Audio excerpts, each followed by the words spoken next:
Hey friends, if you haven't already, make sure you hit that subscribe button. It's one of the most powerful ways you can help the channel grow. Every like, comment, and share that you leave in the first few hours of a video tells YouTube that our stories are worth pushing to a bigger audience. With your support, I know we can get to 25,000 subscribers by Halloween. Remember, we never have ads in the middle of our stories. And don't forget, if you want to rep The Darkest Hour, visit thedarkesthourYT.com for exclusive merch you won't find anywhere else. Thanks for being part of this journey. Now, on with the show.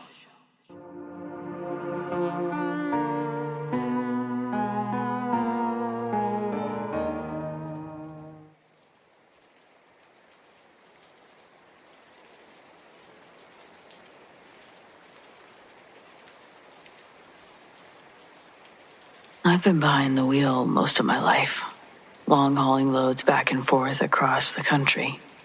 I don't really believe in tall tales.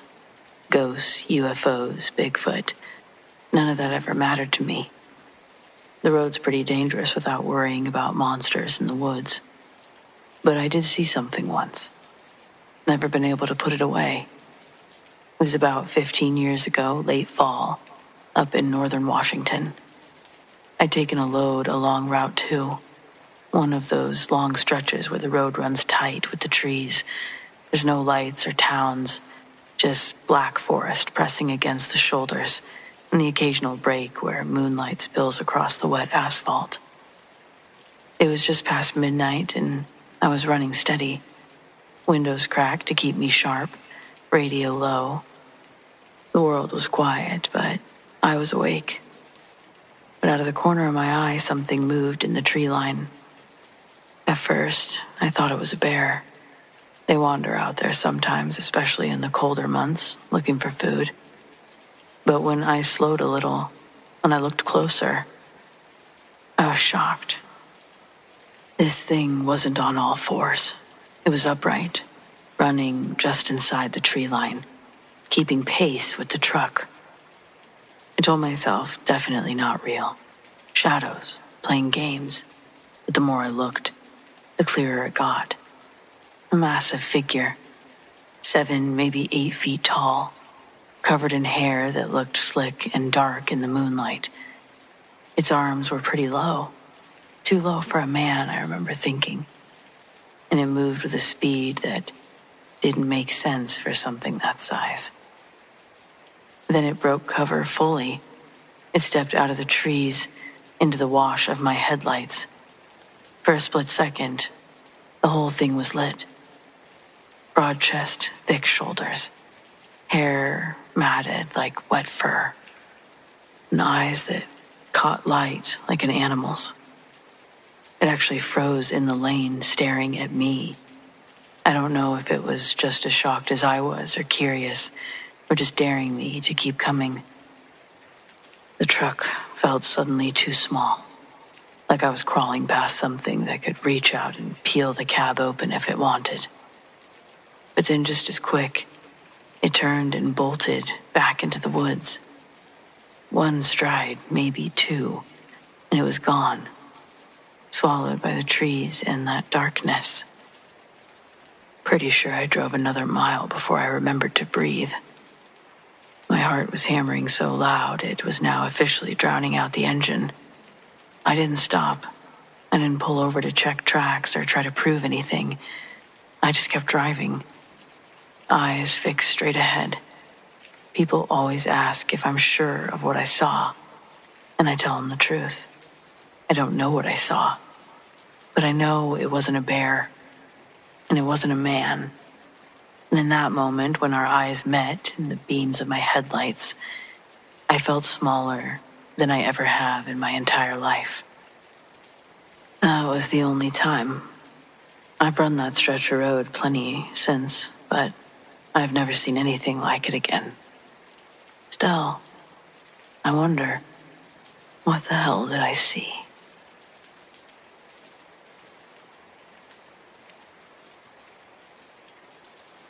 Driving as long as I have, I've hit animals before. It comes with the territory. A deer bolts out of nowhere. A stray darts across the country road. You don't want it to happen, but when you're pulling 80,000 pounds at highway speed, there's not much choice. You remember the sound, the jolt, the way your stomach feels. It's awful, but it's real. But this wasn't that. It was 3 winters ago. Late night, running east through Indiana. Empty highways. I was wide awake, coffee strong, music low, eyes steady. But out of nowhere, a figure stepped into my lane. I had maybe a second to react. Slamming the brakes, the rig screamed under me. Tires were fighting for grip. I felt the thud. Not hard, just enough to tell me that I'd made contact. My chest seized. I'd hit someone. I brought the truck to a shuddering stop. Hazards flashing, breath coming fast and shallow. My hands wouldn't unclench from the wheel. Finally, I forced the door open and I climbed out. Legs shaking so bad I almost stumbled. The highway never felt so empty. No car pulled to the side. No shoe in the road. There was no blood. No body. Just silence in every direction.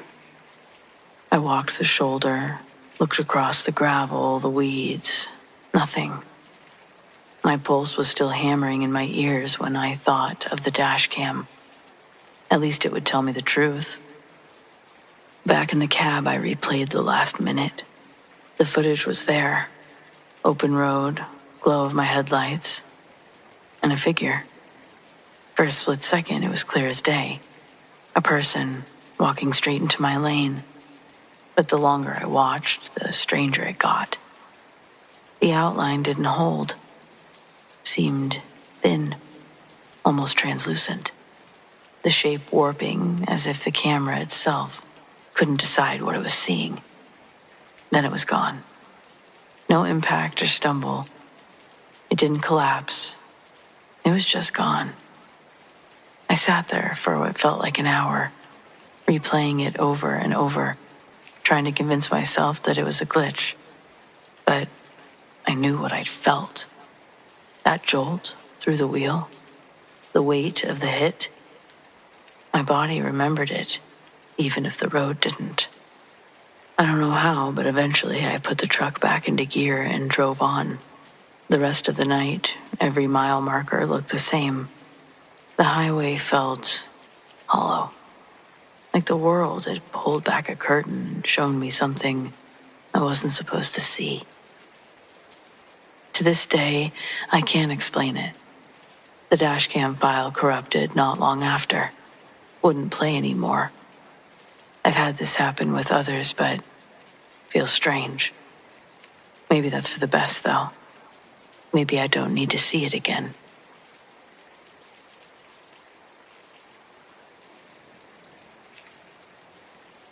I was hauling lumber through Oregon, headed west just after midnight. 2-lane mountain stretch, fog curling up from the trees. Thick enough to be of concern, but still there was visibility. I was definitely leaned too close to the windshield and just praying a deer wouldn't come sprinting across the road. I was halfway through a turn when I saw something hunched down by the guardrail. Big. I figured it had to be an elk, maybe a moose. But when my light swept over, it moved, straightened up. Taller than a man, arms hanging low. Shoulders broad enough that for a second it looked like the guardrail might give under the weight. I didn't slow down, didn't dare. My whole body was cold. I could see it just stood there, half in the fog, turning its head towards me as I roared past. Its eyes caught my lights, yellow, reflective, like coins flashing in a slot machine. I checked my mirrors without meaning to, but there was nothing but fog swallowing the road.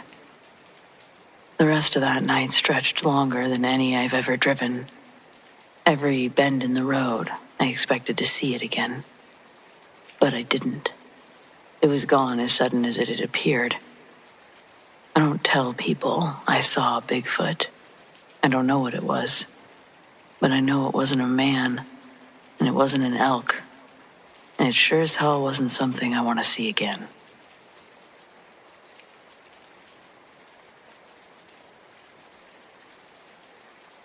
This was outside Columbus on I-70. It's a flat stretch with nothing but concrete and sodium lamps burning pale. Midnight was the hour. My brain was buzzing, but my body felt like lead. And then I saw a woman in the median. She was standing there. Long hair, dark against her jacket that glowed white under the lights. No car nearby. No suitcase. Just her. Arms loose at her sides. Her face was tilted toward the traffic like she'd been waiting. I had maybe 5 seconds to process before she stepped forward. My foot hit the brake, hard enough that the cab rattled and the trailer groaned. The horn bellowed, tires screeching, and my stomach flipped a couple times as I braced for impact. But nothing. The road ahead was empty.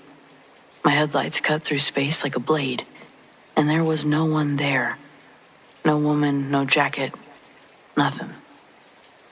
I pulled onto the shoulder, shaking, grabbing my flashlight. I walked down the median. The grass was still stiff with frost. No footprints.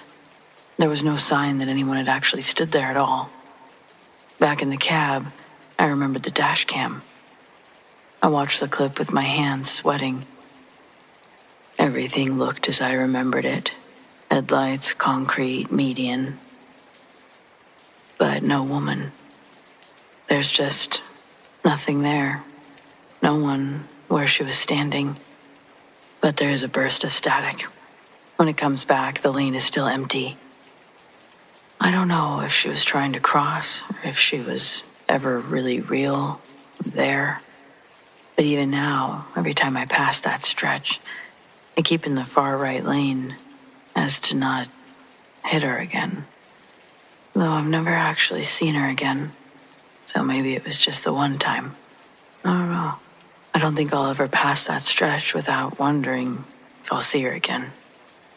Whatever she was.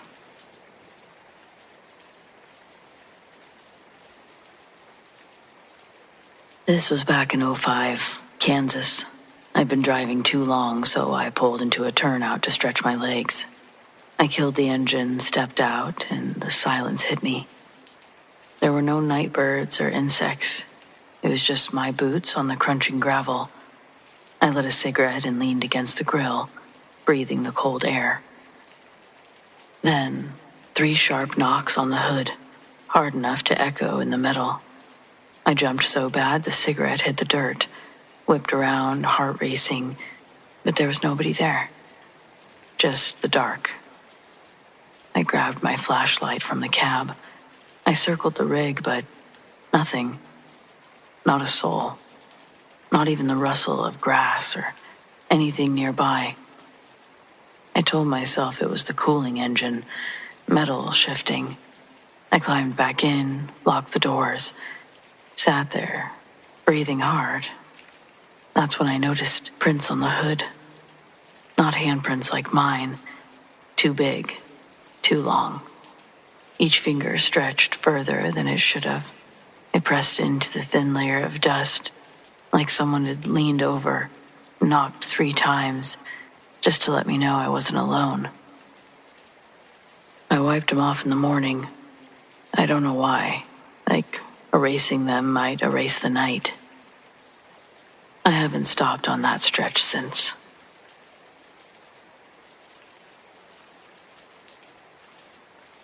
I've been on the road for what seems like a lifetime. Endless stretch of highways, the monotony of passing miles, lonesome nights have all become companions of mine.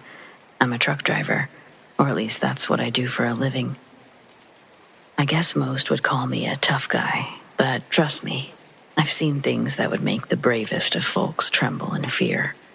Just a couple of years ago, I was driving my beaten-up rig along a desolate stretch of road, somewhere between reality and the darkness. My eyelids weighed heavy, but it was just a few more hours until I reached my destination. You see, those nights, they're the loneliest, when the highway becomes like a sort of canvas for strange, unworldly encounters. As I continued on, my eyes caught sight of something that made my heart seize. There, walking across the bridge highway, appeared an ethereal figure, consumed by a flowing white dress. Time seemed to slow as my truck hurled towards her, and I prepared to hit the brakes, praying she'd move out of harm's way. But just as my old rig shuddered, the ghostly apparition vanished into thin air. Now, at a complete stop, I looked forward, around, even behind.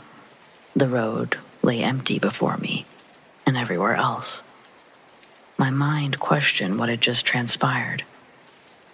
I remember doubt danced within my thoughts, conjuring memories of ghost stories shared around campfires as a child. I stumbled out of my truck. My legs felt like they were carrying the weight of 1,000 years. Fear mingled with curiosity compelled me to get a closer look.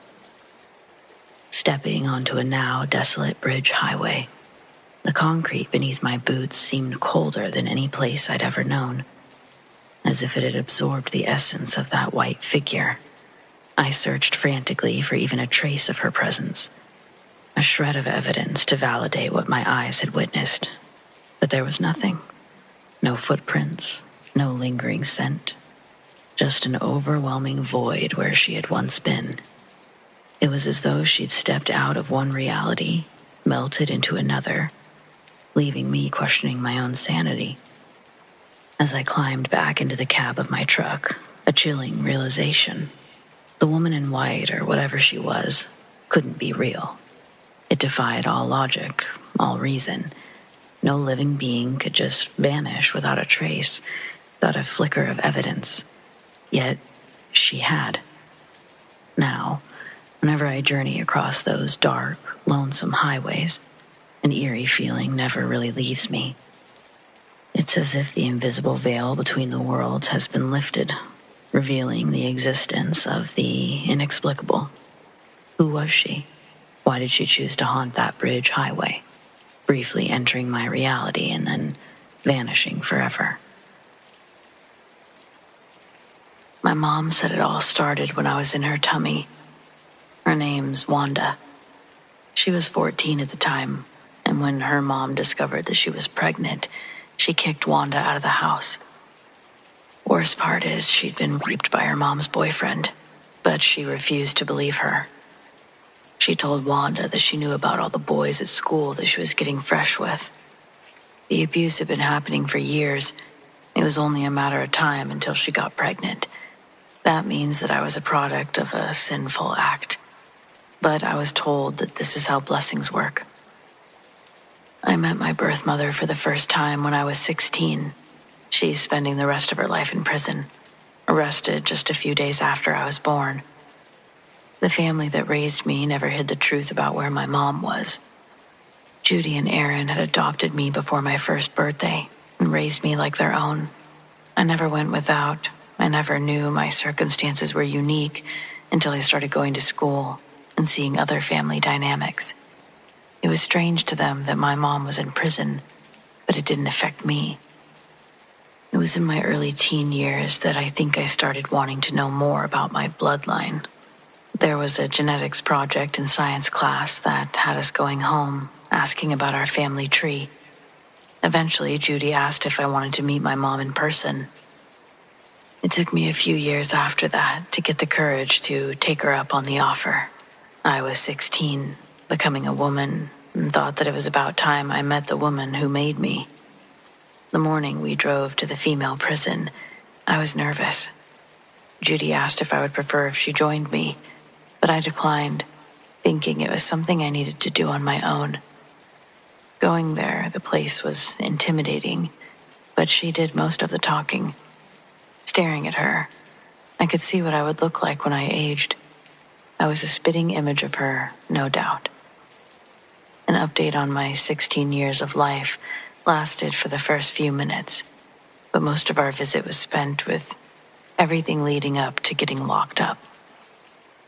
She said she'd planned to drown me as soon as I came out, but a trucker made her have a change of heart, and instead, she left me on a park bench in a nice neighborhood. The sun would have made its way within the hour, and she knew that someone was bound to find me. And she was right. A man walking his dog found me and took me to the police station. Same police station that she would be showing up at a few hours later. But our association wasn't acknowledged. She was living on the streets until the night she gave birth to me. It was her goal when she was homeless to stay as close to a hospital for when the day came. And when it did, the doctors assisted her. But without insurance, she was sent on her way soon after. With her new baby sleeping in a cheap hospital bassinet, she had nowhere to go, so she started walking west, hoping to hitchhike to California, where it was warm. But she didn't make it that far. The first ride to stop for her stuck-out thumb was a big 16-wheeler. She recalled that the man had a look of disappointment when she got into the car, and she felt a tinge of shame as she pulled herself into the cab, holding the bassinet. He didn't ask where she was headed to, but he did ask what she was doing walking on a highway at 2 a.m. with a baby. She told him everything, and his stern expression lightened into pity. The man calmly says to her, "Hey, I'm gonna let you in on something, all right? When I was driving up behind you, I thought you were a guy." He told her that she had broad shoulders and a muscular back. He thought that he'd hit the jackpot. He didn't see the baby until she was slugging the carrier into the passenger seat. He says that he most likely wouldn't have pulled over if he knew otherwise. But he thought fate had paired them together that night because he was having urges.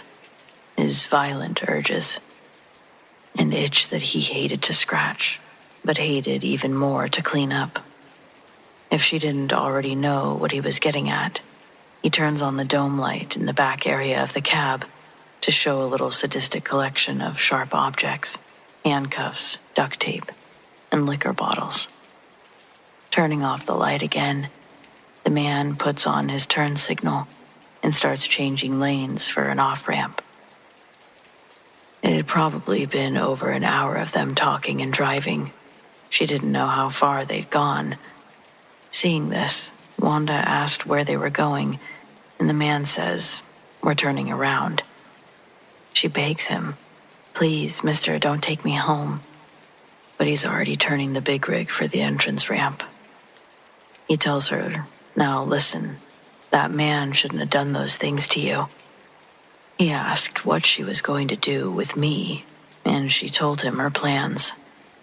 That's when he told her to give me a chance. They drove through that high-end neighborhood, looking for a place to drop me off. Wanda said that she'd never been to that area of town. The houses sat on hills, and the streets were maintained, well lit. Even though it was early in the morning, there was no time to take in the sights. They had to be quick. When they saw the park, right under the street lamp, they ran back to the truck and left, returning to the highway in the direction towards her town. "What now?" she asked. Again, he turns on the back dome light, but this time, instead of just showing off, he reached back with his right arm, began shuffling through the stuff. From under the pile, he pulls out a handgun. He presses the dome light button off with its muzzle. Wanda can feel herself go pale. The blood rushed from her face when she saw him pull out the gun. She felt lightheaded for a moment, thinking the man had changed his mind about killing her. But she feels the cold weight of the steel get set into her lap. The man asks if she's ever used one of those, and she says no. He tells her to pick it up, shows her how to hold it, how to make it go boom. The man tells her that he's giving her a gift from God, tells her a religious story that she remembered as a girl. There's a man lost at sea. stranded and floating on a wooden board out in the ocean. 3 boats arrive to rescue him, and each one he sends away, telling them, "I don't need you. God will save me." Eventually, he succumbs to exhaustion and dies. When he meets God, he asks why he was left alone to die in the ocean when he'd been so strong in his faith. God tells the man, "I sent you 3 boats." The trucker chuckles after the punchline and then says, "I know now. God is giving you a gift through me, and I suggest you take it."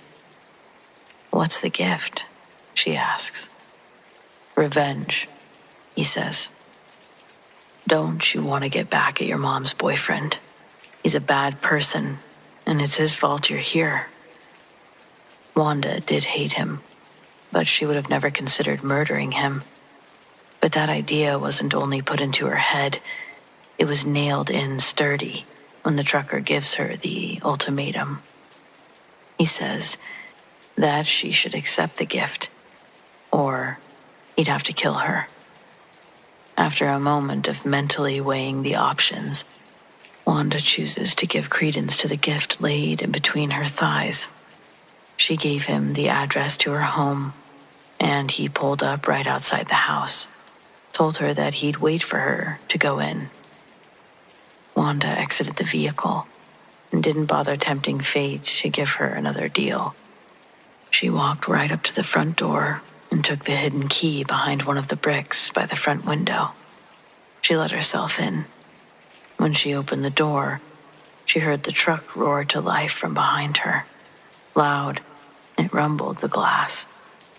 Wanda had the front door still open, and the noise must have even been loud enough to wake up the 2 sleeping inside, because Wanda turned to wave goodbye to the trucker. When she turned back around, her mom and the boyfriend were walking out into the living room in their underwear, confused. The boyfriend was shielding his eyes from the light that was entering from the front door. He said, "Wanda, was that you?" She panicked, started firing at him until he fell. Then she turned the gun towards her mom, cowering behind the couch, finished the clip until the gun was just clicking and clicking. Most of the bullets had missed her. She knew her mom was alive.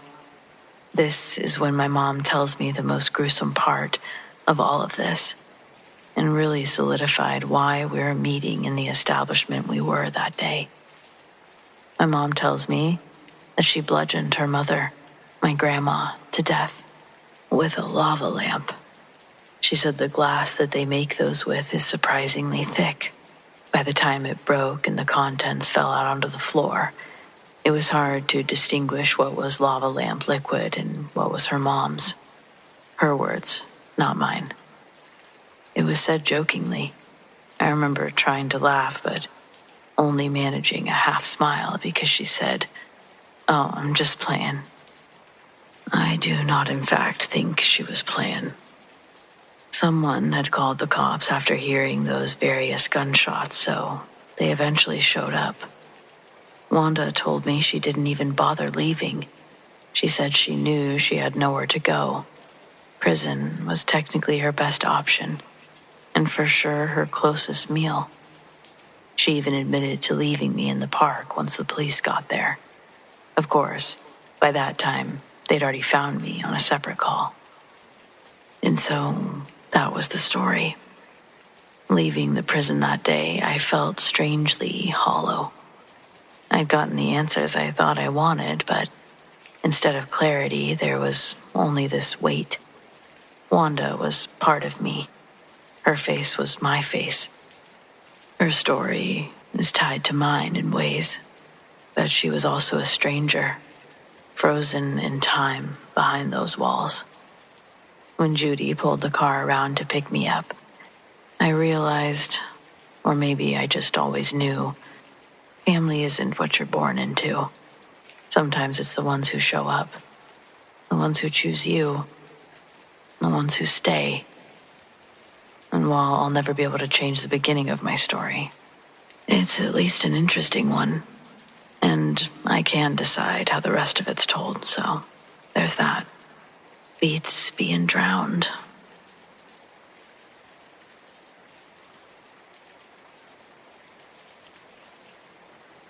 I don't share this story as a warning or like it's a ghost story. It more lives closer to the way you carry a song stuck in your head, half remembered, uninvited, always turning up when the radio goes quiet. It happened years back on an overnight run, and the only thing I know for sure are the things I saw with my own 2 eyes. The rest is memory, which is another country entirely. I was running east.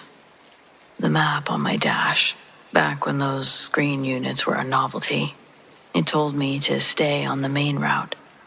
I had every intention of doing just that, but there was construction, and then a detour sign shoved into the gravel like an afterthought, arrow pointing south. I didn't argue with it. The road narrowed, then narrowed again, and the darkness grew in tight until my high beams were the only proof the world still existed. There are stretches of this continent where the land goes blank. Not empty exactly, but carved down to the bone. 2 lanes, a ditch, a strip of trees that fold you into a tunnel. The air smelled like wet leaves and rust. I rolled the window to keep the glass from fogging and to keep myself honest, because cold air does more to a tired brain than coffee ever did. Maybe 20 minutes into the detour, the road leveled out and the trees broke, and I hit the approach to a bridge. The asphalt changed under the tires from an old patched-up blacktop to that smooth, lighter mix that you put down before a span, and my headlights raked up a trellis of steel, beams and gussets, triangle piled on triangle, rising over the water like a rib cage. It wasn't small. It wasn't new either. Painted once, long ago, now faded to a dull color of winter sky, with rust blooming at the seams like freckles. I can still tell you the sound of it. I eased off the throttle and the engine settled, and the tires climbed from asphalt onto the grating. A hum that turned to a steady note, the way an empty bottle sings when you blow across it. The wind picked up out of nowhere, a steady push from the right to the left that nudged the trailer and then let it drift back again, below me. The water around moved, black and sure. No whitecaps or foam, just a wide, slow river pulling whatever it wanted east. The lights along the span were there but faint, a string of them mounted low, just bright enough to ghost the railings and throw little bruises of light onto the grating. Somewhere far ahead, red tail lights winked and disappeared behind the lattice, then winked again, like an old film skipping frames. I remember thinking that it was odd to see another vehicle on that detour, and then the thought passed and I just drove. A lot of nights blur. This one goes sharp. The steel felt close enough to touch. You could see the rivet heads, the places where the paint had slodged off. The handrails sat lower than expected. Thin spindles that wouldn't stop anything bigger than a hat. A goal, at least I think that was a goal, cut across my beams, and then it was gone. It was like a scrap of paper on the wind. The grating, it sort of sang. And the river refused to answer back. Halfway across, if there even is a halfway on something like that, I had the clear and simple thought that I'd crossed this bridge before. Not today, not last week, and not even this decade. It slid into place like a key in an old lock. I knew the curve halfway through the span where the decking tilted a hair to the left. I knew the way the last 50 yards snapped back onto asphalt so clean it clicked in your teeth. I knew the little shack that would sit just off the far end, the one with the soda machine outside that didn't take bills, only coins. It wasn't memory in the sense of I remember a day. It was memory like muscle, a thing your body knows without asking your head. The truck did the rest. It held the line. I reached the far end, and the grading gave way to quiet pavement, and I rolled past where the shack ought to be. There was a slab there, square as a stamp, but no building, just 4 bolts in concrete, capped and rusted, as if something had been unscrewed and lifted away long before I showed up. I know what comes next sounds like a trick of tired eyes, and I guess maybe it was, I'll give you that. But the road climbed a little, and the trees returned. I checked my mirrors out of habit, and for a second, the bridge was framed in the passenger mirror. Steel and shadow, and the dingy necklace of light. But it was wrong. In the glass, it looked newer, cleaner. No rust. The walkway had a chain-link fence arched over it like a cage, and I could see someone's silhouette moving along it. Small, quick, a worker maybe, head down against the wind. I flicked my eyes to the driver mirror to catch it straight. Nothing. By the time I looked back, the passenger mirror offered only dark. I don't spook easy. There's enough real things to fear. Black ice, brake failure, a wrong move at the wrong moment. But my hands found the wheel at 10 and 2 without telling them to, and the muscle in my jaw went tight.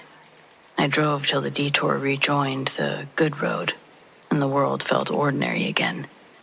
And I was able to chalk it up to sleep and weather, and the human brain's bad habit of filling in the blanks with anything it can find.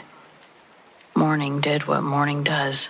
I dropped my load, signed the papers, ate a sandwich, and forgot about the bridge. Until the return run sent me back the same direction.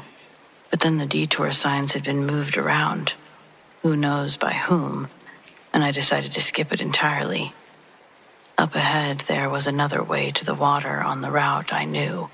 Flat, modern, wide enough for a football field. So I took it. 4 lanes, clean lines, the river wide and obvious on either side. No steel lattice or humming grates, no low lights.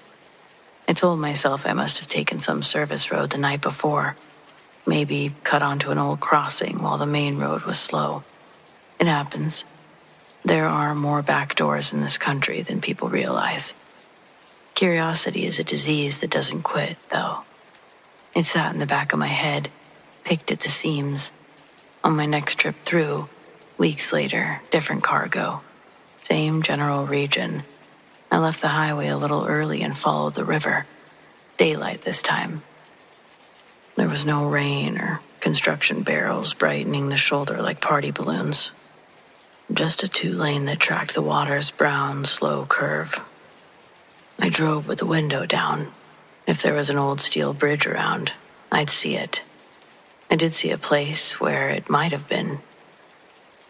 There's the way an old crossing leaves a scar. High banks carved into ramps, trees thinner near the waterline, the road bending polite where it once squared up and shouldered across. On the near side, a short length of concrete. It had the stains of green and brown after things have been long damp. On the far side, across a broad, lazy reach, the same. You don't have to be an engineer to read it. You only have to pay attention.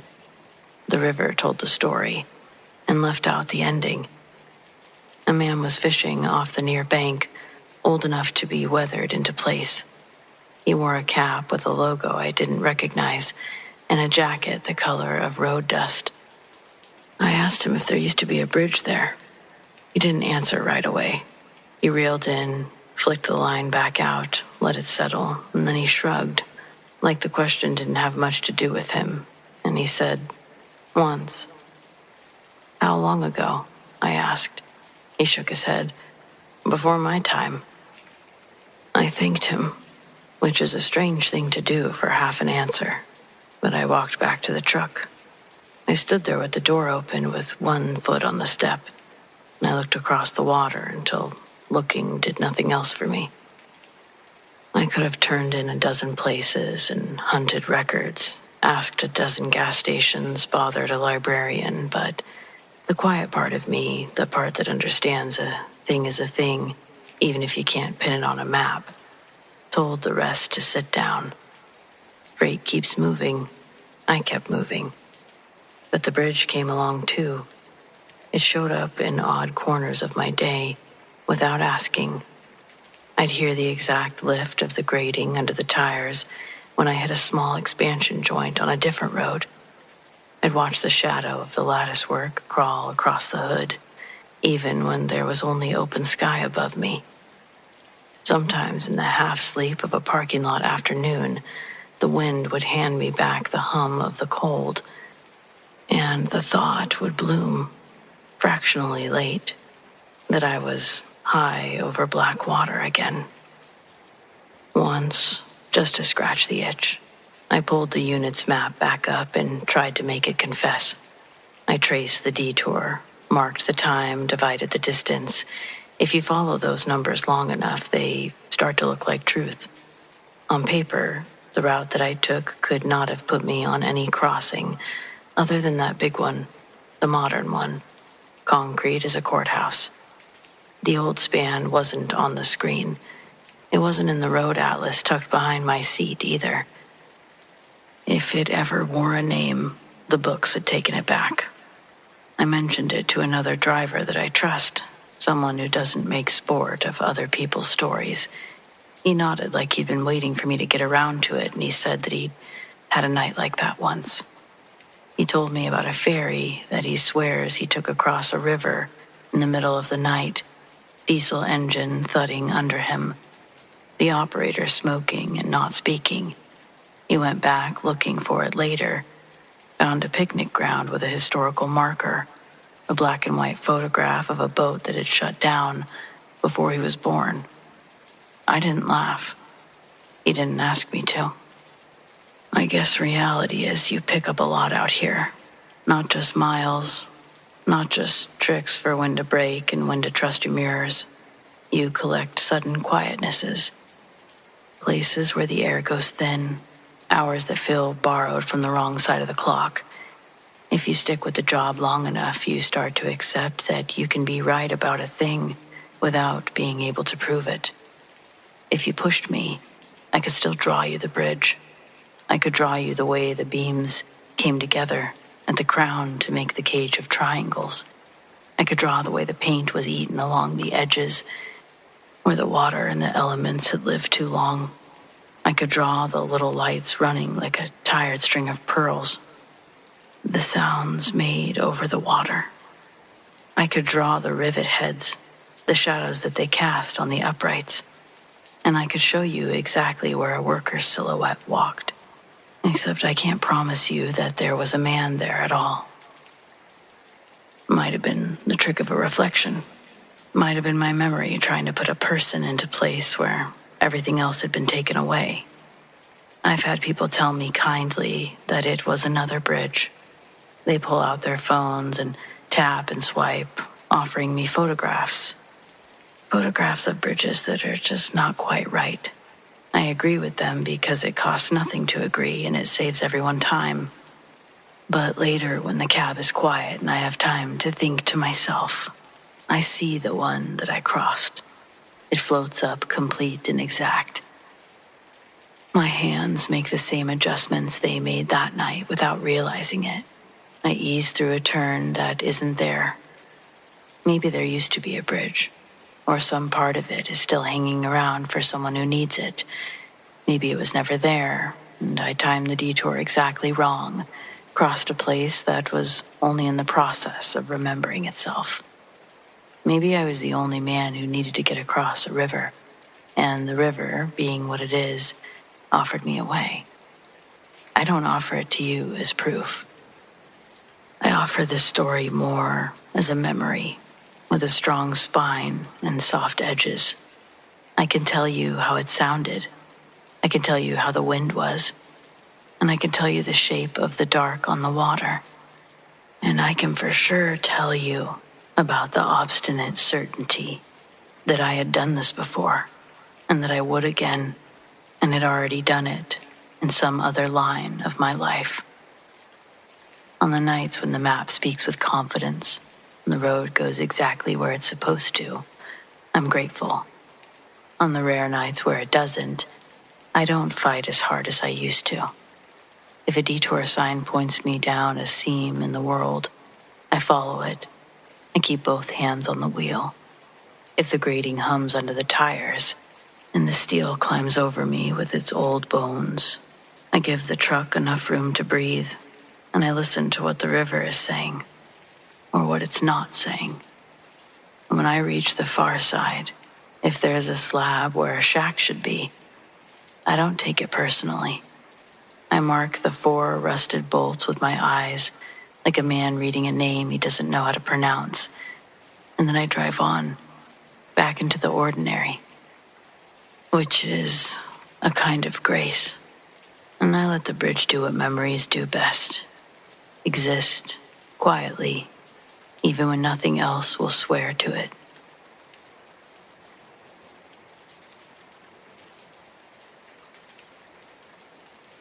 This is one of those experiences that's left me wondering what might have happened if I hadn't trusted my gut. I've been on the road for long enough to know when a situation feels off. And that night, it felt worse than off. It felt like I'd almost ended up another name on a list somewhere. This was around 99, 2000. I was hauling down I-40 somewhere between Oklahoma City and Amarillo. I'd just fueled up at a truck stop outside of Clinton. I was planning to drive another 3 or 4 hours before resting. Not long after I emerged back onto the highway, a rig eased up behind me. Big Peterbilt, chrome shining in the moonlight, running lights strong across the cab like a carnival ride. He slid in behind me, close but not dangerously close, and called me up on the CB. "Westbound. You mind some company?" Friendly enough. We all convoy once in a while. Keeps you sharp, gives you someone to talk to. I keyed up and said sure, no problem. The guy introduced himself as Red Dog. I gave my handle, and that should have been that. But from the start, something about his voice was on edge. Put me on edge. It was too smooth, too interested. He kept asking questions. Not the usual chatter about weather or way stations. Personal stuff. Where was I headed? What was I hauling? How often did I run that route? Did I have family? Now, most drivers will tell you flat out, we don't get that personal with strangers. We keep it light. But Red Dog pressed, circling back whenever I gave vague answers. I shrugged it off. Maybe he was just lonely. Maybe he didn't know better. But as the miles rolled by, the conversation took a turn. "You sound tired," he said. "Bet you could use a break. I know a good spot a few exits up. Quiet little pull-off. Safer than the truck stops, if you catch my drift." That right there set alarms off in my head. I wasn't tired. I sure as hell hadn't said I was. I mumbled something non-committal, said I planned to push through. He chuckled, low and slow. "Suit yourself. Long road ahead, though. Easy to make mistakes when you're wore out." The way he said it wasn't concern. It was suggestive. Like he was picturing me nodding off, running off the road. I tried changing the subject, asked about his rig, his run. He gave short, vague answers, like none of it mattered. Then, out of nowhere, he said, "You ever hear about those fellas been going missing out this way?" I didn't answer, but I broke a sweat. He laughed. "Don't worry. Not everybody disappears. Just the unlucky ones." By now, he was still hanging back in my mirror, headlights steady, never passing, never falling behind. I sped up a little, testing him. He matched me, like we were tethered. Slowed down, he slowed down too. That stretch of I-40 has long gaps between exits. The one coming up was nothing but a dark 2-lane leading south. As we neared it, his voice crackled through again. "Here we go. Go ahead. Take that one. Nice and quiet." I muttered something about staying on schedule. Tried to keep my tone flat. He just chuckled again. "You'll wish you had." That was enough for me. I reached over, switched my CB off entirely, focused on the road. He stayed behind me for another 15 miles. And then, just like that, he was gone. No exit nearby. No turnoff he could have taken. One moment there, the next, empty highway. I genuinely think he just pulled over, turned off his lights, waiting for someone else to follow. I don't think this guy was a ghost. I drove another 2 hours before stopping, parked under the bright lights of a busy truck plaza. I didn't sleep much that night. Weeks later, I caught wind of chatter about drivers disappearing along that corridor. Nothing in the papers, but word travels between truckers. A guy out of Arkansas hadn't made his delivery. Another had left a stop and never arrived. Folks speculated everything from bandits to a rogue cop or something darker. I can't prove Red Dog had anything to do with it. For all I know, he was just some creeper looking for kicks. But I know how it felt. Predatory. Like he'd done this dance before. I still run I-40 sometimes, but I don't answer every friendly voice on the CB, nor do I hardly use it anymore. Not unless I know them. Out here, you get a lot of lonely people looking for connection, but sometimes you get something else. And when my gut tells me something isn't right, I listen. Because that night, I'm convinced it saved my life.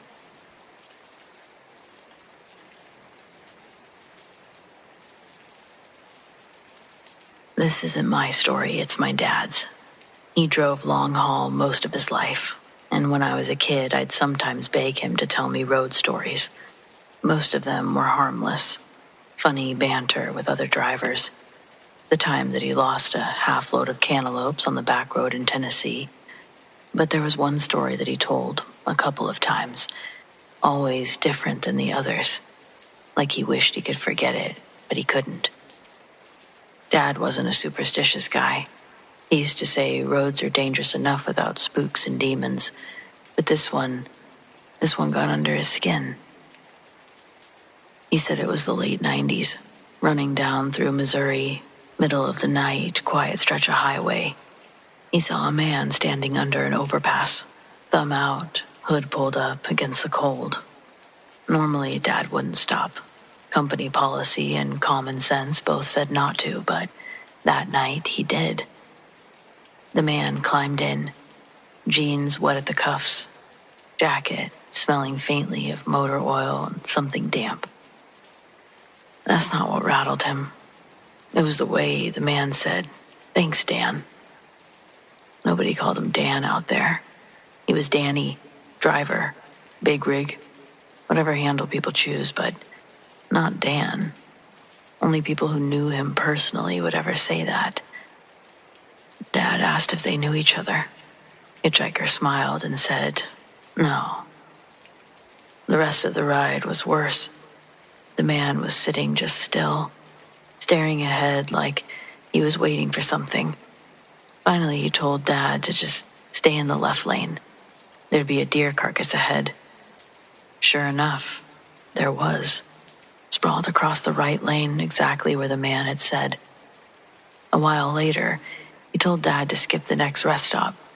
Guy in a white pickup's waiting there. He's no good. Dad kept driving.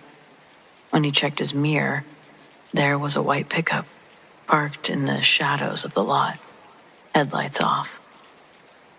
By then, my dad said he felt cornered. He asked where the man wanted to get out. The hitchhiker just smiled again and said, "Don't worry. I'll get out before you need to ask." Miles passed in silence until near Springfield. The man tapped the dash and said, "Here's good." There was nothing there, though. Just trees pressing close to the road. Dad slowed, and before he could say anything, the man opened the door. "Thanks for the ride, Dan," he said. "Next time, you won't stop." And then he stepped into the trees, without a flashlight, without hesitation, swallowed by the dark. Dad told me that he sat there with the engine idling, staring at the mirror like an idiot, but there was nothing. Just an empty road. Dad said everything felt a little lighter after the hitchhiker left. And he said that he never did stop again, pick up a hitchhiker.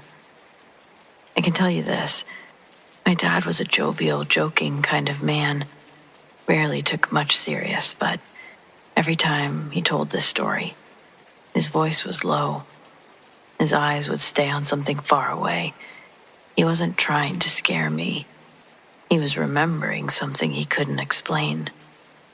I can't really either.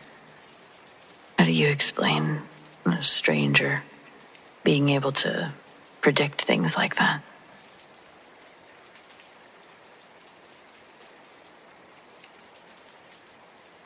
I've debated for years about whether to even tell this.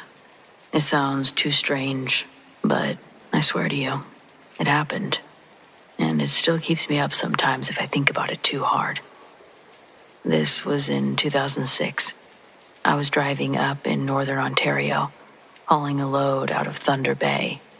Remote country, endless trees, stretches of highway where you might not see another vehicle for an hour or more.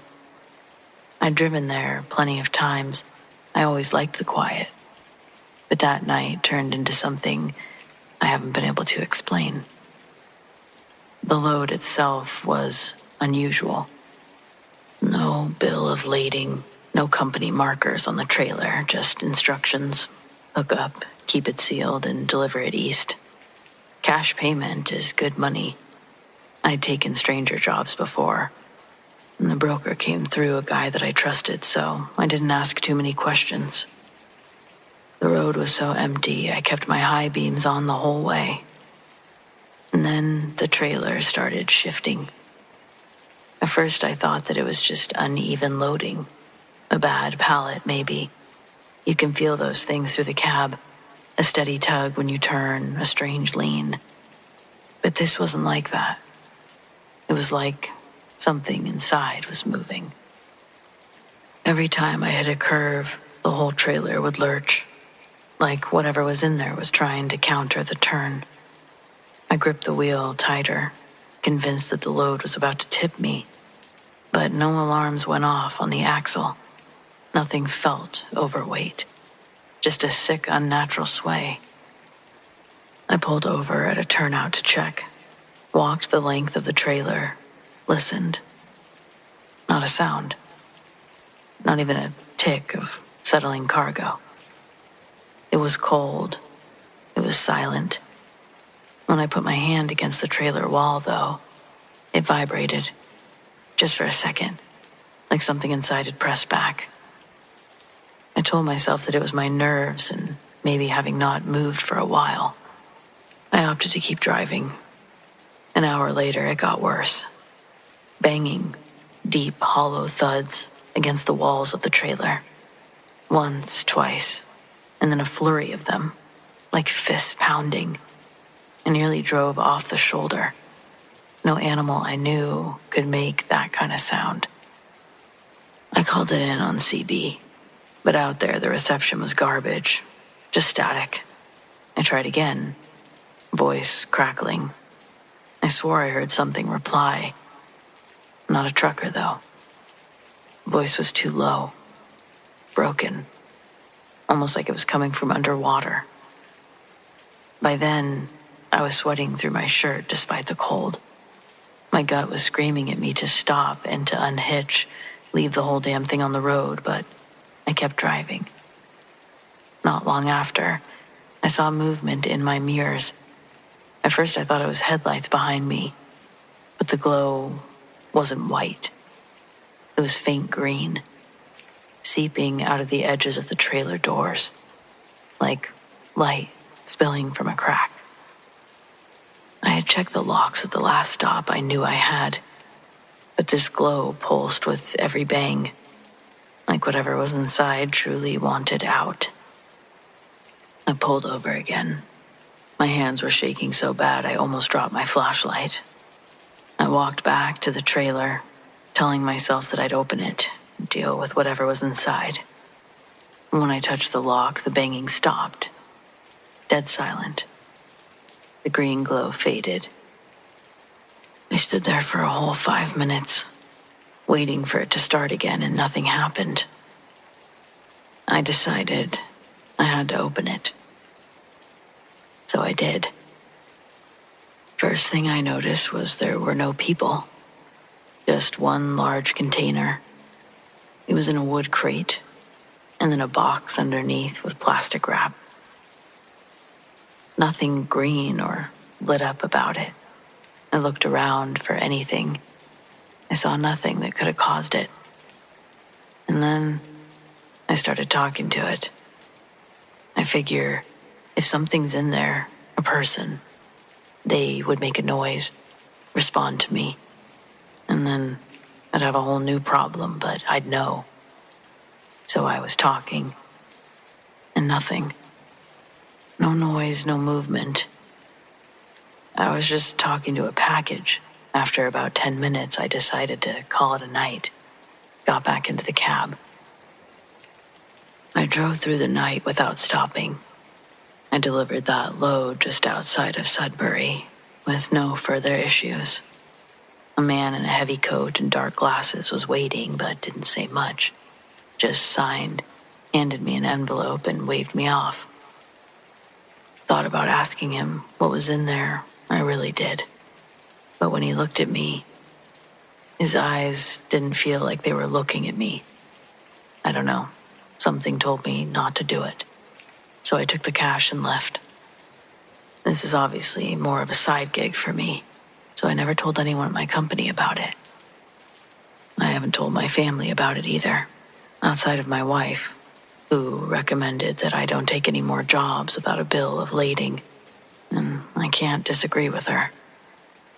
No idea what it was, but strangest thing I've ever experienced for sure.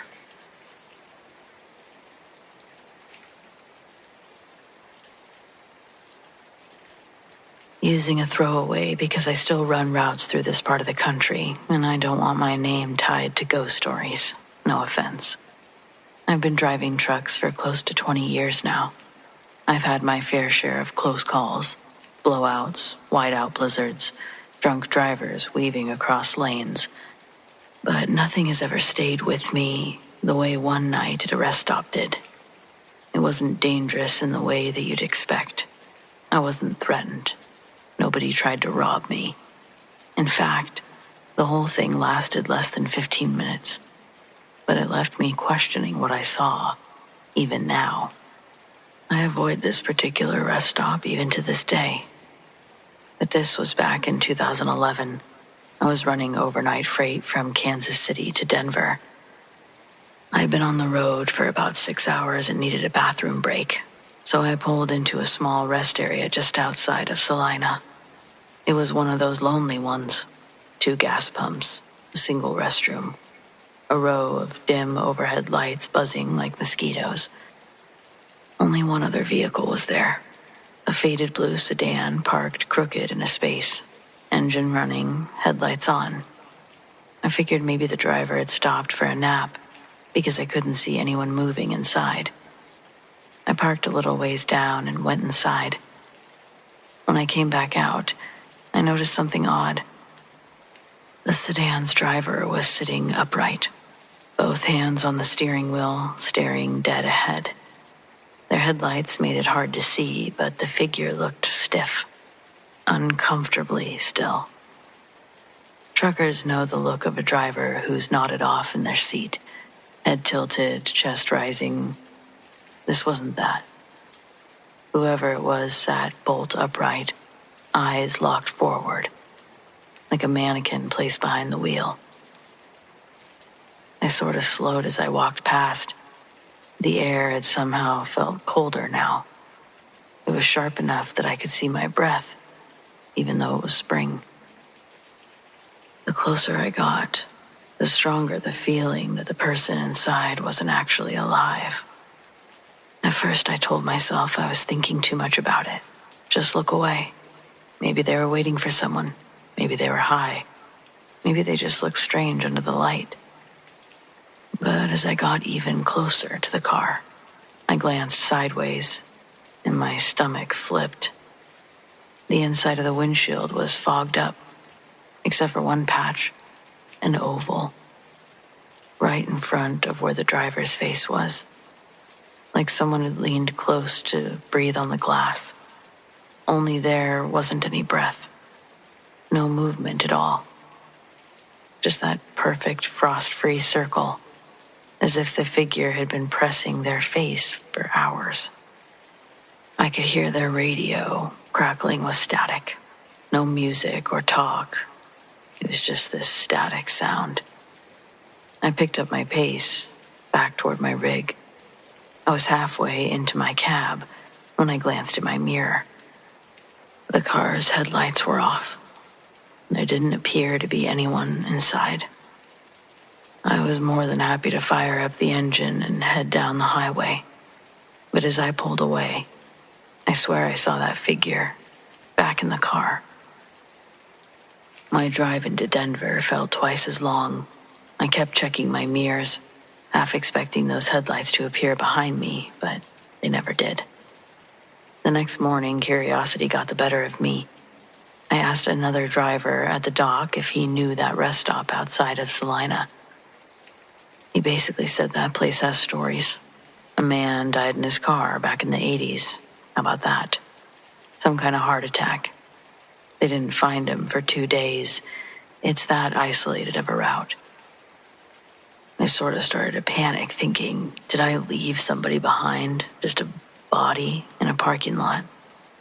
But there's no way. Because at one point, they weren't there. And then they were. I didn't tell anyone what I'd seen. I just nodded, went about my unload. I've been through Kansas dozens of times. Every time I pass that exit, though, my chest kind of tightens. My hands are sweaty on the wheel. I don't even glance at the rest stop. Just keep going. It's possible I imagined it all. I've had road fatigue. But this wasn't headlights playing tricks. This was something else. The detail that sticks with me is that patch on the windshield. So random. It was exactly the size and the shape of a face pressed against the glass.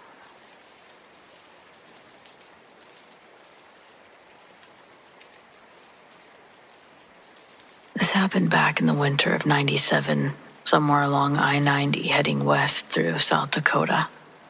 I'd been running long haul for a while at that time. I thought I'd seen just about every kind of bad weather the road could throw at me, but that storm was like nothing I'd seen. It was snowing so hard the road ahead might as well have been painted white. Visibility dropped to maybe 50 feet, sometimes less. The kind of night where you grip your wheels so tight that your knuckles ache. Because if you lose focus, even for a second, you're off the road and buried. I wasn't the only one caught in it. Not long after the snow started dumping, 3 other rigs and I ended up grouping together, convoy style. Safety in numbers, right? We kept a steady distance.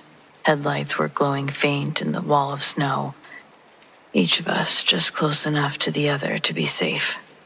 The CB chatter kept us sane. Nothing fancy, just updates. Slow it down, boys. Road slick as hell. Or mile marker 212. Drifts covering the right lane. Voices breaking through the static were a lifeline. A reminder that you weren't alone in the whiteout. Hours crawled by like that. 4 trucks carving a path through a storm that felt like the whole world had gone silent, except for the hiss of the snow, growl of the engines. But then just like that, I was alone. I didn't notice at first. The storm was so thick. It only took a few seconds without taillights in view to make you wonder if you'd drifted too far back. I eased off the throttle, waiting for the glow of brake lights to cut through. Nothing. Breaker 19. You boys still there? I asked into the mic. Nothing. Convoy, you copy? Static. Like the storm had swallowed the signal whole. I tapped the brakes and leaned forward, peering into the whiteout. No shapes or light. The 3 rigs that had been with me for hours were gone. I pulled over as best as I could, hazards flashing dim in the snow. I sat there listening to the CB just hiss. My heart was pounding and I couldn't really figure out why. The road behind me was nothing but darkness. No headlights approaching. And ahead, just endless white. I sat like that for maybe 10 minutes, trying every channel, calling out until my throat was dry. But there was never an answer. Not even distant chatter from other drivers.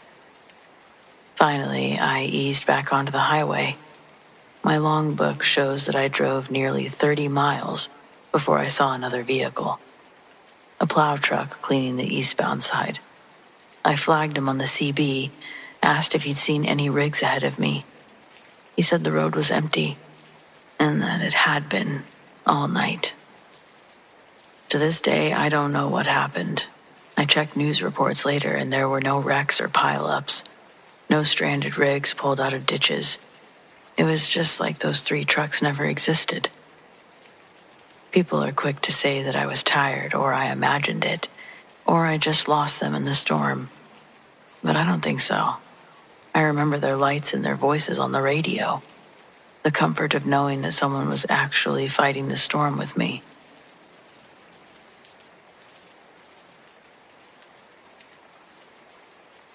Back when I was driving solo, I found myself in Memphis, Tennessee, waiting for a delivery to be unloaded. The receiver took his sweet time, 7 hours to be exact, leaving me stuck there long enough for my clock to run out. With no other option, I had to drive over to West Memphis and park at the TA Petro for my 10-hour reset. By the time I arrived, the lot was almost full, and the only spot left was the farthest, darkest corner. It wasn't exactly the kind of place you'd choose to park if you had a choice, but I didn't. I grabbed my dog, Noodles, and we headed out for a quick restroom break. As we walked, I noticed a man standing at the back of a trailer, just lingering there. Something about him made the hairs on the back of my neck stand up. I couldn't put my finger on it, but there was an unease to him. I wasn't about to stick around and find out what his deal was. I hurried Noodles, practically pulling him back to the truck, and once we were safely inside, I locked the doors. After a few minutes, I decided to head to the store and grab some dinner.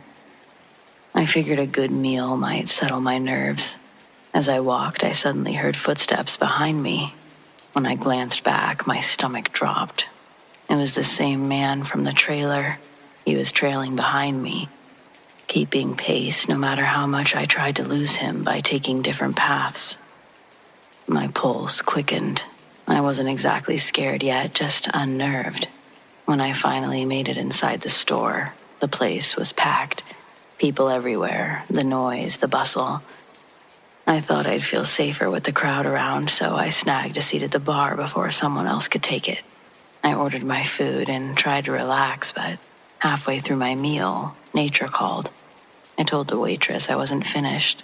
I'd be back in a minute. But when I returned, something wasn't right. My fork, which I always placed on the left side of my plate because I'm left-handed, was now on the right. That uneasy feeling in my gut returned, but with vengeance. I looked around the room, scanning for the man who had followed me, but he was nowhere to be seen. I didn't want to jump to conclusions, but everything in me was screaming that something had been done to my food. I flagged down the waitress, still standing behind my chair, and I asked if she'd messed with my food. She shook her head, confused, and when I asked if she saw anyone else touch it, she told me she was too busy to notice. My heart was racing as she went to get the manager. When he came over, I told him about the man who had been following me, how he disappeared when I walked inside, and now this strange switch with my utensils. The manager's face grew serious.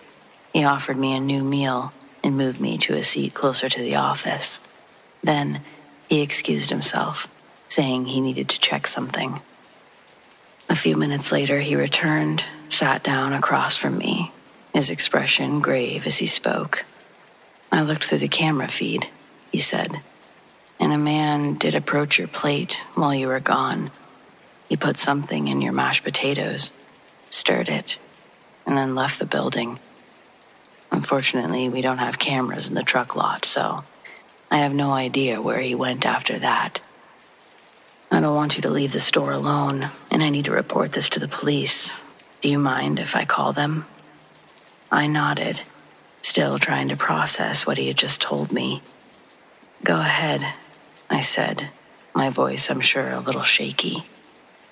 The manager went ahead and called the police, and I stayed put, finishing up my meal while keeping an eye on the door. A few minutes later, he brought me a piece of pie on the house, which was a small comfort and delicious. When the police arrived, they took my statement and searched the grounds for the man, but they couldn't find him. After a couple of hours, one of the officers offered to drive me back to my truck. As we had walked out, he told me he was going to ask his boss if they could station an officer near my truck for the night. Sure enough, they got permission. And that entire night, the police car parked in that dark corner of the lot, keeping watch. The man was never caught, and I never found out what he put in my food, but nothing bad happened to me or anyone else that night.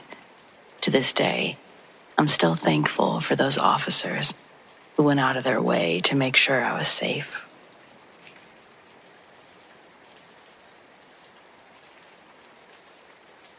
I was driving through the Texas Panhandle, heading north into Oklahoma.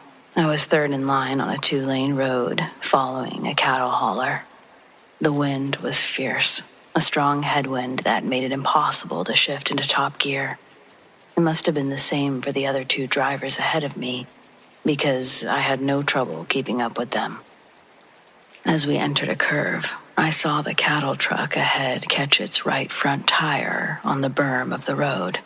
The driver tried to recover, but the combination of oversteering, the relentless wind, and the cattle shifting to one side sealed his fate.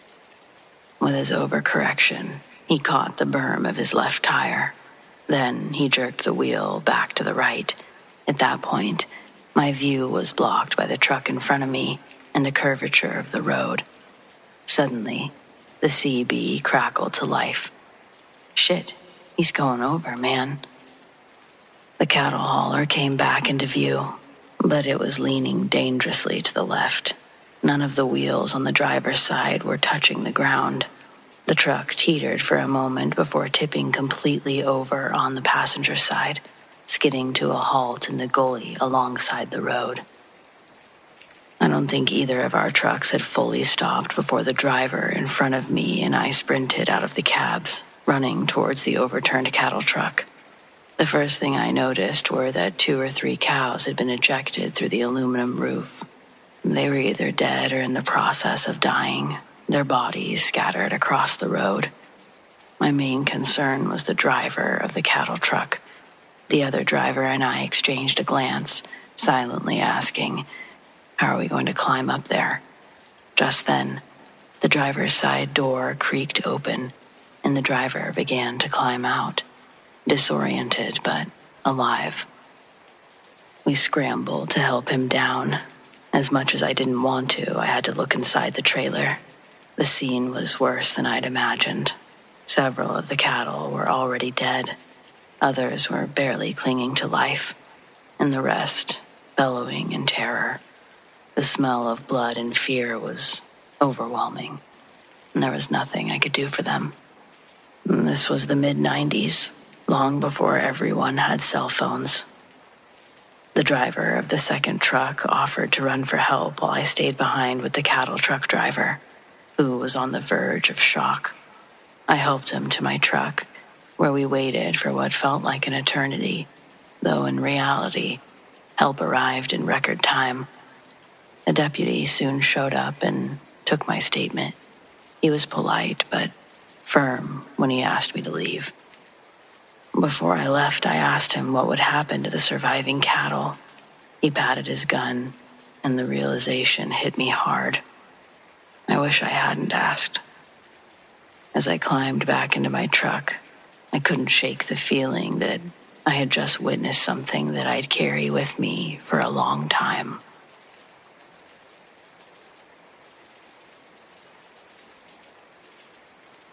I've never posted here before, and to be honest, I almost talked myself out of it. But I've seen enough stories lately that reminded me of it, and I just can't keep brushing it off like it didn't happen. This was a few years back, mid-fall, somewhere along 287 in northern Pennsylvania. I drive long-haul, solo, mostly northeastern routes. And I usually pull over in small rest areas or turn out loops for a quick nap if I'm ahead of schedule. This night, I was doing just that, parked along a wooded stretch about 30 miles south of the New York state line. It was pitch black, just me, the trees, and the quiet hum of the engine. I woke up around 2:30 a.m. for no reason at all. No sound, no movement, just awake. And I immediately felt off, like I wasn't alone. It was that crawling kind of unease you can't reason your way out of.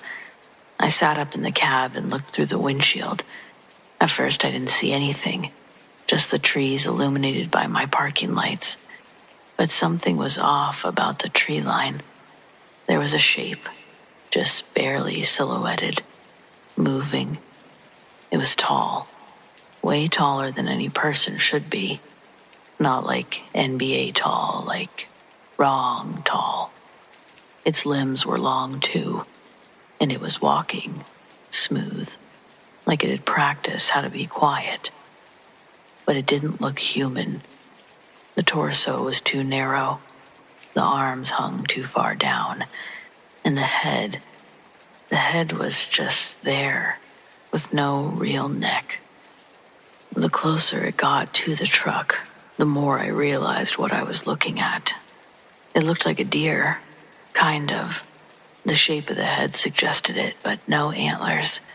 And it didn't walk like an animal. It moved like something pretending to be a person. The legs were bipedal, but it still had that slightly hunched forward, unnatural gait. Its skin was light, like worn leather stretched too thin over a bad idea.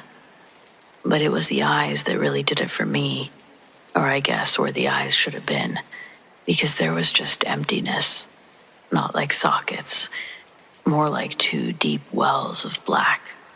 No light reflecting off of them, just voids. It walked slowly across the road in front of my truck and paused dead center, facing me. I don't know if it could actually see me, but I swear it knew I was there watching it. I didn't move. I didn't even blink or breathe. Then it tilted its head just a bit to one side, like it was curious. That's when I threw the rig into gear and got the hell out of there.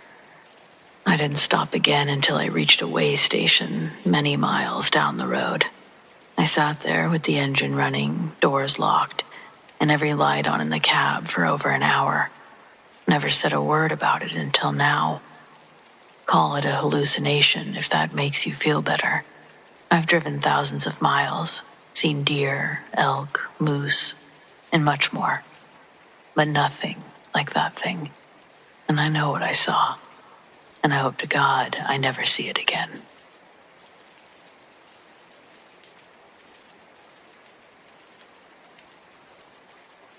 I service fire equipment, so I drive a box truck and cover parts of Pennsylvania, New York, Ohio, Maryland, West Virginia. I was in rural northwest Pennsylvania, returning from a service call and heading towards the interstate to go home. On my way to this customer, I saw a small pickup truck on the interstate whose right rear tire was steadily deflating. A mile or so before my exit, they pulled off to the side. I didn't stop to see if they needed help, and I felt a little bad about it. As I drove down this dark, twisty road, I passed a Dodge Durango pulled over into a barn driveway. There was a person lying on the ground behind it, struggling with something. It looked like a guy was trying to change a tire or get a spare out from under the Durango. Remembering the pickup from earlier, I decided to turn around and see if he needed some help.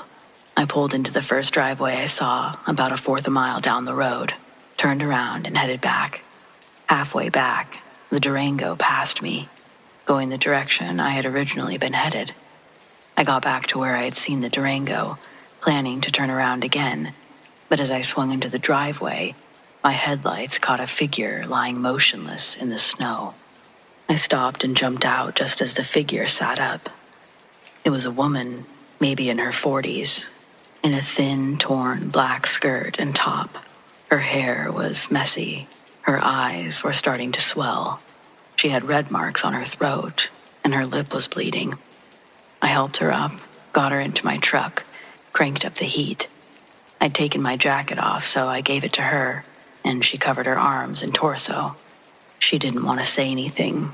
Her throat was sore, and she was badly frightened. I called 911 and they dispatched a police car. I gave her a bottle of water and she whispered, "Thank you," then sat with her head bowed and her eyes closed. It took about 15 minutes for the police car to get there, and she stayed silent. As the car pulled in, she said mostly to herself, "He's gonna arrest me." The trooper walked up and motioned me to exit, asked her if she needed an ambulance. She declined. Then asked me what had happened. I explained what I'd seen. He wrote everything down, then talked to her for a few minutes. He helped her out of the truck and into his car. She quietly thanked me for coming back because she thought that guy meant to kill her. As far as I know, she wasn't arrested. She was pretty beaten up, and the trooper spoke and handled her as if she were a victim of the assault. It was almost certainly a transaction, sex or drugs, that had gone very badly, which is why I think she believed she would be arrested. I never found out what happened. I watched the news outlets for that area for a while, but never found anything.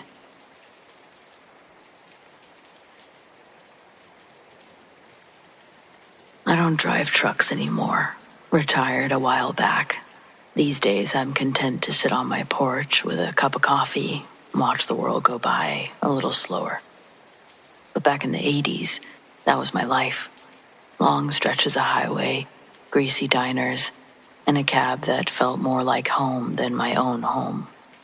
Most of you have probably heard a lot of stories about hitchhikers. Back then, it wasn't unusual. Folks stuck their thumb out and someone like me with miles to go would stop. Sometimes they'd chip in for gas. Sometimes they just wanted a ride to the next town. Most of the time, it was harmless. Most of the time. I still think about one night more than the rest. It was late. Would have been around 2 a.m. I was somewhere in the middle of Kansas. Roads so flat and empty that you start to wonder if you're still moving at all. And that's when I saw her, standing on the shoulder, arm stretched out, thumb pointing down the road. She looked young, maybe early 20s, dressed in this old-fashioned white dress, and it didn't make a lot of sense for the weather. It was chilly. You could see her breath if you stepped outside, but she wasn't shivering, just standing there like she'd been waiting all night. Now, I've picked up my fair share of hitchhikers before, but something about her made me hesitate. Still, it was late. I wasn't about to leave someone out there in the cold, so I slowed down and pulled over. She climbed in without a word, just nodded when I asked where she was headed, then finally said something soft voice, barely above a whisper. She gave me directions to a little town I'd never heard of, said I'd need to turn off down a country road. I didn't think much of it at the time. We drove for a while in silence. I kept sneaking glances in the rearview mirror. Every time I looked, she was sitting there, hands folded in her lap, staring out the window like the fields and darkness were the most interesting thing in the world. When I finally reached the road she told me about, I slowed down. "This the turn?" I asked. No answer. I looked back, and I truly couldn't believe it. The seat was empty. The door definitely didn't open. Didn't feel the cab shift like someone had gotten out. 1 second she was there, and the next she wasn't. I pulled over right there in the middle of the road, hazards on, and I searched. Checked the sleeper, checked outside with my flashlight, even called out for her. Nothing. Just the cold night and a long stretch of empty road. After a while, I figured I'd drive to the address she'd given me, just in case she'd somehow slipped away. It was a little white farmhouse at the end of a dirt drive. I knocked, feeling ridiculous. An older couple answered the door. When I told them what had happened, the woman got this look on her face. I'll never forget it. She asked what the girl looked like. I described her. She said, "That was our daughter.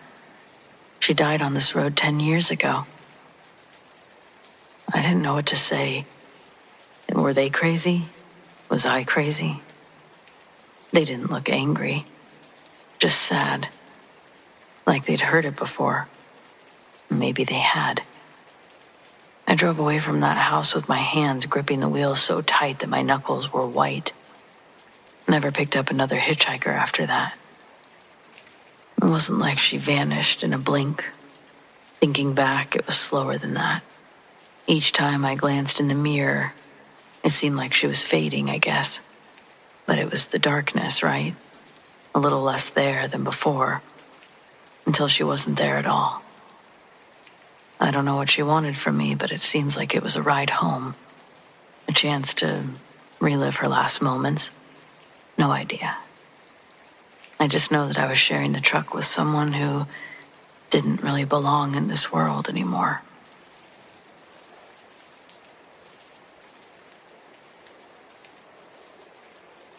I was driving southbound on I-81 in Virginia on a summer day, but recent rain had left the road slick.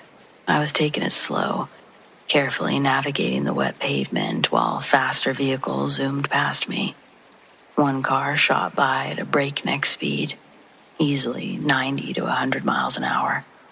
I glanced over to where my mother and nephew were asleep in the bunk behind me. I had been about to make a comment on the driver's reckless speed, but seeing them peacefully asleep, I mumbled my frustration to myself instead. About a mile down the highway, I noticed the same car again.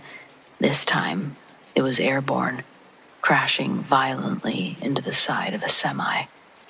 The impact ripped the trailer open. The load, marked as hazmat, spilled across the road. The sight was surreal. The crumpled wreckage of the car, the strewn totes, and the semi's mangled trailer. I pulled over quickly, heart racing. The driver of the car was bleeding profusely, his injuries severe. My mother and I rushed to his aid, using towels to stem the flow of blood the best we could. Each moment felt like an eternity, our hands trembling as we tried to help. The sound of sirens grew closer, and soon the state police and paramedics arrived, taking over the scene with a grim efficiency. We continued our journey to my mother's house, arriving about 30 minutes later. The house was quiet, a stark contrast to the chaos we'd just left behind. As we settled in, we turned on the news, hoping for some information about the accident. The headlines were stark and unforgiving. The driver had died. And then just one of those weird, unnecessary but chilling realizations struck me. My offhand comment to myself about the driver having a death wish had taken on horrific weight. I couldn't shake the eerie feeling that my words had somehow been a dark premonition. And that little coincidence just haunts me.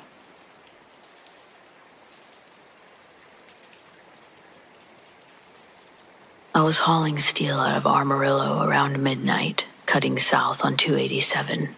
It's long, flat, and empty out there. Just highway and dark sky. I'd made that drive 100 times, but that night, it was different. After about 30 minutes in, I noticed a light in the sky behind me. I figured it was a plane at first, but it was low, and getting lower. Before I could pull over, the truck started to slow, the engine still running, but the RPMs dropping like I'd taken my foot off the gas. Then, my dash lit up with every warning it had, like it was rebooting. I looked out my side mirror, and the light was hovering maybe 30 feet up, pacing me perfectly. Then, it vanished. The gauges flicked back to normal, and the truck picked up speed like nothing happened.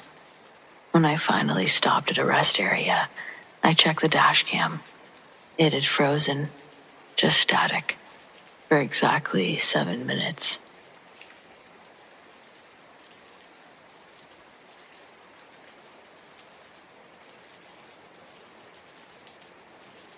Last winter, I took a solo job hauling feed up near the Canadian border, cutting through some backcountry roads in northern Montana.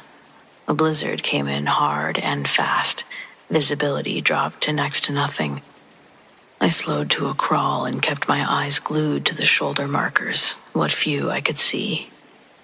About 10 miles from the drop point, my dash camera flickered. Then the cab lights dimmed just for a second, and I noticed a shadow. Something was walking alongside the truck. At first, I thought it was an elk, but this thing was taller than the cab and kept perfect pace, even as I slowed. I couldn't see it fully, just its outline in the snowstorm, long arms that dragged near the ground, and a strange rhythm to its steps, almost like it limped. When I hit a patch of cleared road and picked up speed, it stopped, just stood there in the snow. I swear I saw its head turn and just watch me go, like it wasn't bothered by the cold at all or being left out there.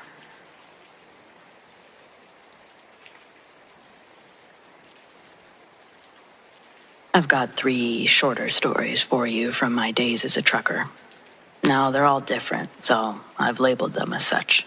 The first, creepiest. Driving I-40 to I-30 through Texas and Arkansas. I would see what looked like animals or faces popping out of the bushes, but longer than a glance proved that nothing was there. They had just paved the highway. There was hardly any traffic. I was dead tired. It was super dark. Highway hypnosis, I suppose. But I've never really believed that. I guess this next one I would consider paranormal. When I switched to local driving, my route ran near an air reserve base in Indiana, so you'd see planes and helicopters pretty often. One night, about 2 a.m., I was headed to pick up another load when I saw a bright green light in the corner of my windshield. It was too low to be an aircraft. It moved pretty slowly, then darted, and I lost sight of it behind some trees that I drove by. And my last one, it's just batshit crazy, and it's the one that happened the longest time ago. Driving south on I-75 in the winter in Ohio, I witnessed a compact car like a Cobalt or something get on the on-ramp to merge into I-70 North, and they lost control. They went sideways, fell at least 6 feet off the ramp, went onto the shoulder of the interstate, landing on all 4 wheels, spun 360 degrees, and then proceeded to merge into traffic like it was fucking nothing. Blew my fucking mind. The CB radio was going nuts for about 5 minutes. Holy shit, who else just fucking saw that, etc. It was batshit crazy.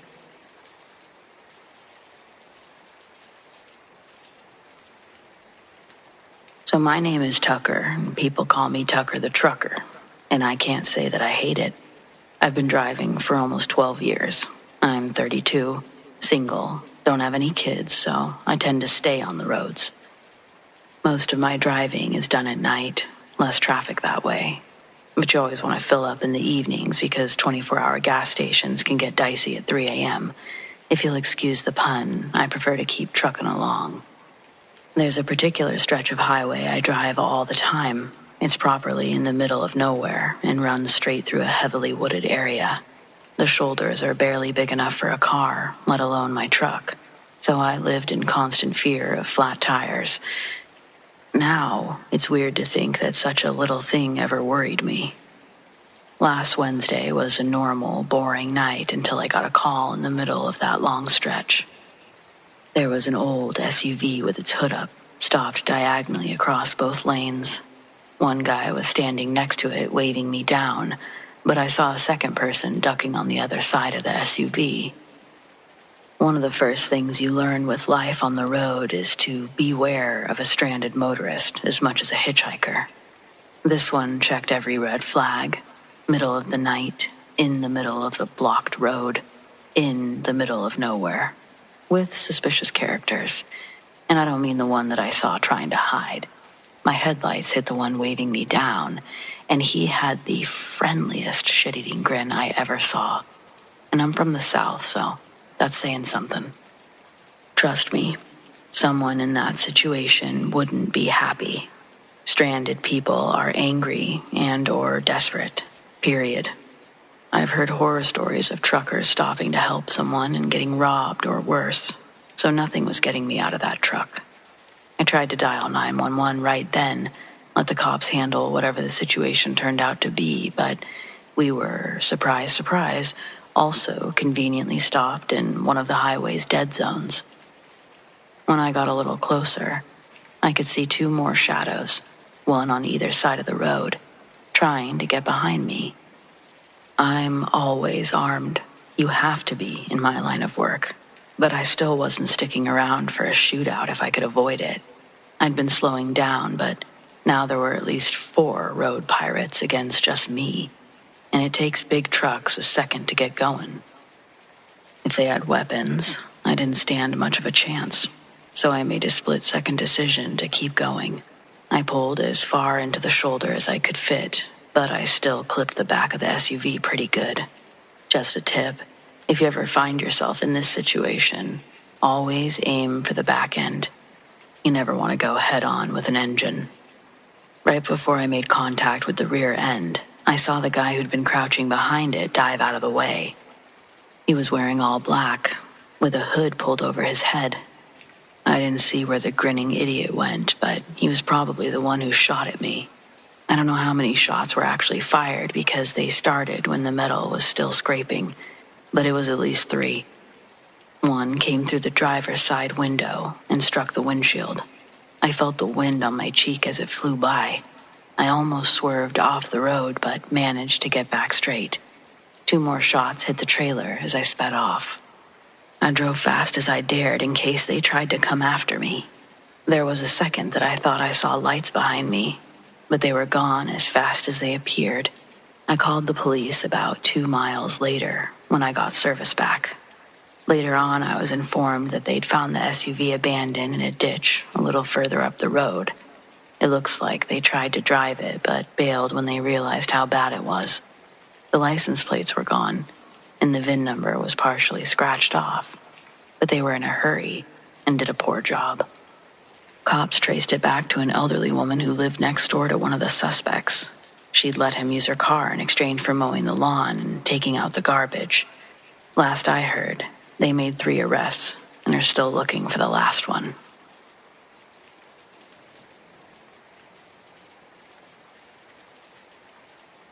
To start off, I'm not a superstitious person, or overly paranoid for that matter.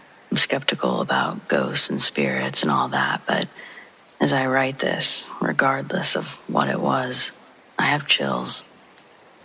It was the fall of '98, and I'd been a truck driver for about 10 months. I was driving down a lonely stretch of 2-lane roads in central Louisiana. The sun was setting, and I hadn't passed a town in miles. The scenery was quiet, almost eerily so, with the trees casting long shadows across the road. It was one of those evenings where the world feels just a little off. That constant feeling like something's gonna happen. As I was driving, I noticed a hitchhiker up ahead. I thought to myself that I could use some company for a few miles and considered pulling over. But then something about the way he was dressed caught my eye. He looked like he was straight out of the 1950s, dressed like a greaser with a leather jacket, slicked back hair, everything. The whole scene felt like a snapshot from another era. What really unsettled me, though, was that the entire time I was approaching him, he kept his back to me. He never turned around, not once, and this all played over the span of just a couple minutes. But it felt longer, like time had slowed down. Suddenly, I was hit with a gut feeling that I shouldn't stop. I can't explain it, but every instinct screamed at me to keep going. So instead of pulling over, I swerved wide around the hitchhiker, giving him a wide berth. As I passed him, I glanced into my side mirror to check if I was clear, and that's when I saw it, or at least I think I did. Where his face should have been, there was nothing but an eyeless skull staring back at me. The image was so vivid and so chilling, it's burned into my memory. I'm not saying I actually saw it or that I know what it is. It could have been a mask, my imagination, trick of the light, but it scared me then, and it scares me now. He'd clearly been hitchhiking, so what was his intention if it was a mask? And if it wasn't a mask, what the hell was it?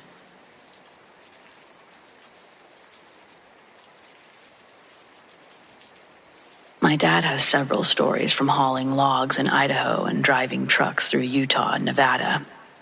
But my favorite is actually from his days just driving his pickup truck through Utah. He said that there was a light keeping pace with him out in the desert on a moonless night. It kept pace for a minute before it disappeared, and then his truck turned off. He was stopped. He turned it back on and pulled off at the next diner. The folks in the diner called it a common occurrence. I always liked that one. Now the creepiest one is when he was hauling logs in Idaho and was coming down from Coeur d'Alene area during a snowy winter night. He was putting on chains before heading down steep grade and said that all of the hair stood up on his body. It felt like there was something watching him. Halfway down the switchbacks, he saw a large figure standing on a 20-foot-tall embankment. As he got closer, it jumped down and then leaped over to the other side of the embankment. At the time, he thought that it was a Sasquatch. Now, he says it was probably a demon trying to make him crash. He didn't stop to remove the chains until he was well away from the mountain.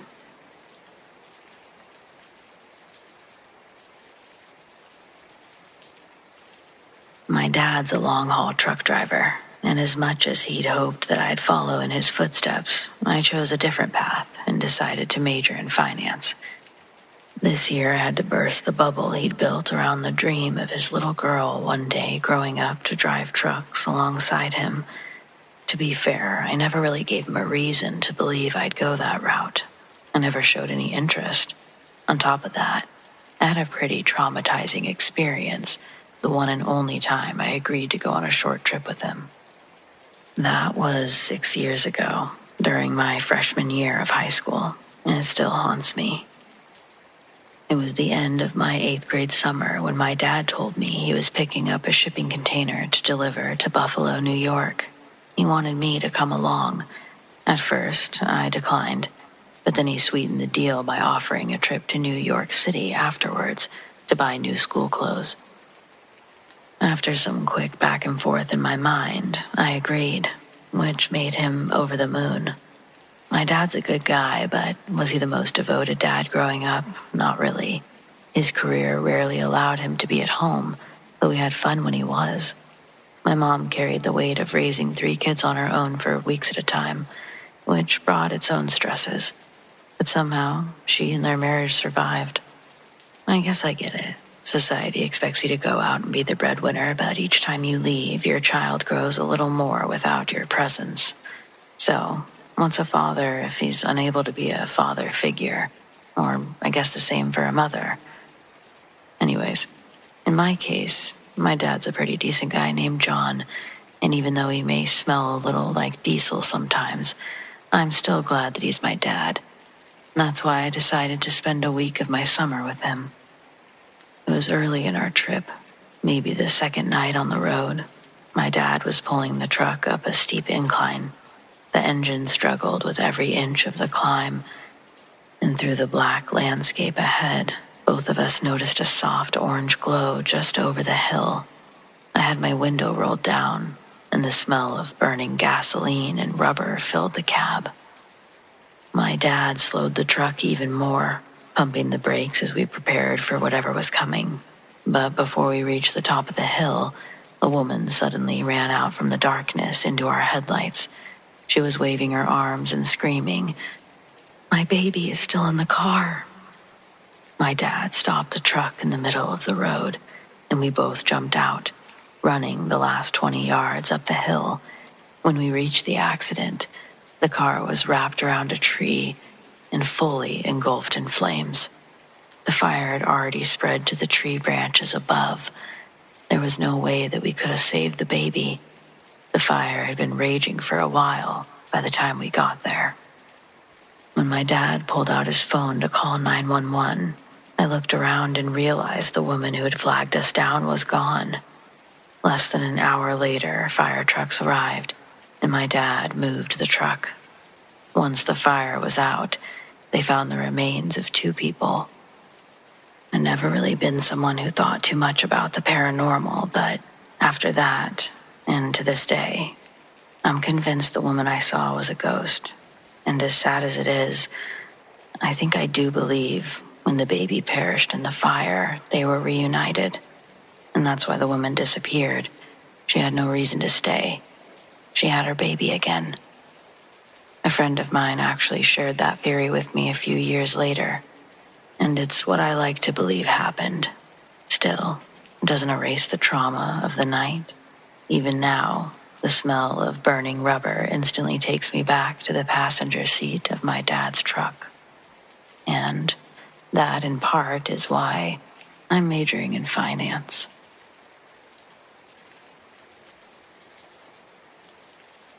My granddad used to drive big rigs, and after pleading and begging my mom and dad, they allowed me to go on a delivery with him during the summer.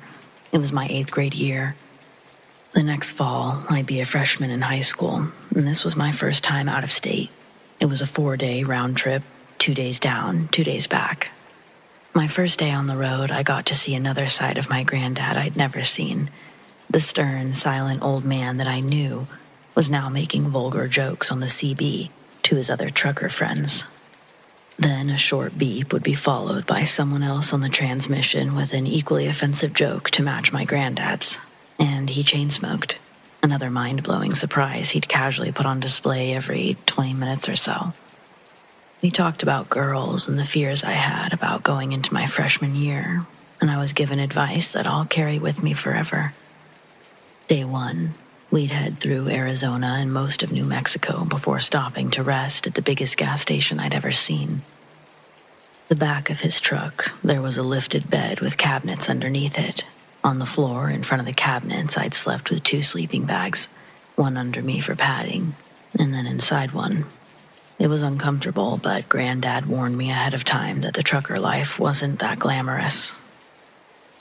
Next morning, right at the crack of dawn, we're filling up the tank and hitting the road. Early in, the CB keeps beeping like someone's about to speak, but a voice doesn't come through. Granddad gets on his talkie to let whoever's broadcasting know they don't have a good signal. But almost right after he releases his finger, the CB comes back on, and a woman's voice says, Hola. Hello? GD looks at me, his eyebrows raised, and gets on his most charming voice before replying, "Why, howdy, darlin'." This gets both of us to giggle until the woman beeps in again. Through chipped static, her voice had a soft accent, and she spoke slow with composure. But what she'd said was alarming, pleading for our help, saying her semi had been turned over, run off the road somewhere around I-35 in Texas.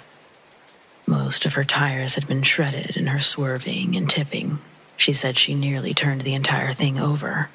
Florida plates. Granddad looks at me again before getting back on, telling me the CB radios are only supposed to reach up to 20 miles.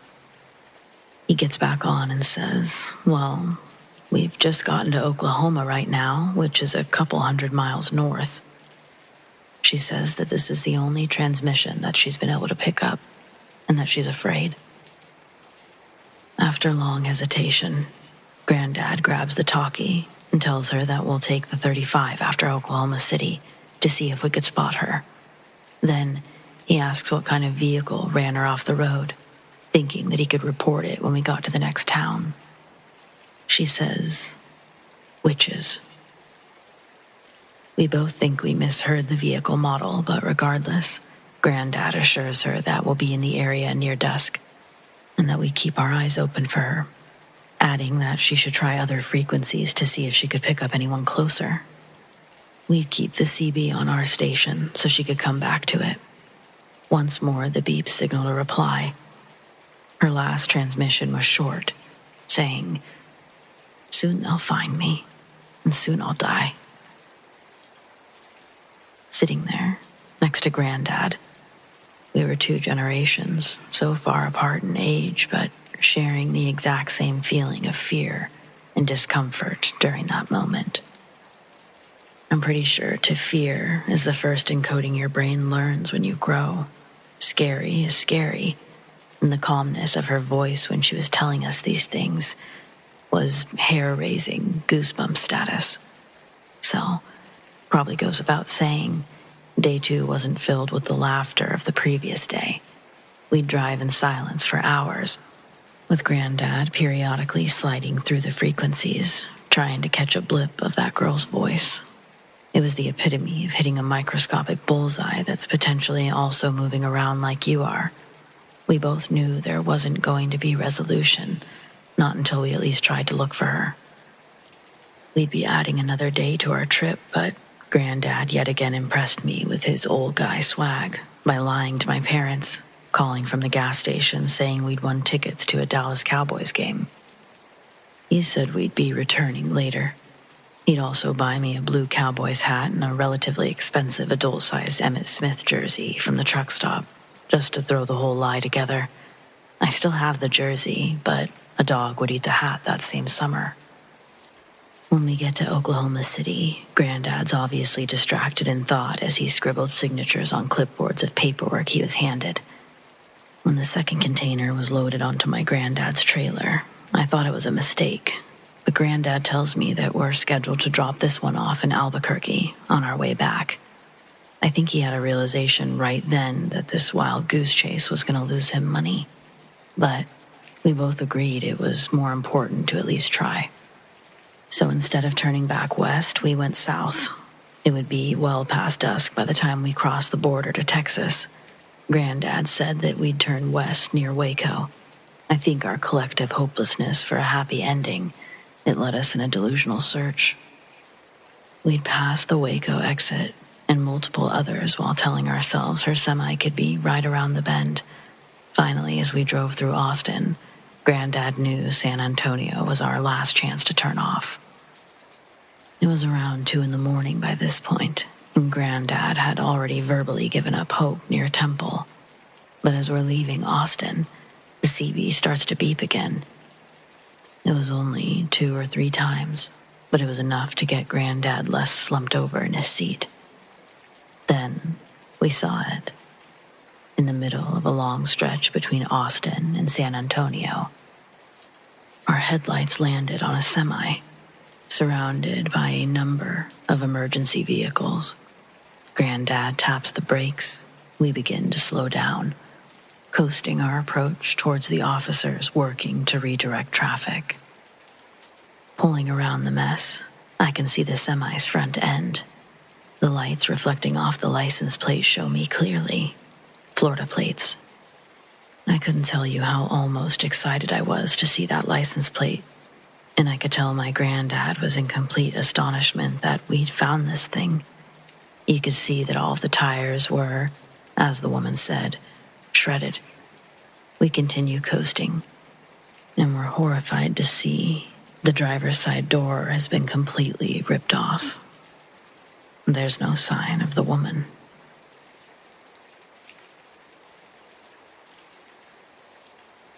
When our twins were just under a year old, me and my husband Ed had the bright idea to strap them into their car seats and drive 13 hours in order to attend a family reunion in Virginia.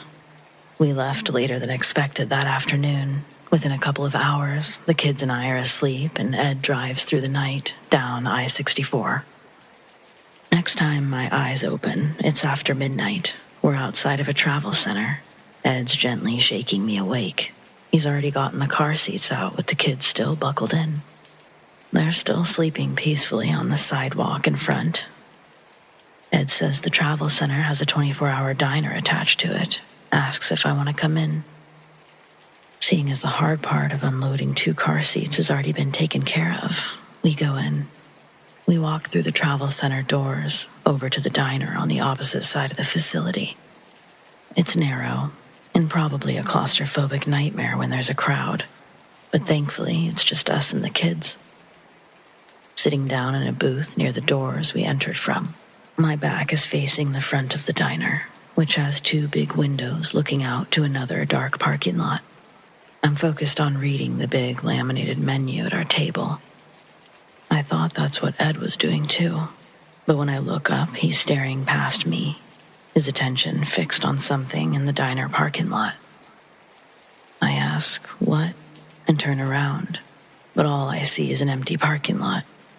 Ed tells me that an 18-wheeler just came in, all fucked up, with something black splattered over the front. It rolled past the diner windows, probably trying to park on the side of the building.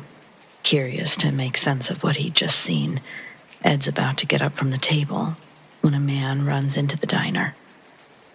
His disheveled, panic appearance makes Ed sit back down.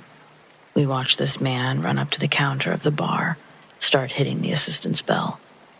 When the hostess comes out from the back, her smile quickly falls when she sees the look on the man's face. He tells her that he needs to use the phone, that he's just hit something big on the interstate. He says it was massive, bigger than any animal he's ever seen. The man's clearly in a state of shock. His body shakes uncontrollably as he continues talking. He was heading southbound when his headlights caught these 2 creatures. It looked like they were fighting on the side of the road. It all happened in seconds, he says. One of the creatures pushes the other backwards into the street, right in front of the truck. He was going over 50, couldn't slow down in time. When the creature hit, it exploded like a water balloon. His description, not ours. It explodes, covering the front and side of his truck with a thick black liquid. He continues. When it split apart, large chunks of the creature went up while others went under. Even in its gelatinized state, it still possessed enough weight to severely bend the front grille of the truck, shattered the windshield a bit, and destroyed one of the axles. The whole diner is quiet, listening to this man.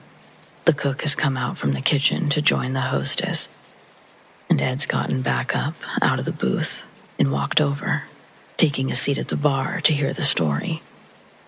The phone is handed over, but no numbers are dialed.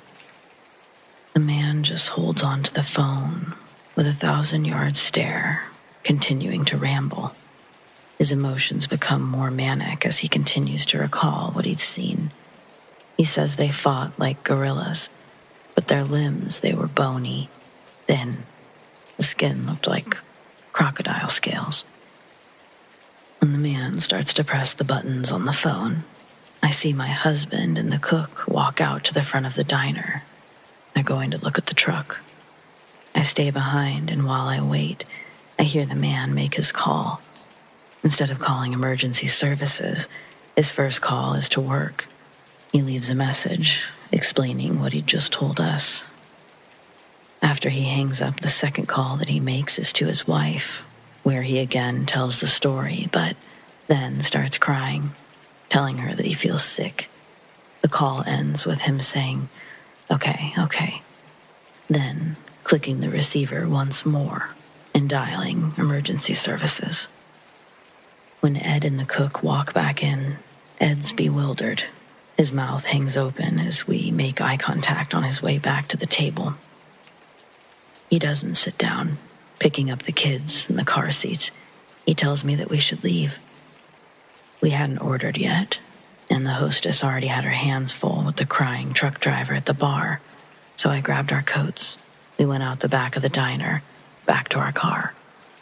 Exiting the travel center doors, Ed's walk turns into a jog as he gets to the car, and he quickly buckles up the kids.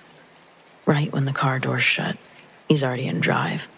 If I hadn't been wearing a seatbelt, the inertia would have sent me into his lap when we pulled out of that parking lot. Back on the road, Ed tells me that when he and the cook went out to look at the truck, he didn't know how it could have driven to the diner with that amount of damage. Impossible, were his words. And he said whatever was on the truck smelled horrible, like sulfur and vomit. The smell gave Ed a headache. It was throbbing and persistent hours after we left. Adding to this whole thing, later that night, Ed points out 3 military helicopters in the distance, zooming opposite to us. Nothing on the news the next morning. When we check into our hotel, I'm still a little weirded out by the night, and Ed's still feeling ill. I find the diner's number in the phone book. I try to call to see if I can get any updates, curious about what had happened to the trucker after we left. But the phone went straight to an automated answering machine.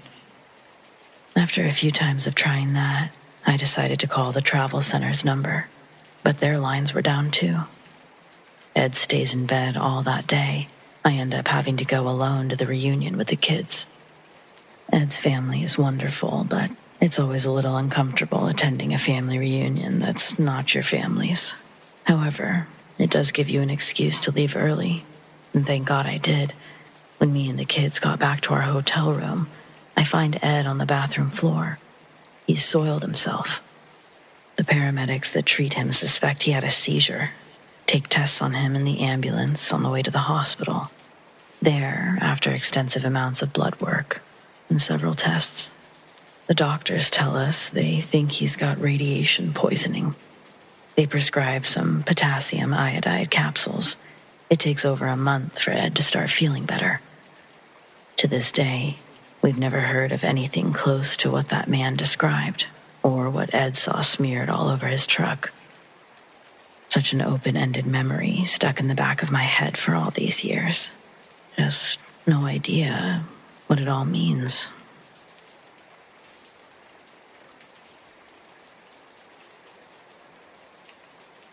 I've been driving a rig for a little over 3 years now, but I'm currently looking for some new work. Some people enjoy the lifestyle, but it's just not for me. I grew up in a city where the only thing you had to worry about were the other people, robberies, murderers, and the like. But when you're driving through open roads in the middle of nowhere, there are much worse concerns. Concerns I never considered when I took the job. Most of the time, the worst you'll encounter are poor drivers and traffic jams. But I recently drove through the night in order to finish a haul before my kid's birthday. To be fair, I did make it back for his party, just not without a price. It was well past 1 a.m. on a long stretch of highway when I had a back tire blow out on the passenger side. Huge strips of rubber were on the road, and I had just come around a curve. I couldn't leave it there for someone to hit, so I pulled over, grabbed a flashlight. I was more annoyed than anything. It's just exactly my type of luck. Once the rubber was off the road, I dug out all of the tire tools and got to work. Right when I got the old one off, I started hearing something big moving around in the woods behind me. At first, I ignored it, but as it got closer, I realized it was something on two legs. We don't have bears around here. That made me think it was a human, which meant fuck that tire. I threw my tools into the cab and then retrieved the safety triangles. As I ran back, I could hear the footsteps just inside the tree line, running with me. I screamed that I had a gun, even though I didn't. Not that it did any good. When I stopped to jump into the driver's seat, I saw what had been chasing me in a small opening between the trees. It was inhumanly big. Its head was at least 9 feet high, and its shoulders were the width of 2 linebackers. Shit, maybe 3, I don't know. It only stopped to look at me for a split second. Once I was inside the cab, it continued running forward. I got the rig moving as fast as she could go, but within a few hundred yards, it darted into the road. I only caught a glimpse of it as it charged towards the passenger door. It all happened so fast. It was on all fours now. I know its body was the size of a brown bear, but its body was jet black, and its head was more like a wolf's.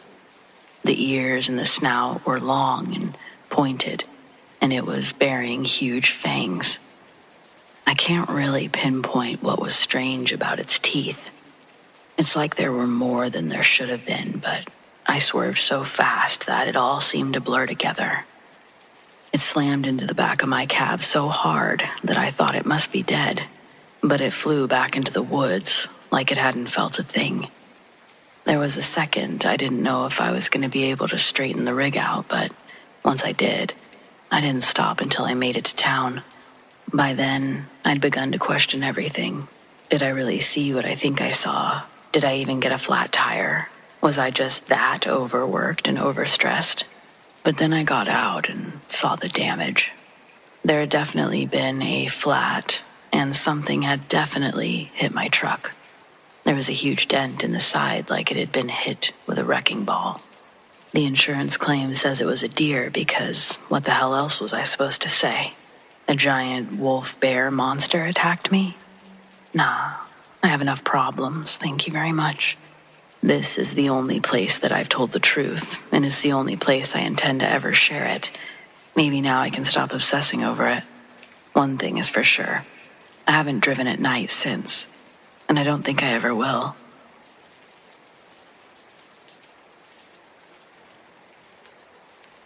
I'm a female trucker from Tennessee, and I've seen some crazy shit in the last 20 years, but nothing like what I just experienced. I prefer to get my sleep during the day and do my traveling at night. Less traffic and lunatics that way. I got back on the road at 9 p.m. thinking I would arrive at my destination right as they were opening, but I'm so terrified that I had to pull over at a rest stop. There's lights and people here. I really don't want to be alone right now, especially on a dark highway in the middle of nowhere. It was around 1 a.m. when things started getting weird. I don't know how to explain it, but it's like I had this feeling of dread or impending doom. I'm not a paranoid person. I turned 46 last week, and I can't name a single other instance where I felt anything like that. It bothered me so much I had to call my partner and kids to make sure they were okay. They didn't really appreciate it. They assumed something must have happened to me because I forgot what time it was. But I couldn't help myself. I should have at least felt better once I'd spoken to everyone, but I didn't. If anything, the feeling only got worse. I even tried distracting myself with podcasts, but there was no shaking it. The only thing I could think to do next was to check with other drivers. So I grabbed the CB. I only glanced away from the road for a fraction of a second, but when I looked up again, there was a huge, hulking figure on the side of the road. I only caught a glimpse before passing it entirely. It happened so fast, I immediately began to wonder if I even correctly interpreted what I saw. Then the more I thought about it, the more my brain began to reform the humanoid shape into a tree. Maybe it was sheer terror, or maybe it's because I knew the only reason someone would be out there is if they were in trouble. What if I was leaving some poor soul to their doom? Logically, that was the most likely scenario, and any other night, I probably wouldn't have hesitated to turn around. But I was so sure about that feeling. I knew something bad was going to happen if I turned around. A few minutes later, I realized the CB was still in my hand, but I'd lost interest in using it. I didn't know what I'd even say. It was just past 1:30, and anyone I spoke to would probably assume I'd just taken too many stay-awake pills. Once again, I glanced down just long enough to put the CB back, and when my eyes returned to the road, some huge creature was flying straight at me. Yes, flying. I screamed and instinctively hit the gas rather than the brakes. It was coming in low. I kept imagining it smashing straight through my windshield. It looked much different in the beam of my headlights. Its flesh was gray and mottled, one of its wings longer than its entire body. It happened too quickly to make out any facial features, but from what I could tell, covered in scars, missing a nose. Instead of coming through my windshield, it landed on top of my rig. I felt the whole thing shake with its impact, and had I been a less experienced driver, I probably would have panicked, and it would have caused the whole thing to flip over. I didn't know what to do, but I couldn't imagine stopping. So I just kept going as the sound of its heavy, thudding footsteps made their way towards the cab. When it finally came to a stop, there was a screeching sound, like knives scraping against metal, just above my head. I thought it was going to rip open the cab and yank me out right there on the spot. But I still didn't stop. I couldn't. It probably only lasted a few seconds, but it felt like an eternity before the noise finally stopped. The sound of gigantic flapping wings began to fade in the distance. It was definitely gone for the moment, but that didn't mean it wouldn't come back. I found this rest area 30 minutes later, parked right between two other rigs. It's bad form to park so close when there's plenty of room available, but they'll have to get over it. As soon as I drop off this load, I'm going to take off a few weeks. I need to reevaluate how I do things. I know this sounds like I've lost my mind. I wouldn't have believed this story if it happened to someone else, probably. So I don't blame anyone for not believing me. But on the off chance anyone else has ever seen something like this, please, please, let me know.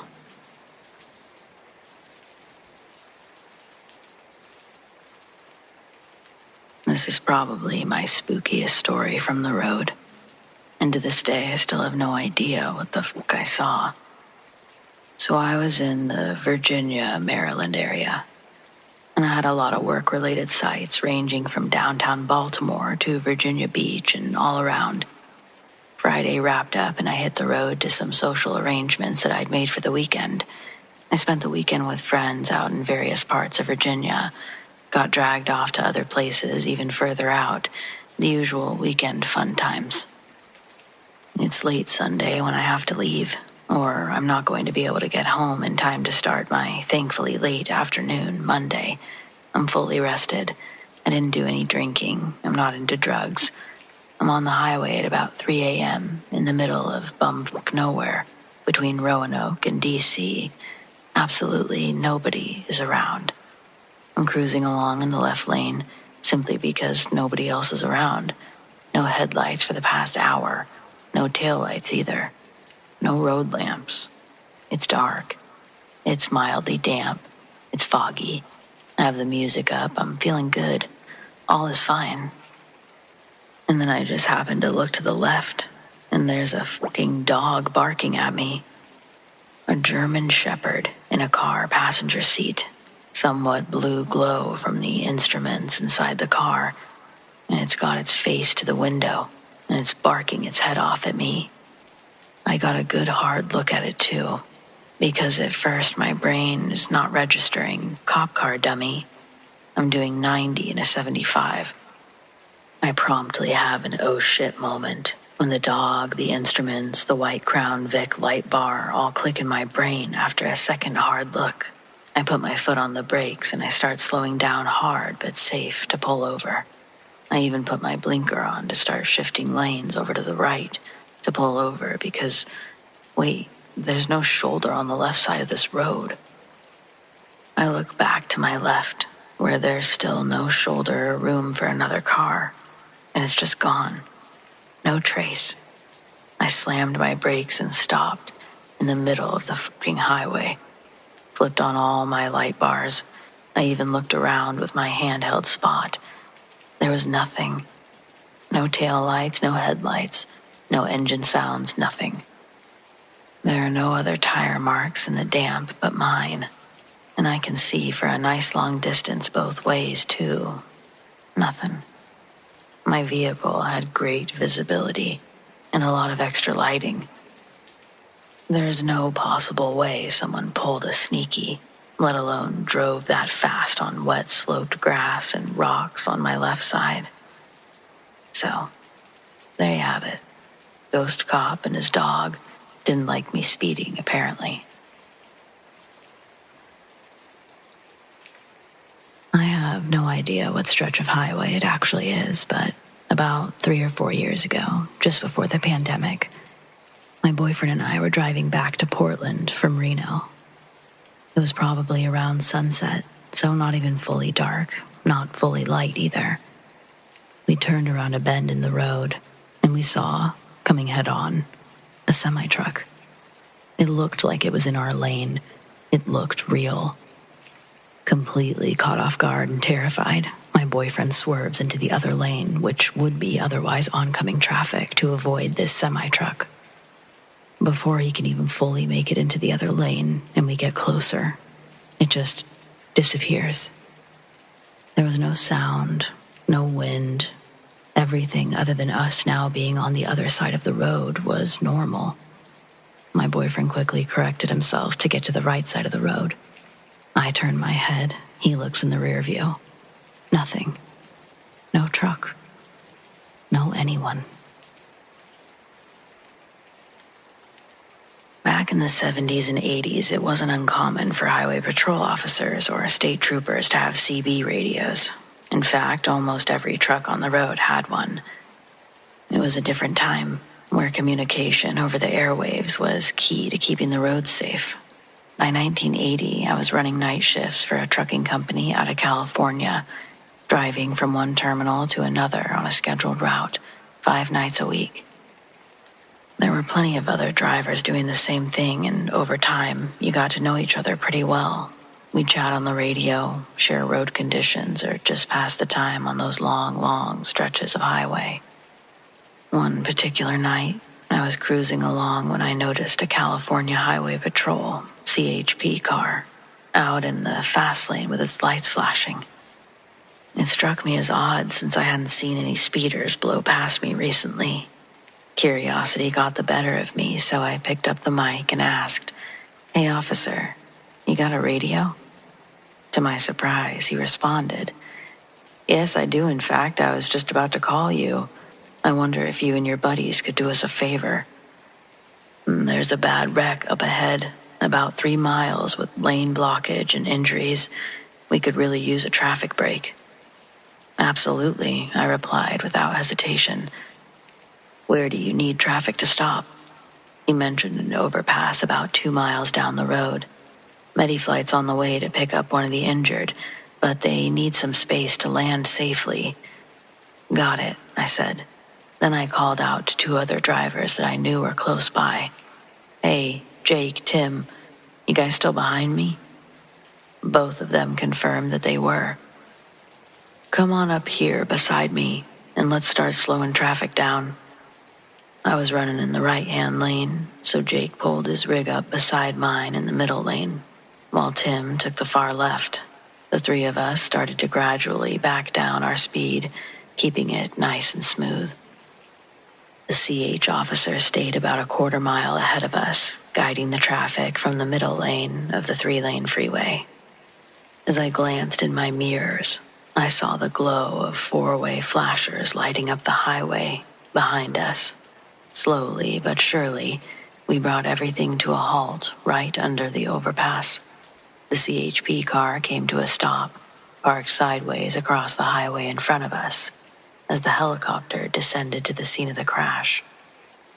We all climbed out of our trucks, the cool night air hitting our faces as we gathered around waiting. The helicopter took off after a few tense minutes, and soon enough, the wreck was cleared from the road. The CHP officer walked over, his expression a mix of gratitude and exhaustion. "We'll be ready to roll in just a few minutes. I really appreciate what you guys did back there." We nodded, and after he got back into his car, we turned to our trucks. A short while later, he called over the radio, "Okay, let's move. Stick to the middle lane until the sweepers finish up. Thanks again." As we passed the crash site, the officers waved from the shoulder, and we waved back, glad to have helped in some small way. Another night, we found ourselves boxing in a drunk driver. We slow-walked him to the freeway, staying on his tail and flanking him on both sides until a base station was able to call the CHP.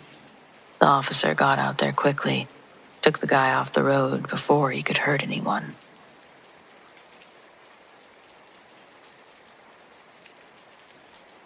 Craziest thing I've seen as a trucker would most definitely be the night I'd pulled into a gas station to fuel up. I'd also planned on just sleeping there for the night, but my sleeping arrangements would soon change, for reasons you'll soon find out. It's late. I pulled in, gas up before reparking in the nearest spot, next to a few other trucks. Then I get on my flip-flops, gather my towel, soap, a couple of bucks from the dash, and I head in to take a shower. By the time I'm out, the parking lot is filled with police cars, lights, sirens, police dogs barking. There's a cop inside the station telling everyone to stay inside. I'm holding my shit like, what the fuck is happening? I'm pretty tall, and I can see directly out of the windows of the gas station. I notice that the majority of the action going on right now seems kind of close to where I'd parked. So I shuffle closer to the window. I'm able to see that it's the semi parked 2 spots down from mine that's getting all the attention. The truck has its driver's side door open, with a young man using it as a shield while he exchanges gunfire with the police, who are in turn also using their vehicles as shields and firing back. The whole time I was thinking, please don't shoot my truck. Please don't shoot my truck. And thank God, not a single scratch came to it that night. I can't say the same for the other guy and his truck. They lit them both up like a Christmas tree in that parking lot. I don't feel too bad, though. I watched as the cops released about 20 or so girls from his trailer while they continued to make us wait in the gas station. Ambulances showed up. The fire department was there for some reason, and it was wild to see. I went ahead and hit the road, ended up a few miles down at the next rest station. I had the luxury of parking away from the other semis. Another added bonus was no shootouts there.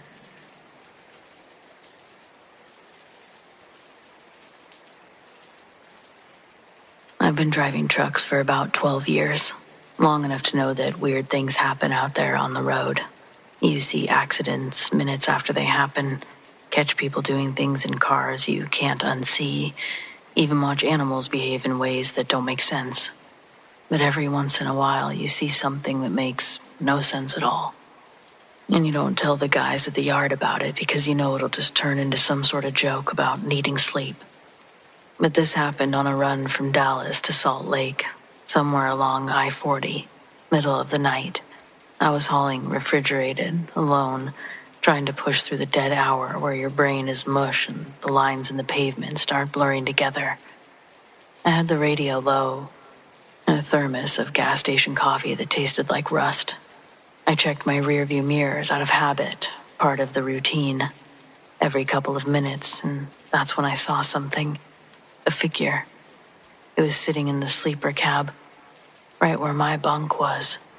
Clear as day.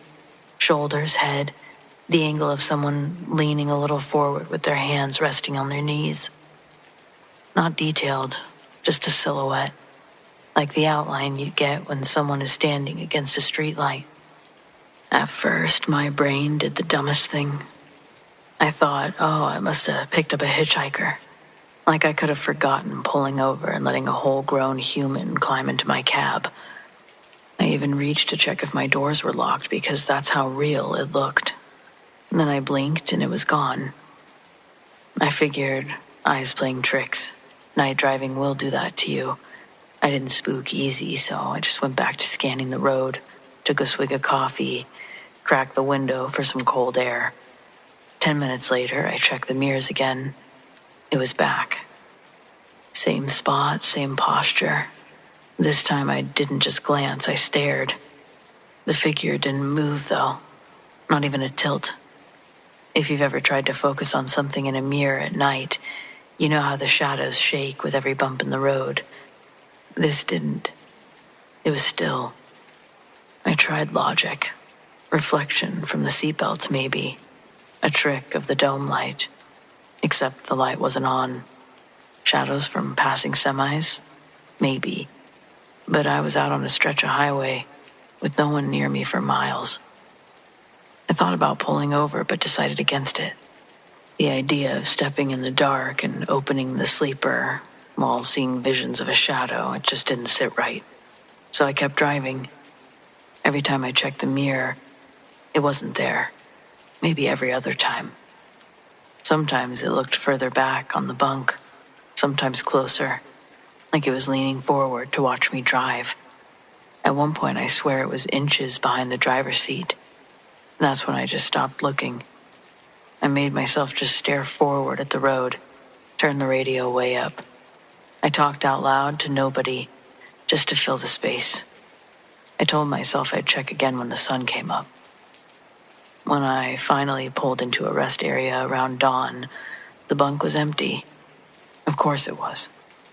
But the weirdest thing was the seatbelt in the sleeper was buckled. I never buckled it. It just lays there. But that morning it was clipped tight across the cushion, like someone had strapped in for the ride. I don't know what I believe about ghosts. Maybe my brain was fried and I imagined the whole thing. Maybe I buckled that seatbelt on another trip and just totally forgot. But I've put 1,000,000 miles on the road, and I've never once imagined a whole person sitting behind me like that. Now, every time I climb into the cab for a long run, I glance at the buckles. Always open, except for that one time.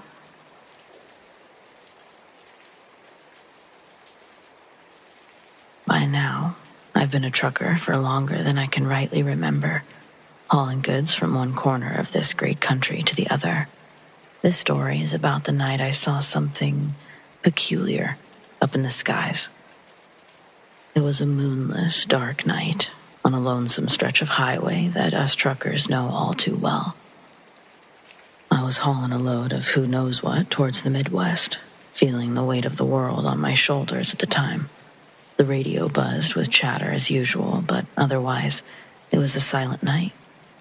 As I cruised along, I couldn't help but notice something mighty strange. Out of the corner of my eye, I caught a glimpse of something in the sky.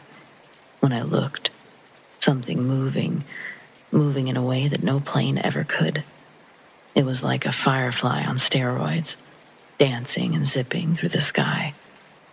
I squinted my eyes, figuring it was my tired mind playing tricks on me.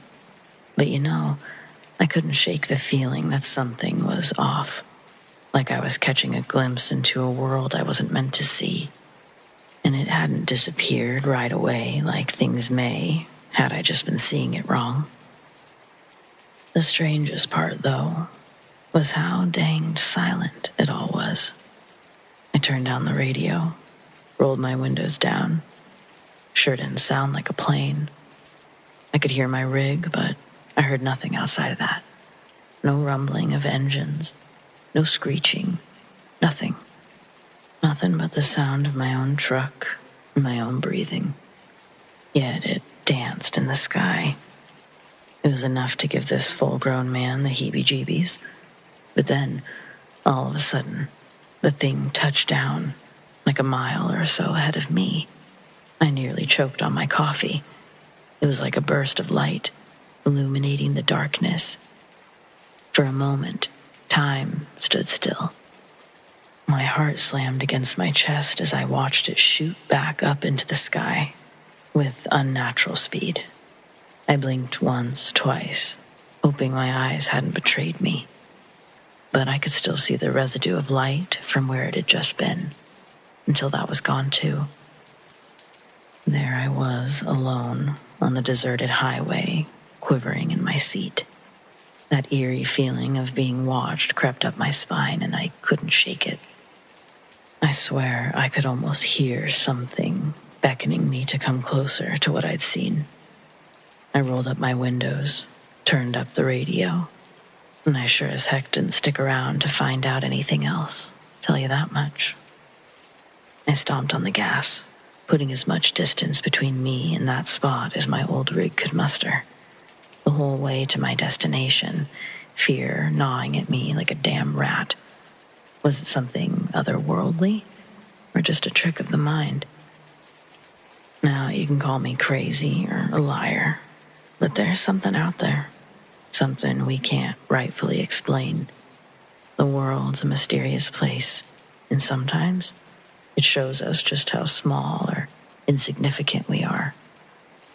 So the next time you find yourself on a desolate stretch of road, keep your eyes peeled and your wits about you. You never know what you'll run into out there.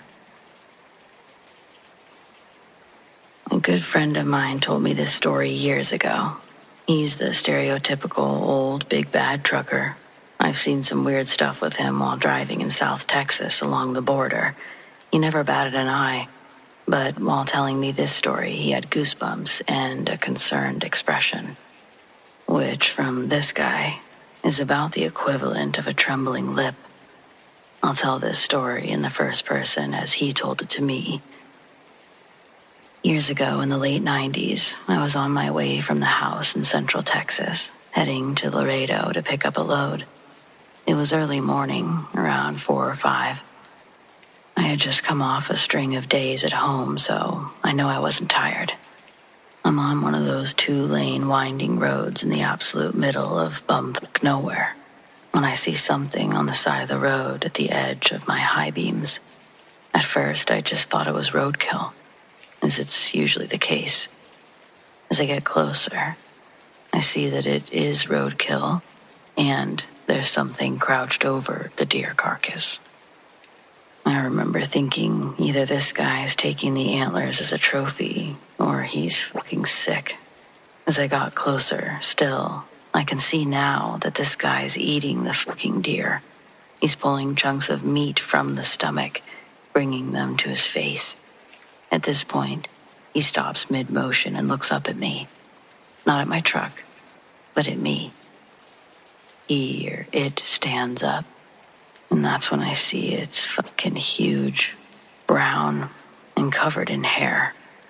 I remember thinking at this point, oh fuck, this thing is standing on the tiny shoulder, looking at me. By this point, maybe 3 seconds have passed, and I'm about to the point in the road that he's standing at. I didn't even think of stopping. In fact, I'm starting to lay on it and get the hell out of there. As I'm passing it, it's looking at me. Again, not at the truck. It's looking through the driver's side windshield at me. He obviously has the intelligence to know that there's a driver in here and knows where I'm sitting. As I passed it, I could still see its head above the hood of my needle-nose Pete, an old truck design where the hood goes straight out from the windshield, known for being tall and difficult to see around. This thing was a fucking giant. I don't know if it makes sense, but I remember seeing human intelligence in its eyes. It scares the shit out of me. Sorry for the wall of text, but I figure it's a story worth sharing.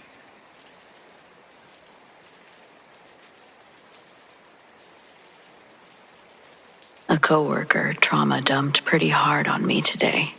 It came out of nowhere and I navigated it well. I pride myself on holding a good poker face.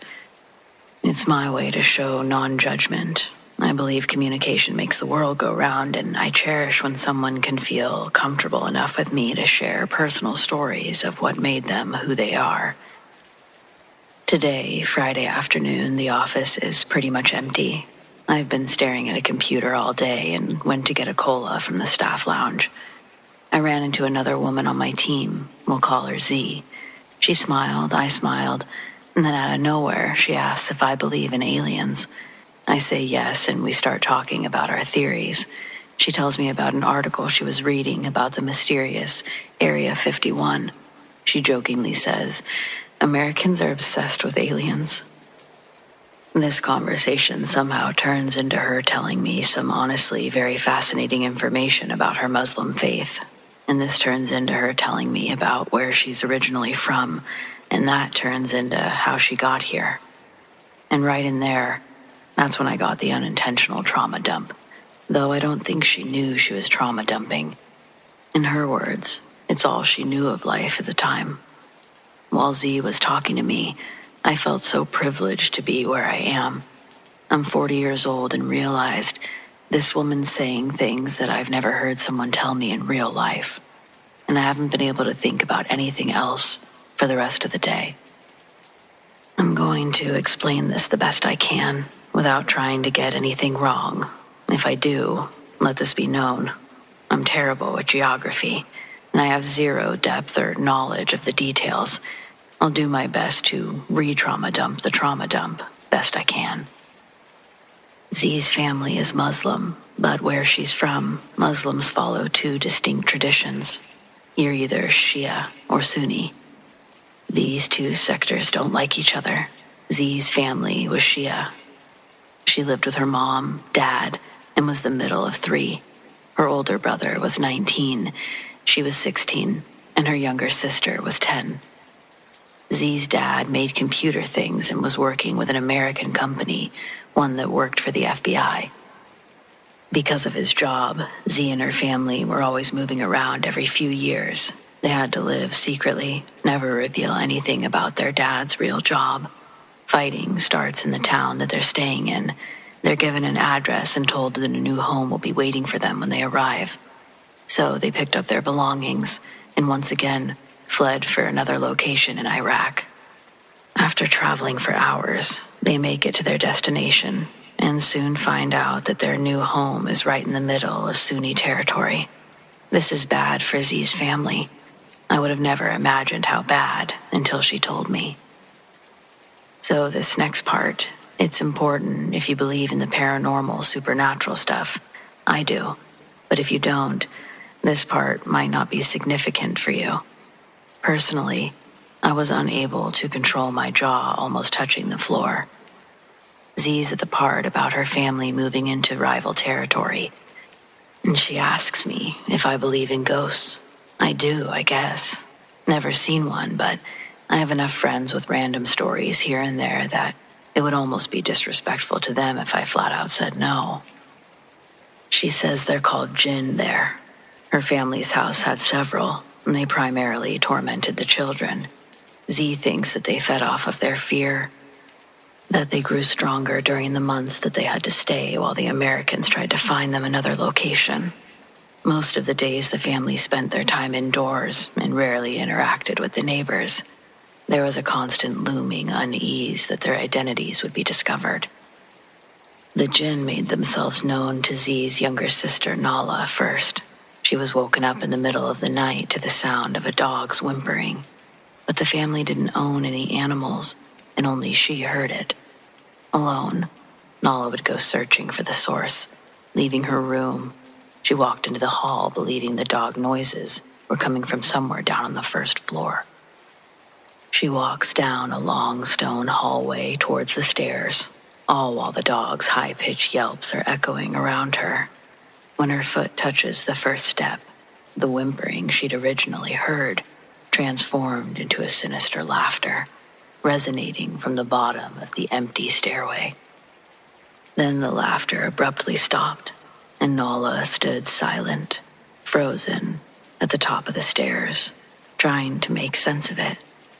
The lights had been intentionally left off not to disturb the others sleeping, out of pure ingrained paranoia that someone could break in at any time. But Nala decided to turn on the lights to give one more good look around. But as she's reaching for the switch, disembodied footsteps begin dashing up the stairs towards her. Nala somehow suppressed her scream while running as fast as she could to Z's room. She woke her up in a panic and told her everything. After Z was able to calm Nala down, she got out her flashlight and they searched the house until they were certain that every door was locked and only family was inside. They both slept in Z's room that night. It was a large home with plenty of rooms, but when possible, the family always chose to sleep in the furthest rooms opposite of one another as they could. Even the mother and father would sleep alone in their own rooms of the house. They'd make a bed against the wall that the entry door swung towards, leave it open, and lay as tucked away as possible. I had to ask why. It's because if the unfortunate event of their home being targeted, they'd have a better chance of at least a few of them surviving if they weren't all bunched together like cattle. But exceptions were made when the rest of the family started having experiences of their own with the jinn. Candles randomly lit in the house, and whispers were commonly heard in the night. Z's dad was plagued with night terrors, ones that made it hard for him to sleep. Walking through the house one night, he watched their large living room couch slide at him effortlessly across the floor. It knocked him over, and he hit his head on the ground. I don't remember who found him in the morning, but there was a big pool of blood around him. They all thought that he was dead until he woke up. They also found small footprints, ones that looked like they had walked through the blood and up the wall. It wasn't the dad's blood. He didn't have any open wounds on his head, just a baseball-sized welt above his right eye. After Z's dad was convinced, all of them felt comfortable sharing their stories, hearing whispers, seeing shadows slink from the corners of the room, and misplaced items. These were all commonalities that they experienced. And scorpions. They'd find dozens of scorpions in their home, in their beds, clean laundry, hiding in their sandals. The mom and dad searched every inch of the house for holes or cracks, but nobody knew how the scorpions were getting inside. Apparently, everyone got stung at least once by one of those little devils. Z said that she was stung 4 times, once while she was sleeping. The surge of pain woke her up, and the scorpion, along with its stinger, was hanging off of her face when she sat up. The stinger embedded itself like a fishing hook into her bottom lip. It swelled up real big and stayed like that for over a week, she said. I remember thinking that this was as bad as the story would get, but when Z kept talking, I realized that was just the beginning of her story. I was about to learn how her family got out of there, how they ended up here in America. More specifically, everything that they lost to come here. This part was the trauma.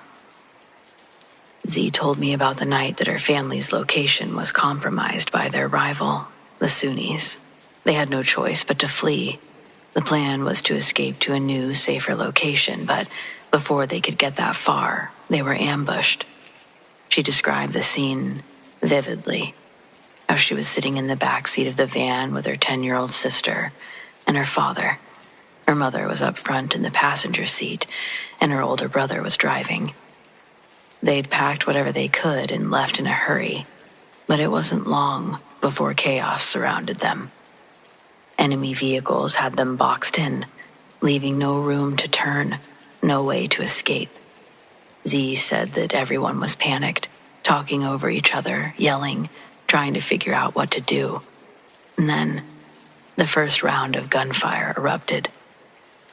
Bullets rained down on the van, shattering windows, tearing through the metal. She was sure that one of the bullets had hit someone inside the van, but as she looked around frantically, she didn't see any blood. She told me that she barely had time to check if everyone was okay when another round of gunfire ripped through the van. This time, the damage was unmistakable. Z's voice hardly trembled when she described it. She said that she looked over just in time to see her brother's head lose its shape. And that's how she would put it. 1 second it was there, the next it wasn't. She said that she couldn't believe what she was seeing. She looked ahead, and there were his hands, still gripping the steering wheel, as if he were still driving. The van was bumping along the uneven road, and for a moment, she said it almost looked like he was still in control. Of course, she knew better. Her brother was gone, and if they didn't do something fast, they all would be. Z's mother screamed from the front seat, a guttural, heart-wrenching sound as she described it. But there wasn't time to process or to grieve, not for Z. The van swerved violently as the lifeless weight of her brother slumped against the wheel, his foot still pressing the accelerator. The vehicle jolted to the right, narrowly missing a ditch. And Z's father, he lunged forward, reaching for the steering wheel from the back seat. Z remembers him shouting for everyone to hold on, his voice breaking under the strain of the noise. Nala, her sister, clung on to Z, her small hands gripping her arms tightly.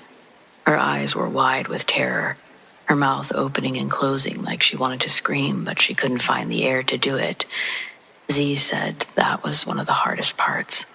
She barked for everyone to stay down, yanking her sister towards the floor as another hail of bullets shattered the windows. Shards of glass rained down on them, cutting into their arms and neck. Z barely felt it through the adrenaline.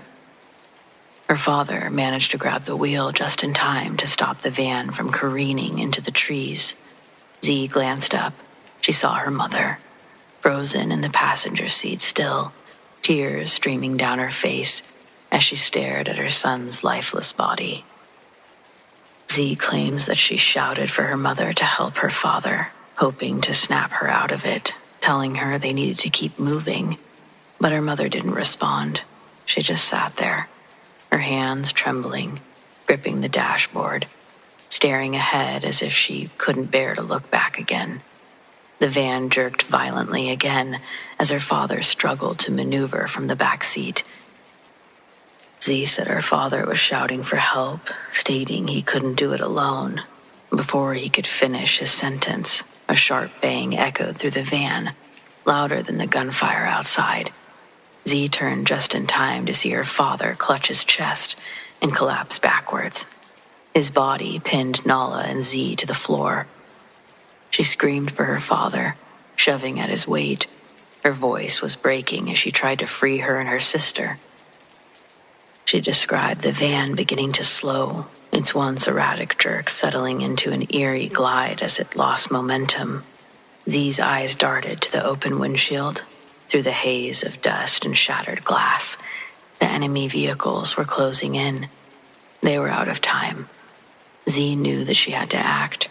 Her brother was gone. Her father was gone or close to it. Her mother was catatonic, and Nala was too young to understand what was happening, so that just left her. Gritting her teeth, Z wiggled free from under her father's weight and scrambled forward, slipping into the driver's seat. She shoved her brother's body aside as gently as she could, trying not to look at him, or what was left of him. Her hands gripped the blood-slicked steering wheel and she pressed her foot down on the gas pedal. The van roared to life again and lurched forward. Through the shattered rear-view mirror, she could see the enemy vehicles gaining on them. The road ahead was a narrow, winding path. But Z's mind was racing faster than the van. She had no plans, no way out, only the will to survive. And she wasn't going to let her family die here, not like this. She recalls white-knuckling the steering wheel, desperately pushing forward with the battered vehicle, faster than it was meant to go. Behind her, the enemy vehicles were still closing in, their headlights slicing through the dust and the darkness that began to fall. Gunfire rang out again, bullets peppering the van's frame, but Z kept her focus on the road, shouting for her sister Nala to stay down. Glancing back, she could see Nala closed into the tightest ball possible, clutching their father's shirt like a lifeline. Z's mother was still in the passenger seat, still frozen, tears streaming silently down her face.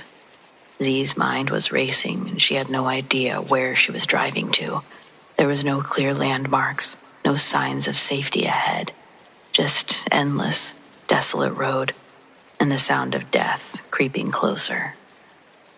And then, over the chaos, a new sound emerged. At first it was faint, barely audible over the rumble of the van's engine and the sharp crack of gunfire. But as it grew louder, Z recognized it, the low, unmistakable thrum of helicopter blades. She glanced upward toward the shattered windshield, and she saw it, a silhouette against the moonlit sky, its spotlight cutting through the dust. The United States military. Z felt a flicker of hope ignite, but it was quickly overshadowed by fear. The enemy vehicles were still closing in, and there was no guarantee the helicopter crew had seen them. The van jolted violently as another bullet hit the rear tire. The vehicle swerved, and Z fought to keep it steady. She slammed her foot down on the gas pedal, desperate to close the distance between them and the helicopter. Suddenly, a powerful beam of light swept across the road, blinding her for a moment. The helicopter's spotlight had locked onto them. Z says she knew they likely couldn't hear her, but that they were all screaming now, "We're here, we're here." They were praying that they could hear them, see them waving their arms out the windows, screaming, "Help us." A deafening roar from above as the helicopter opened fire, not at the van, but at the enemy vehicles behind them. Explosions lit up the darkness, and Z risked a glance in the rearview mirror. She saw one of the pursuing vehicles veer off the road, engulfed in flames, while the others skidded to a stop. The road ahead and behind were suddenly clear. The van sputtered and groaned, its damaged tire making it impossible to maintain speed. Z knew that they couldn't go much further, but the helicopter was now directly overhead, its light guiding them like a beacon. She explains that moments later another vehicle appeared on the horizon. This one was marked with the unmistakable insignia of the U.S. military. Z barely had time to register it before the van gave one final lurch and ground to a halt. Armed soldiers poured out of the military vehicle, shouting orders in a mix of English and the local language. Z threw the van into park and stumbled out, dragging Nala with her. Clutching her sister tightly, she urged the soldiers to please help her family, that her father, her mother, were inside the van. The soldiers moved quickly, pulling her parents from the van while others formed a defensive perimeter around them. Z continued to cling on to Nala, and she watched through tear-filled eyes as the soldiers carried her unconscious father and shell-shocked mother to safety. The helicopter continued to circle overhead, its presence a shield against any further attacks. As the vehicle rumbled away, Z finally allowed herself to collapse against the seat, her body shaking with sobs. Nala was clinging to her, burying her face in Z's chest. Her brother was gone, her father was gravely injured, and her family would never be the same. But the rest of them were alive. Against all odds, they had survived. Z said that was the first time in an eternity that she allowed herself to believe that her family might have a future. Again, I don't think Z knew she was trauma dumping. In retrospect, I guess I'm glad she did. The conversation has given me an insane amount of perspective, respect for things that I didn't really understand before. Above all else, it felt like she really needed to share that chapter of her life, I, on the other hand, know that I'm sharing trauma. So if you don't want to hear it, I'm sorry you read it. Take care.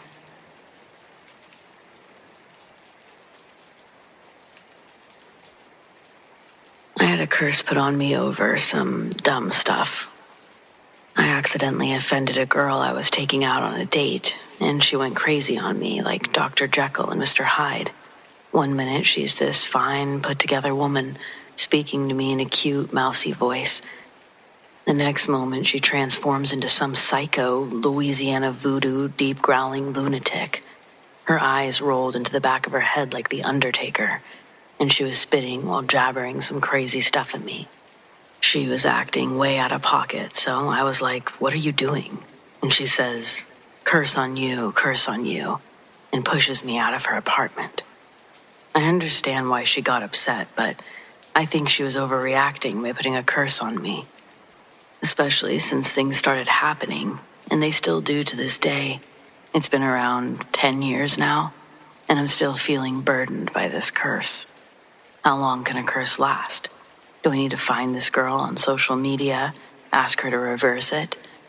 I'm only writing this right now because I felt the effects of the curse again today. At least I think that's what it was. I don't tell anyone I'm cursed, but I've been making mental and physical notes about incidents so absurd that they had to be from the curse. There's also been a pattern of turquoise-colored items being directly involved.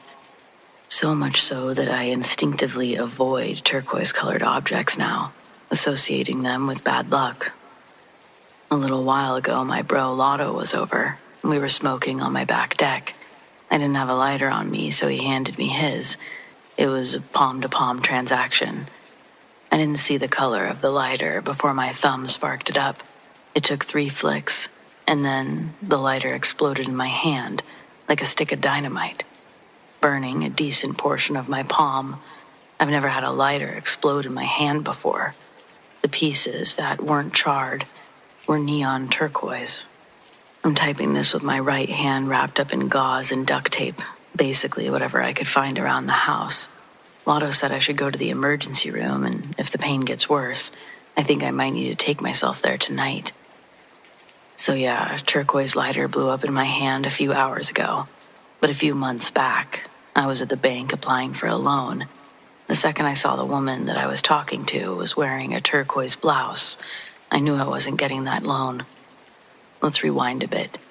The next day after I was cursed, I tried to brush it off, but it was pretty fresh in my mind.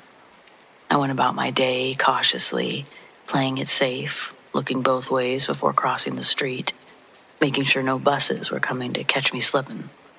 But with all my focus on my surroundings, I failed to notice the shady behavior of a young man in the courtyard of my apartment complex. I was walking back from the corner store thinking I was home free, when out of nowhere, this dude in a Charlotte Hornets jersey, who I'd never seen before, pulls out a gun and says, "Run them pockets." My arms were weighed down by grocery bags, so I had to stand there and let him rob me, pulling out my phone and wallet with his cheap gun waving in my face. He ran off, and that same day, I was riding my bike around, looking for him. I had a blade and just needed to get the jump on him before he could get his gun ready. As I passed between buildings, scanning alleyways, I felt my adrenaline pumping. Then, I made eye contact with someone coming towards me down the alley. I had full control of the situation, or so I thought. It wasn't the assailant. It was a scared Asian man behind the wheel of a taxi. His car had yellow sides, but the hood that I was about to get wiped by was turquoise. A replacement hood, I guess. I rolled across the hood and couldn't help but notice the reoccurring turquoise theme. The guy was more pissed off than concerned about my well-being. And he was right. I wasn't in the bike lane. I had to drag my wrecked bike home with 2 bent wheels. It was unsalvageable. My mom made me throw it out anyway. I never saw that dude in the Hornets jersey again. A few weeks later, I started seeing this girl, Tammy. One day, I climbed through her window like some Romeo stuff. Her parents were asleep down the hall, so we had to be quiet. We're making out, moving towards her bed, when I noticed this weird bird cage in the corner. It housed 3 turquoise parakeets. As we got closer to the bed, those birds started banging their beaks on the cage like prisoners tapping on bars. The more noise they made, the more Tammy freaked out, saying, "They've never done this before. What's wrong with them?" I could tell the mood was killed, so I started slowly backing toward the window. The birds were losing it. Tammy, for some reason, unlocked the cage. And when she did, those 3 parakeets flew at me like bats out of hell. They landed on me, pecking and flapping like I stole their eggs. Tammy started screaming, and I was swatting at these crazy birds trying to get the window open again. I knocked one against the wall, not really on purpose, and Tammy saw it. She completely lost it then. The lights came on, and her dad was standing in the doorway. Before I knew it, he had me in a big bear hug, dragging me out of her room, down the stairs, and out the front door. He dropped me at the end of the property and said, "You cross this line again, you're dead." I had to walk home that night with one shoe. Fast forward a few years later, the grocery store that I'd shopped at started using turquoise plastic bags for a promotion. I was horrified, but I bit my lip and told myself it's just a color. On my way to the car, a runaway shopping cart full of groceries smashed into my car's taillight. And of course, that cart belonged to an old man who couldn't afford to fix the damage, so I had to shove the broken taillight back into place and drive home. I never went back to that store again, though. There's more, but I'll skip to the most recent events before today.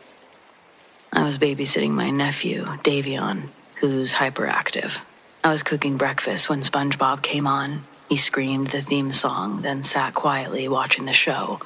But then, his whole body stiffened up, and it looked like he was having a seizure. I dropped everything and ran over. As I touched him, I got a massive electric shock that locked me up. Thankfully, I'd grabbed his shirt, and when I fell, I pulled him off the outlet. Paramedics arrived, and Davion made it through okay.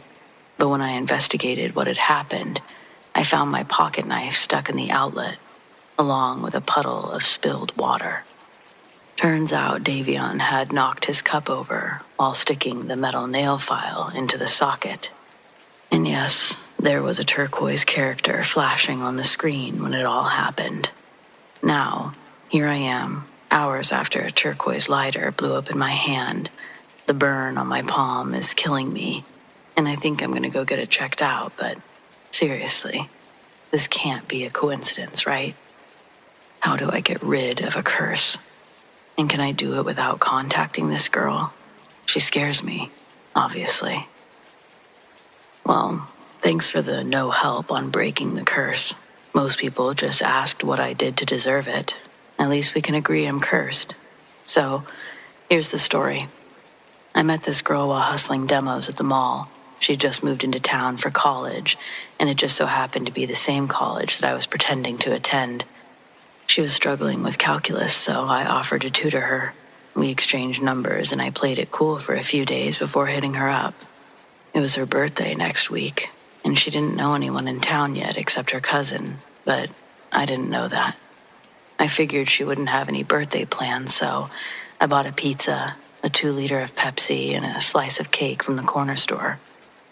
On my way to her place, I passed by a memorial for a kid who had gotten hit by a stray bullet.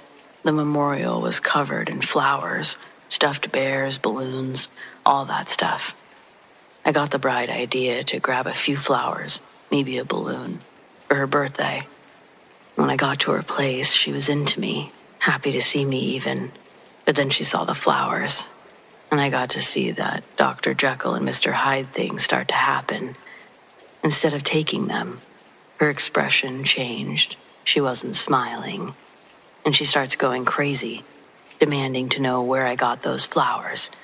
I tell her I picked them up at the store, but she calls me a disgusting liar. She tells me that she put those flowers on her cousin's memorial just this morning, and that she knows I'm lying. She escalated, so I doubled down, telling her that we must have gotten them from the same store. But, of course, I was made aware that her flowers came from a small garden, one that her cousin had kept in the backyard. And that's when she tells me that I have no soul, that I'm the equivalent of human garbage. And then her eyes rolled back into the back of her head, like I mentioned. And she cursed me. She took things too far, right? Now here I am, a decade later, still feeling the residual effects of an impulsive decision made by an immature person. How do I break this curse? I cannot be this screwed for the rest of my life.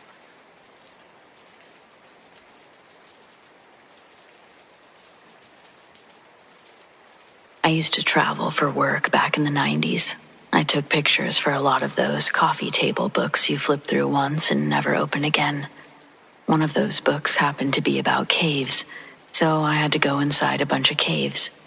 I told the publisher up front that I wouldn't be crawling, rappelling, or diving through anything. I didn't get paid enough for that.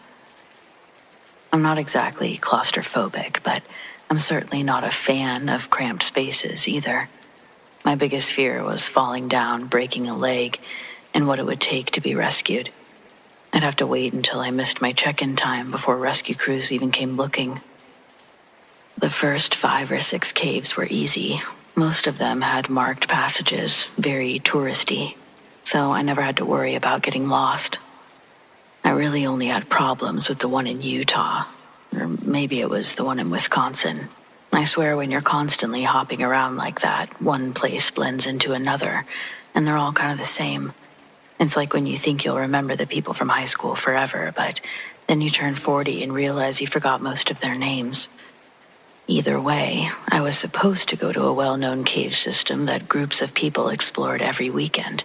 It was another popular spot like all the others, but I was going on a weekday, so I didn't expect to see anyone else around. As usual, I let everyone know where to send search and rescue if I failed to check in, and I entered the cave. Right away, it was different. The other caves were littered with support beams and rails installed over the years, but this one had little to no alterations. I suspected I might have found the wrong entrance, but it was a big open area, so I kept going. You never know what hidden spot was going to be a lucky break, especially back then, before millions of photos were a Google search away. I walked for maybe 15 or 20 minutes before the path split into different tunnels. Thankfully, I had a whole roll of fluorescent green marking ribbon. After another 10 minutes or so, my tunnel began to narrow, and it came to what I thought was a dead end. But then I heard a man calling out for help. He was desperate. You could tell how frightened he was. When I looked closer, I saw the path didn't end so much as drop straight down. The hole was rocky and still getting tighter, but I could see where the man had installed climbing anchors and rope lines. I let him know I was there, and he cried with relief. He said his name was Greg, and he'd been trapped since Sunday. I remember realizing at the time that meant he'd been stuck for a couple days, so I guess this was a Tuesday. He tried to rappel down that narrow hole and his ropes tangled. Next thing he knew, he was bouncing off the walls all the way to the bottom, and now he couldn't move. There was nothing I could do except for get help. He wanted me to try to pull him up myself, but there was just no way. Even if I was strong enough, who knew what condition he was in or what extra damage moving him would do? I wanted to make damn sure that I didn't forget where he was, so I tied one end of my green ribbon to his first anchor, and I let it unwind behind me. Maybe I was being paranoid, but if there was ever a time for overkill, this seemed like the moment. It only lasted as far as where the path started to split off, but that was my main concern anyway. After that, it was almost a straight shot out of the caves. Altogether, with the trek through the woods and back to my car, it took almost an hour just to get on the road. I called the police from the nearest gas station, and rescue crews met me there so I could lead them back to Greg. When we got back to the parking area, I started back toward the cave, and one of the guys stopped me, saying that I was going the wrong way. I assured him that this was the same path I had followed before. and they confirmed I must have gone to the wrong cave.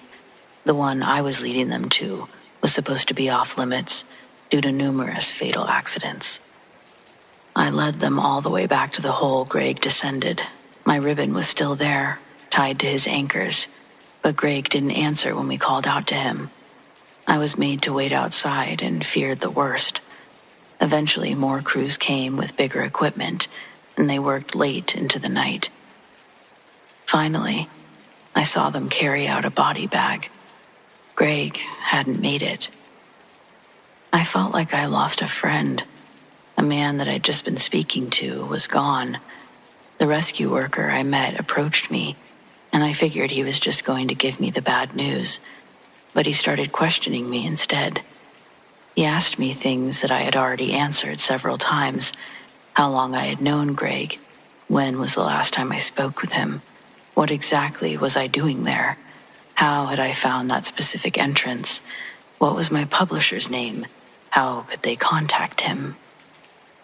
Finally, a couple of police officers joined us and asked me to answer some follow-up questions at the station.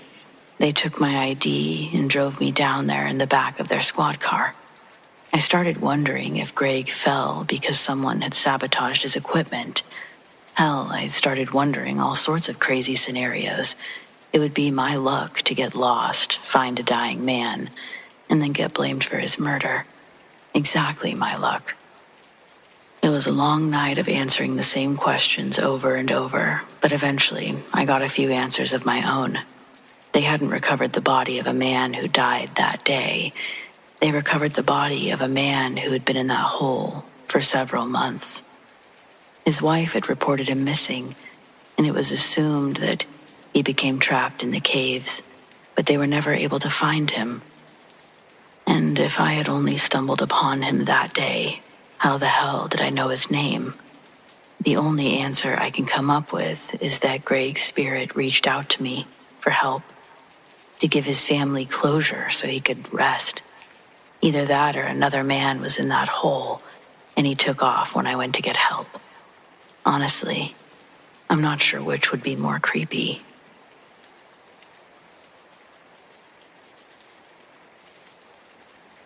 When my mom lived in Texas City, Texas, she worked as a hairstylist in the heart of the city. Her dream was to someday own the salon that she worked at, and this was before I was born. As much as she said that I didn't derail her career plans, I once jokingly apologized for her comparatively boring mom life, and her reaction to the comment was to start crying. Let me tell you, the few seconds of silence we shared were super uncomfortable. But don't worry, after she got her stuttering breath under control, I was like, shit, Mom, that's a fucked up way to react to my joke. She looked up at me, and I don't know if it was my place to start crying, but I couldn't help it. Everything suddenly got really heavy in the room. And then my mom explained herself, beginning with an apology, like, I'm sorry, Gia, I don't know where that came from. Then she was like, well, no, I know where it came from, but I don't know why I just had such a PTSD reaction to it. I'm really sorry, Gia, it's not about you. And I remember that she lit a cigarette, one where she took a long inhale. She smoked inside all the time, but it looked like she really needed that drag more than the air in her lungs. It looked like she had a deer in the headlights expression while she sat with the ash falling onto the table in front of her. All of this confused the hell out of me. PTSD about what? I asked her. She says, I chose to never work in the city months before you were even a thought. And well, apparently, when my mom was in her early 20s, she would take the bus to and from work, and the salon paid for her bus pass. She spoke like it was a really enjoyable part of her job. She would usually use the time to read a book or look out the window at buildings around her.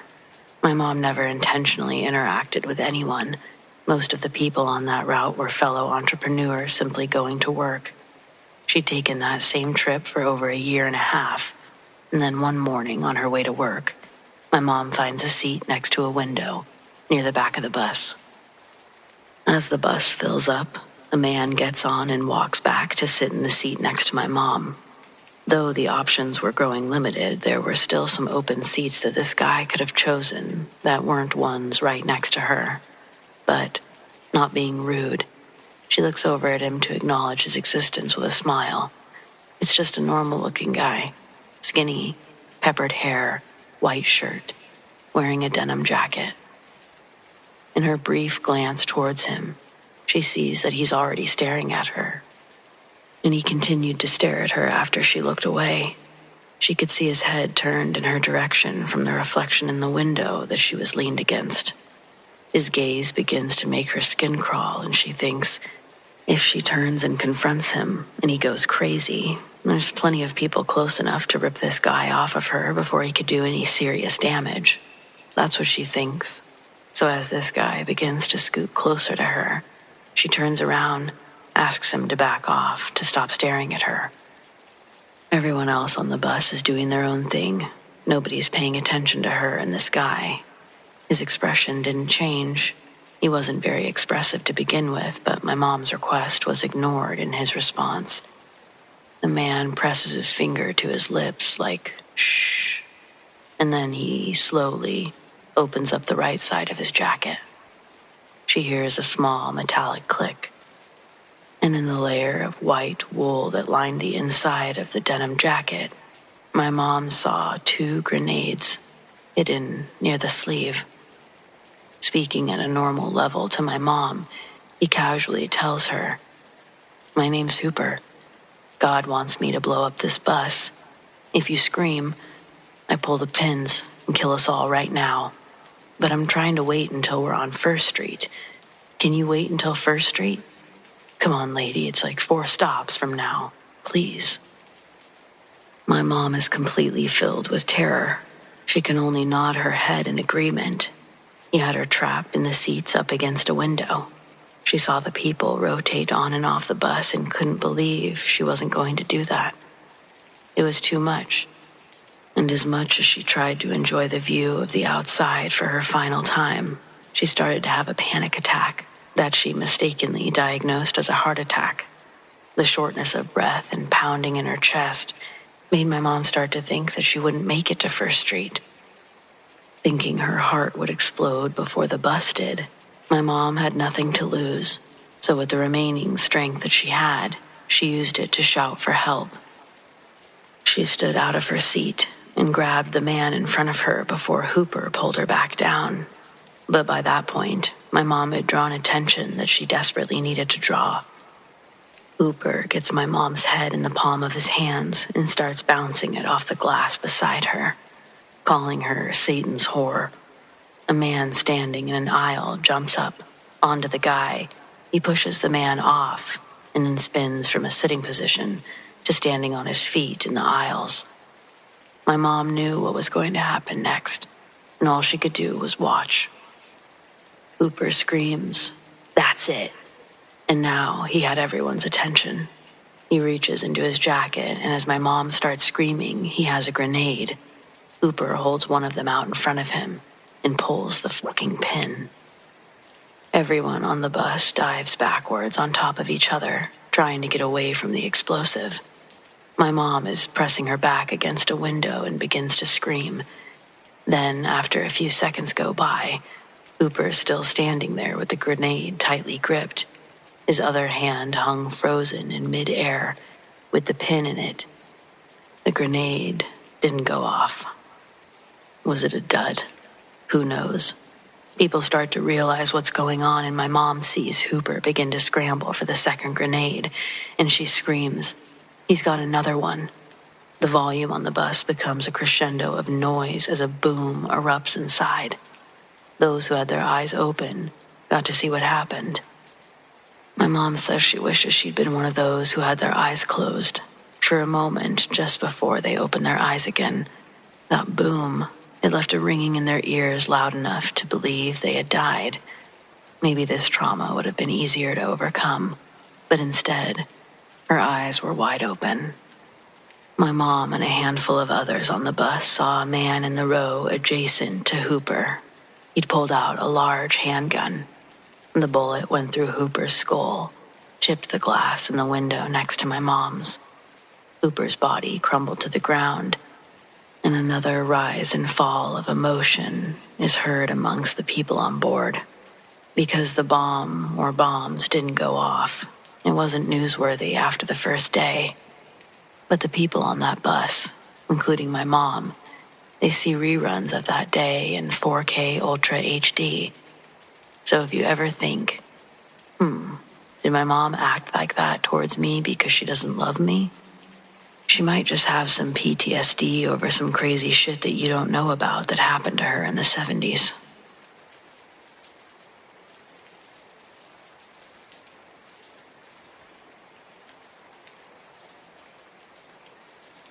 I grew up in rural Appalachia, so I grew up hearing all kinds of superstitions and legends about ghosts and other creepy things. Of course, as an adult, I realized that they were mostly made up by people trying to scare their kids from wandering off into the woods and passed down over the generations. I was told to never respond if something called my name in the woods, and if we heard whistling outside at night, it meant the devil was close. Of course, there's real truth and valuable advice in some of those stories. If a stranger is calling to you from the woods or whistling outside your house at night, you probably should be afraid, especially as a child. I never experienced either there in the mountains. The scariest thing that ever happened to me wasn't supernatural and happened in New Mexico. My mom died when I was very little, and when I was about 20, my dad passed away, leaving me without immediate family except my brother. Dad didn't have much, but he left his house to my brother and just enough money for me that I was able to buy 2 acres and a nice used camper. My boyfriend, now my husband, wanted to move back home and be close to his mom, and we planned to eventually build a house. It seemed like such a cool adventure to me at the time. It was literally in the desert. A dirt lot off a dirt road with no electricity or water access, and surrounded by other identical empty plots. Until very recently, you could still find land like that for a little bit of nothing because it's inconvenient and expensive to truly live comfortably out there. We had to haul water from my in-laws' house, use a generator for electricity. My husband worked nights as a security guard, so I was alone in that camper almost every night. Honestly, it was boring, and it felt safe enough to me then because I had a big bear of a Rottweiler named Zeus who would have defended either of us to the death. Obviously, though, as I'd find out, it wasn't really that safe, dog or not. It was a normal night like any other. I'd been outside watching the sky while I smoked a bowl and came back in to get ready for bed. I had just undressed and climbed into bed when I heard whistling and felt the camper sort of shift, like a hard gust of wind hit it. It wasn't that unusual, because sometimes the wind blew really hard out there, so I would have ignored it if Zeus hadn't started growling like the devil himself was outside. He was crouched down toward the doorway, ready to attack. I was terrified, and it suddenly seemed so foolish to have assumed I was safe out there alone, with a tin aluminum door between me and whatever was out there in the dark. I couldn't help but think about the story my granddad told me all those years ago, about hearing whistling at night, and while I'm not very religious in general, I'd be lying if I said I wasn't pretty unnerved in that moment. The sound of it was so unnaturally high-pitched that it almost sounded like the wind, but not quite, because it had that sort of sad melody to it. Besides that, my dog had never growled at the wind before. I remember thinking how crazy it was that I could hear it over the generator, and I couldn't tell where it was coming from. It sounded like it was everywhere. I tried to work up the courage to peek outside, but I was frozen to the bed. Zeus was going crazy now, growling and snarling and pacing. He rarely barked, but when he did, it was intimidating as hell.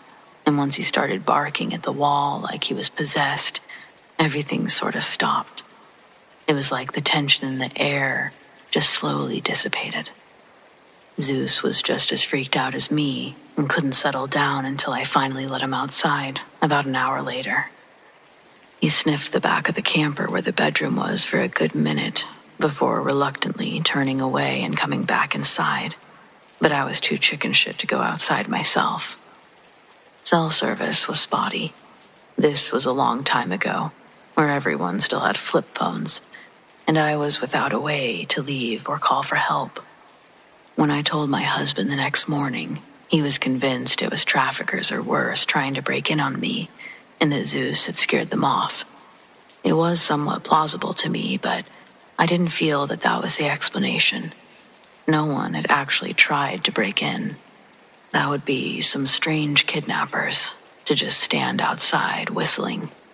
Then he told me that he'd heard rumors of a small cult who lived nearby out there, and maybe it was one of them trying to scare us away. That was more terrifying to me in a way, since I figured if that was the case, they might come back. But in the daylight with my husband there, it also all seemed a bit silly. I remembered how Zeus was sniffing the back of the camper, and we decided to go look around. The dirt out there is soft and sandy. It looked like it had been trampled around by multiple people with different-sized bare feet. The dirt that was right under the small window over my bed. The weirdest part is how there were no tracks leading off in any other direction, away from the camper. Just the ones outside the window. And one set halfway around the backside wall, right around where Zeus had started barking. Suddenly, that crazy cult rumor didn't seem very far-fetched or silly to me. And that's how I ended up living with my mother-in-law for over a year, because living in fear of being harassed or worse. We still own the lot where that happened, but we bought a place in town. The desert is beautiful, and I love hiking in it with other people. But at the same time, I've noticed something about the desert also really seems to attract crazy folks.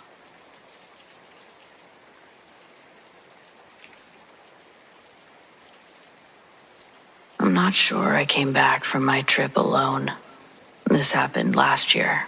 I took a solo trip up to northern Idaho, 3 days off-grid, just me, a tent, and the quiet. I wanted the kind that would make my ears ring. I've done solo trips before. They're sort of a reset button for me. No emails, no deadlines, no noise. Just trees and wind and my boots on the trail. I camped near a ridge that overlooked this narrow canyon surrounded by pine. It was beautiful, cold but beautiful. While I was setting up my tent that first evening, I spotted something half buried in the dirt near the base of a tree. Just a rock, smooth and dark, but something about it caught my eye. It was unusually round. When I picked it up, it felt warm, almost like it had been sitting in the sun, except it hadn't. Not under those trees, not in the shade. I don't know why, but I kept it. I just did. Tossed it in my pack and forgot about it until later that night. That's when I woke up to the sound of my tent zipper being pulled open. Now I sleep light when I'm in the woods. Any unfamiliar noise and I'm awake in an instant. This wasn't a rustle or a twig snap. This was a long, deliberate rip of the zipper sliding down. I sat up so fast I practically gave myself whiplash. But the zipper was closed, still sealed from the inside. No one was there. Nothing outside either. At least nothing I could see. But the air inside the tent was freezing, like someone had left the flap open all night. And the smell, burnt hair and wet leaves. Metallic, earthy, like something rotting beneath the soil. I found it hard to sleep that night. I left the next morning, hiked out early. I packed up like I was late for something. At home, I tried to forget it, chalked it up to a dream, a product of being alone in the woods for too long. But things got strange after that. My lights flickered constantly. The bathroom mirror fogged up when there was no water running. I'd wake up at exactly 3:17 a.m. every night, gasping like I'd been underwater. My cat, who normally sleeps at my feet, refused to come into the bedroom at all. And it would just sit in the hallway, staring at the doorway like someone was standing there. Then there was the rock. I put it on my desk, figuring I'd clean it and maybe keep it as a paperweight, but twice I threw it out. Once in the trash bin outside, once off a bridge near a river trail. Both times, I found it back in my house the next morning, sitting on my desk, like it never left. I really started to panic. I looked up the area that I'd camped in, tried to find any local legends, any history, anything. But the only thing I found was a handful of vague forums, posts about a burial ridge used by indigenous people long before the area was mapped. No official records, just rumors. At a certain point, I stopped sleeping. I see movement in the reflection of my TV screen, hear the same zipper sound right outside my bedroom window. I finally hit a point where I knew I had to do something, so I went back. I drove 6 hours, hiked another 4 miles with that cursed thing in my pack, found the same ridge, the same tree, the same patch of earth where I first picked it up. I didn't bury it. I left it sitting in the open, right where I'd found it. I apologized, out loud. I said I was sorry. I shouldn't have taken it. I'm leaving it here to please let me go home. The wind actually kicked up right after I said it. It was weird, like a warning, but then it was just stillness. I waited and nothing happened, so I left. That was 9 months ago. Since then, everything's been normal. Lights work, no more 3:17 wake-ups, and my cat sleeps in the bedroom again. I don't know what that rock was, and I don't know what I disturbed, but I've learned something. The woods don't always want to be shared, and if you ever feel like taking something home with you, don't. Some things just aren't meant to be carried, I guess.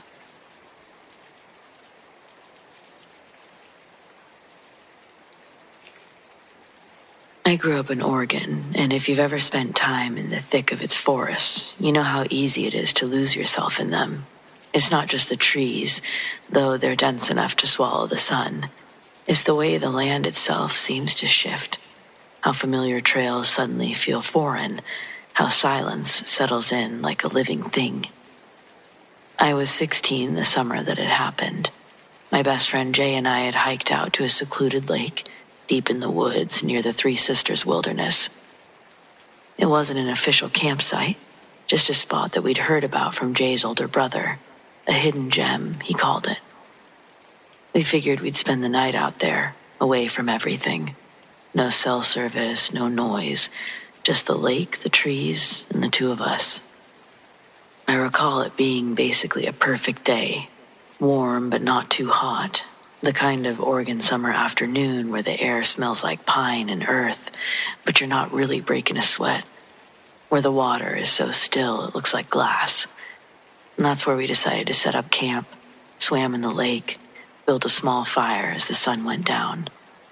And then that's when things got strange. It started with the sounds, a low hum like distant machinery, vibrating through the trees. Jay noticed it first. "You hear that?" he asked.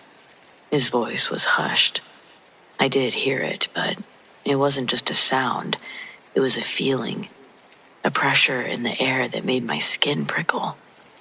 We tried to laugh it off and chalk it up to some weird natural phenomena. Then, the woods went silent. Everything stopped. Just an unnatural, suffocating stillness. And then the lights appeared, not in the sky like a plane or a star, but in the trees, small, flickering orbs, pale, bluish white, weaving between the trunks like fireflies, but moving with intent, intelligence. Jay grabbed my arm. "Dude, we gotta go." I was about to agree when I noticed something even worse. The fire. We'd built it up just moments ago, fed it dry wood, watched it crackle and spit embers into the night. But now, it was nothing but a pile of cold ash, like it had burned out hours ago. That's when the fear hit. We grabbed our packs, doused the remnants of the fire, though there was nothing left to put out, and we took off. The trail back should have been easy to follow. We'd marked trees, left a few clues to guide our way, but none of it was there. The path twisted in ways that it hadn't before. Trees we didn't recognize pressing in on all sides. The humming sound returned, louder now, buzzing behind our ears. And then, just as suddenly as it started, it was morning. We were standing on the side of the dirt road, less than a mile from where we'd parked. The sun was up, the birds were singing, and Jay was shaking, staring at his phone. It was Sunday. We'd left for the lake on Friday. An entire day and a half, gone. We never really talked about it after that, not really. What was there to say? People disappear in the woods all the time. Some come back, some don't. I guess we were lucky. At least I think we were. But there's still something so unsettling about losing time. Time you'll never get back, and time that you can't really explain.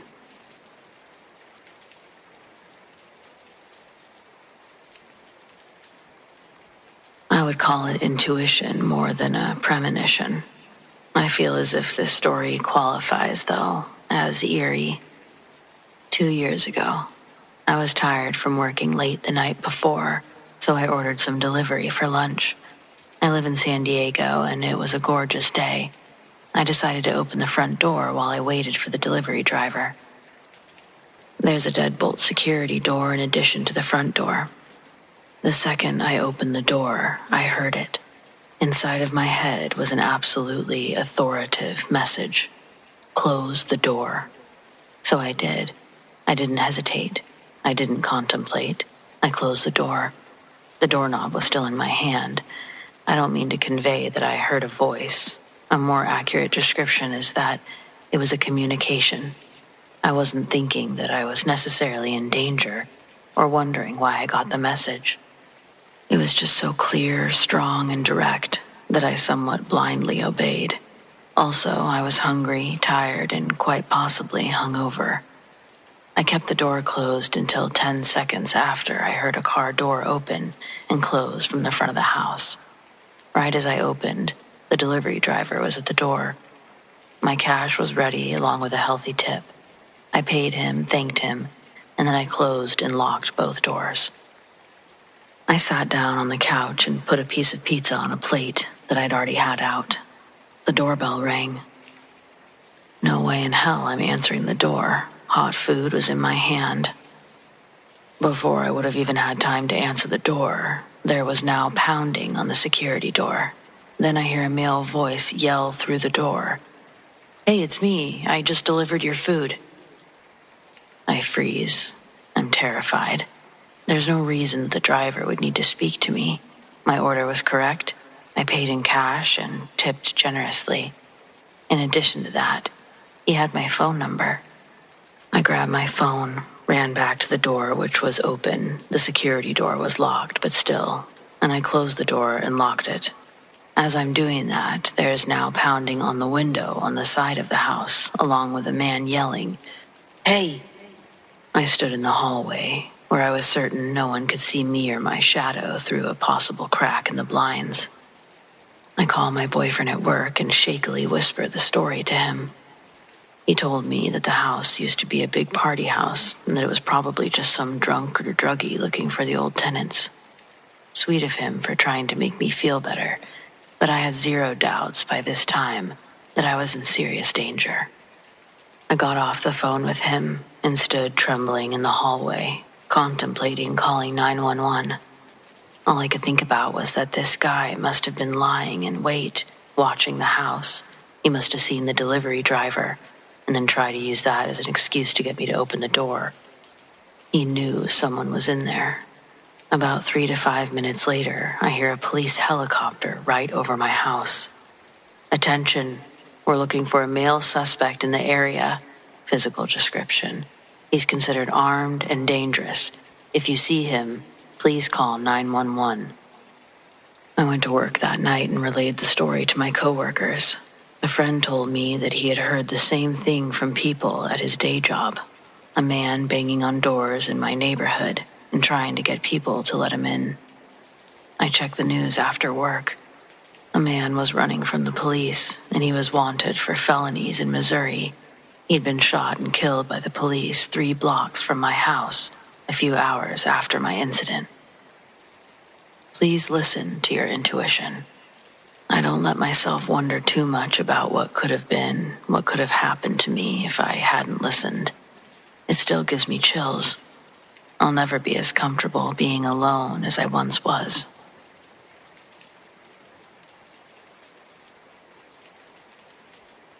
I was making the drive from Las Vegas back to LA. So, desert time. It was past midnight. The road was empty except for my headlights. And there was somebody on the shoulder. A young man, maybe mid-20s, walking with his thumb half raised like he didn't expect someone to actually stop. Normally I wouldn't. Hitchhikers can mean trouble. But I was heading toward nowhere fast anyway. But something about the way he walked, steady, normal, if you will, well, it made me slow down. When he climbed in, he didn't say thank you. He buckled his seatbelt and stared straight ahead. We drove in silence for a while. His clothes looked dusty but not dirty, like he'd been walking a long time but hadn't worked up a sweat. His hands, though, they eventually caught my eye. His fingernails were cracked. The tips of his fingers darkened, as if they'd been burned. When he finally spoke, his voice was calm, almost formal. The sun burns, but not as I burn. He said this, eyes still fixed on the road. I forced a laugh, asked if he'd been out long. He didn't answer. The more I glanced at him, the more I noticed how he was sitting, how he carried himself. No shifting in his seat, no tapping of his feet or fingers. Just upright, belt drawn tight, hands folded together over his lap, with what looked like scorched skin resting against the faded fabric of his jeans. When he did speak again, it was in the same flat, measured tone, steady. It won't be long now. I asked, what won't? He turned then, just enough for me to see his eyes.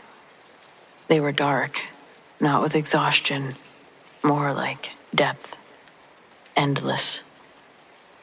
He asked to be let out at a crossroad a few miles ahead. No town nearby, no lights, just an intersection of 2 empty desert roads. I slowed and pulled over. He unbuckled, leaned over to open the door. He said, "You'll see me again when you've forgotten this." And then he stepped away. I guess he stepped away into darkness, but he really seemed to disappear entirely. I checked the rearview mirror as I pulled onto the highway. It was empty. No figure walking away. Nothing. Years passed, and I didn't think of him much. Life is filled with ordinary things, work, family, routines, and it really left little space for midnight memories.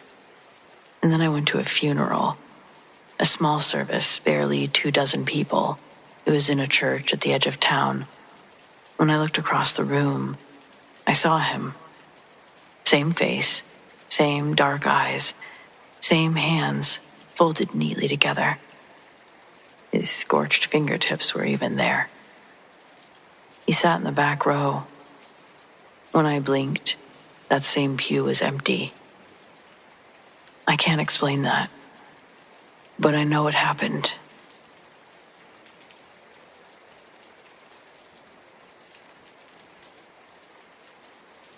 I've always been kind of a nature freak, so one of my favorite things to do is go camping alone.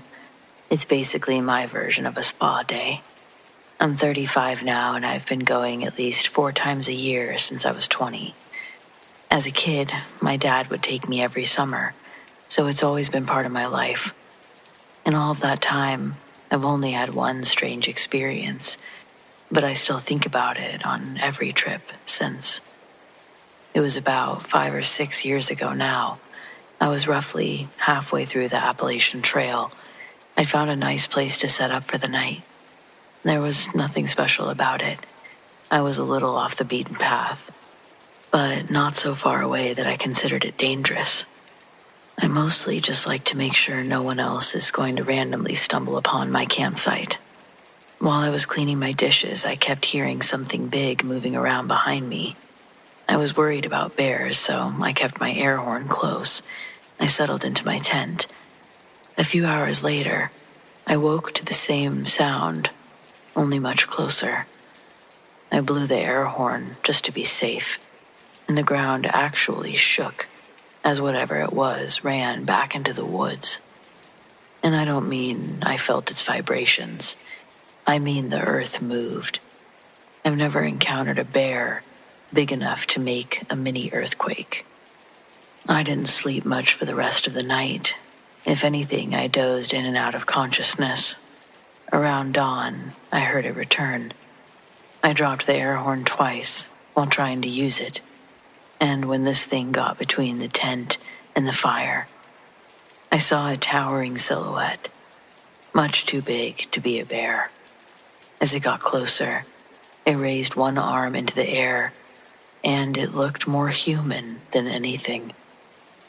I finally got the air horn to work, and this time it let out a loud roar before it ran away. I don't know what to call that sound. It was deep, but also screechy. I hate to say it, but the closest thing I can compare it to is a Wookiee. And again, the earth shook as it ran from camp. The sun was almost up, so I took that opportunity to start packing. I wanted to make it as far down the trail as possible before I had to stop again. As soon as I got out of the tent, I saw the footprints. They were fucking huge. I wear a size 12, and it dwarfed my own foot. I felt like a little kid stepping on one of those sizing rugs at the shoe store. You know, those ones with the little blue footprints. Am I the only one that likes standing on each one? Never mind, not the point. These footprints were terrifying. That's the point. It was kind of impossible not to think of Bigfoot. But Bigfoot isn't real. But look at these humongous prints. I just wanted to get far, far away. My normal goal was to hit 15 miles a day. I didn't always make it, but that day I did almost 20, which is still my personal best. That night I didn't go quite so far to set up camp. I welcomed human intruders over whatever made those footprints. I don't know. Bigfoot, something else. I'm not ashamed to admit that I was jumpy that night. You'd think that I'd be ready to pass out after the previous night and a day of intense hiking, but every little sound had me back on full alert, even the ones I could easily identify. Then the thwacking started just after midnight. It sounded like someone was hitting a tree with a big stick. It wasn't close by, but it couldn't have been that far away, if I could hear it as well as I did. I couldn't imagine why anyone would be beating a tree, let alone so late at night. Something about it was so unnerving. It went on for nearly 20 minutes before it finally stopped. The next day I ran into some people on the trail, and we ended up eating lunch together. I asked if they heard the noises from the night before, but didn't mention my other experience. I didn't want to sound like a lunatic. They hadn't heard a thing, but they did tell me that Bigfoot were known for wood knocking to mark their territory. I'd never heard that before, but it felt like an awfully crazy coincidence, considering what I'd heard, what I'd been through. I made about 15 miles that day. I didn't have any more problems, but I couldn't stop thinking about Bigfoot. So I did some research once I made it back to the safety of my own home. Apparently, wood knocking is totally a thing. They do it to warn others away from their territory, but also to communicate. At least that's what I read. There's so much stuff out there about Bigfoot, Sasquatch. I never thought I'd actually be a believer, but I'm fairly certain that I had a genuine encounter out there. I wouldn't mind doing the trail again one day, but I've mostly stuck closer to home since then.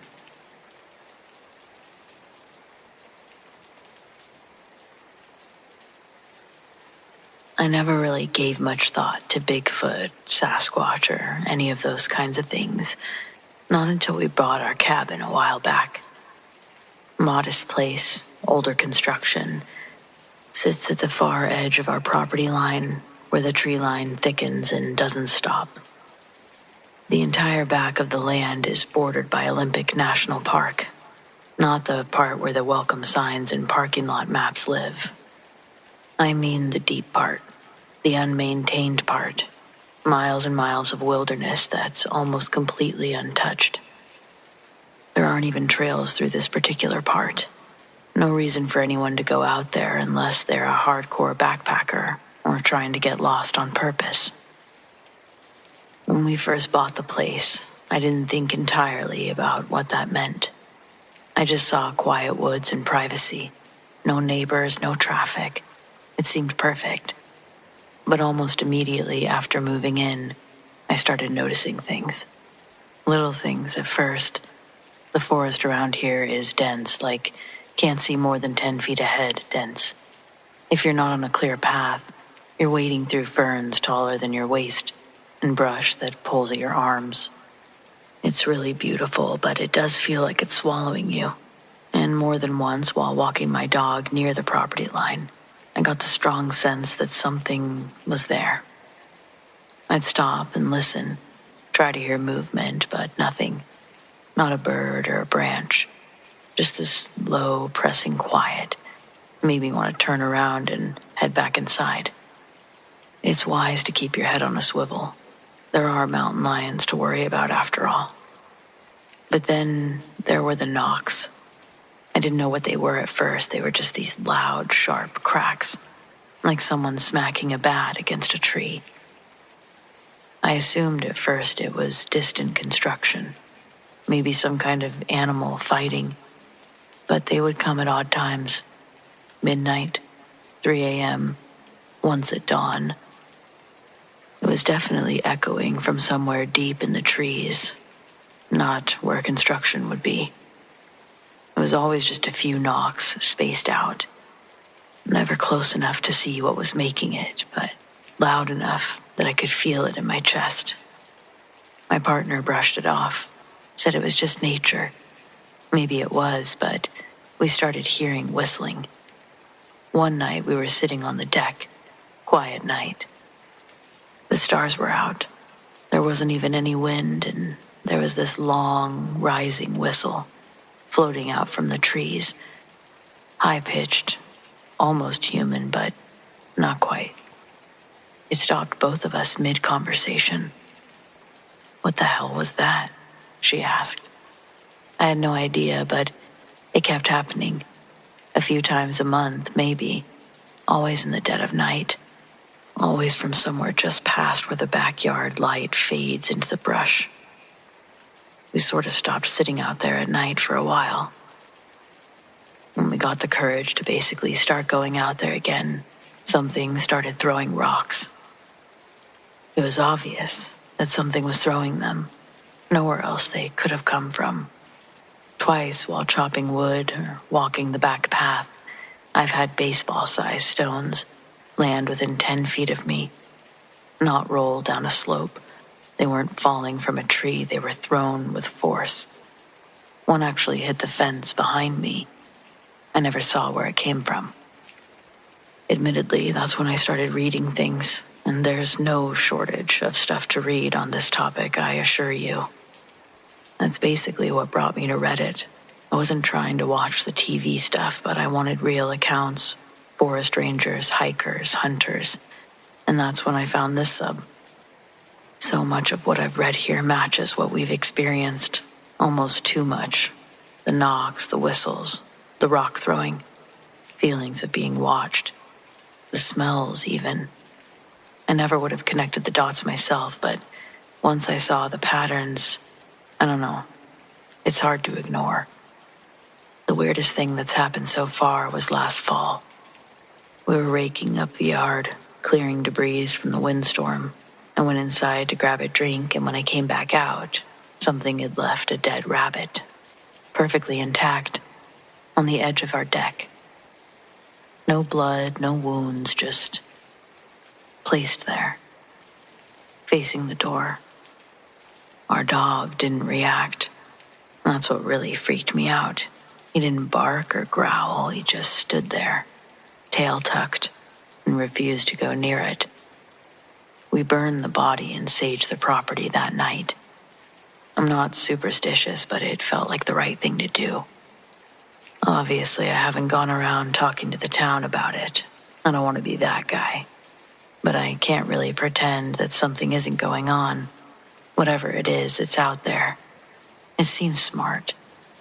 It always felt like it didn't want to be seen, but wanted us to know it was there.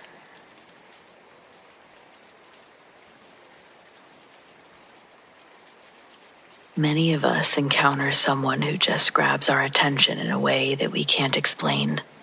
Like they know you from this life or a previous one. I come from a long line of people who encountered ghosts, but I don't encounter the supernatural that much. I have in the past, but not often. Tonight, I know I did. This isn't fake or made up. Our town is near a beach. Every 4th of July, we go to see the fireworks over the water. This year was no exception. Me and my wife arrived to set up chairs, settled in the sand, chilled out waiting for darkness to fall and the fireworks to start. A slight breeze, a perfect, beautiful evening. About 20 minutes after we settled, I smelled a waft of what I can only describe as decayed roses on the breeze. Like flowers in a vase that should have been thrown out a few days ago. It wasn't a bad smell, but just like sweet roses that weren't fresh. And then I saw her. From behind walked a young woman in jean shorts, a t-shirt, and a ball cap. She looked about 25, had light brown, wavy hair, came down about halfway to her back. I was immediately struck by her presence. Not because she was beautiful. I mean, she wasn't ugly. She was pretty. But she looked a bit off. Her face especially. It looked pretty, but weird. Her features didn't line up right or something. Wavy, almost. She stopped about 15 feet ahead of us and turned around. She looked right at me and smiled, and then sat down in the sand. Again, she still looked off. Something was amiss. But I was enchanted by this young woman. I looked at my wife to see what she thought, but zero reaction, like she didn't even see her. I smelled the decayed roses on the wind again. This young woman in jean shorts and a ball cap sat down, took off her flip-flops, and looked to the sky. She was sitting perpendicular to us, but facing away. When I thought about it more, 2 things struck me as very odd. She had no electronics, no cell phone. Everyone on the beach was taking selfies, playing with their phones, even the elderly. This young woman had no phone visible, nothing with her. Also, her clothes looked straight out of the 70s. I grew up in the 70s, so I know what normal people looked like back then. And she had that 70s look, totally down to the tomboy jeans, and really just everything about her. She seemed very content just sitting there looking at the sky, not worried about cell phones or beach chairs or anything. Again, I smelled the sweet decayed roses in the wind. My wife had her phone out, taking a picture of the scene, the sunset. The sky was really pretty. Shortly after, the woman got up and walked away behind us. I turned around to see where she went, but she truly disappeared. She was gone. Something told me to look at the picture. I grabbed my wife's phone, looked at the photo, and I wasn't even really surprised to see that she didn't appear in it. You might think that I would have freaked out, but at some spiritual level, I really didn't expect her image to show up. Just a green orb appeared where she would have been sitting in the sand. I included the picture here. I'm calm about it because I could tell that she meant no harm. I really believe that she was a person who passed away back in the 70s, and she was just checking in on me for some reason. Maybe a family member. Something made me feel like I knew her. I'm racking my brain to try and remember if I knew a young woman who passed away back when I was a child. I just can't put it together right now, but if I do, I'll update.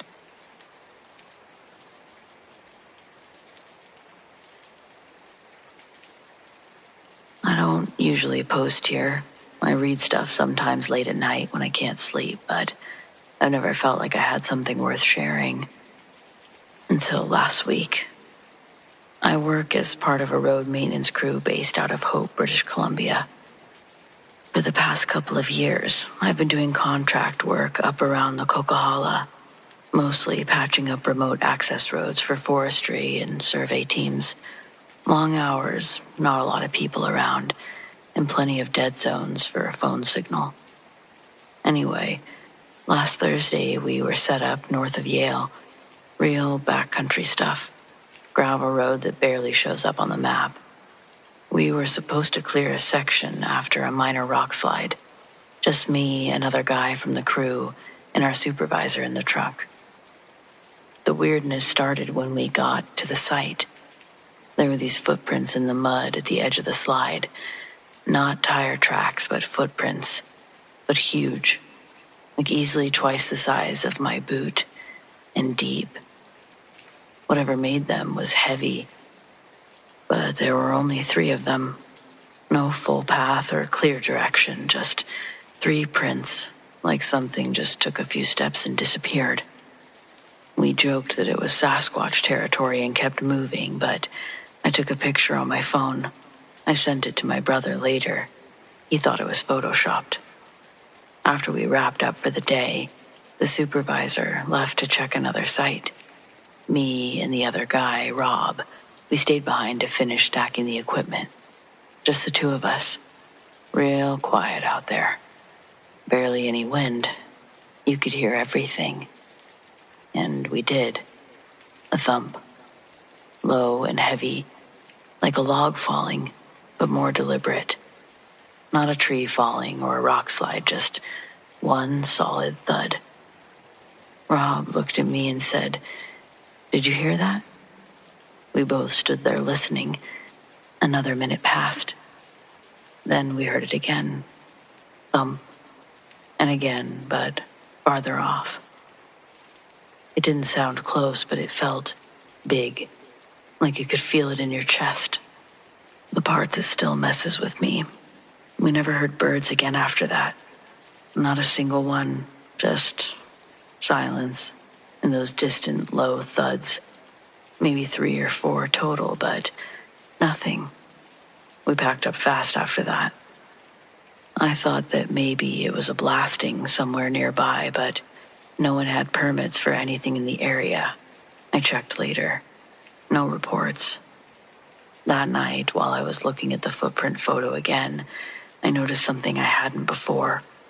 Up on the ridge, way in the back of the frame, there's a line of trees, and in between 2 of them, just barely visible, is a dark shape. Could be a rock, could be a shadow. But it was huge, like those footprints. I've worked in these woods for years. I know bear prints, moose, cougar, you name it. Never seen anything remotely like those before, or since.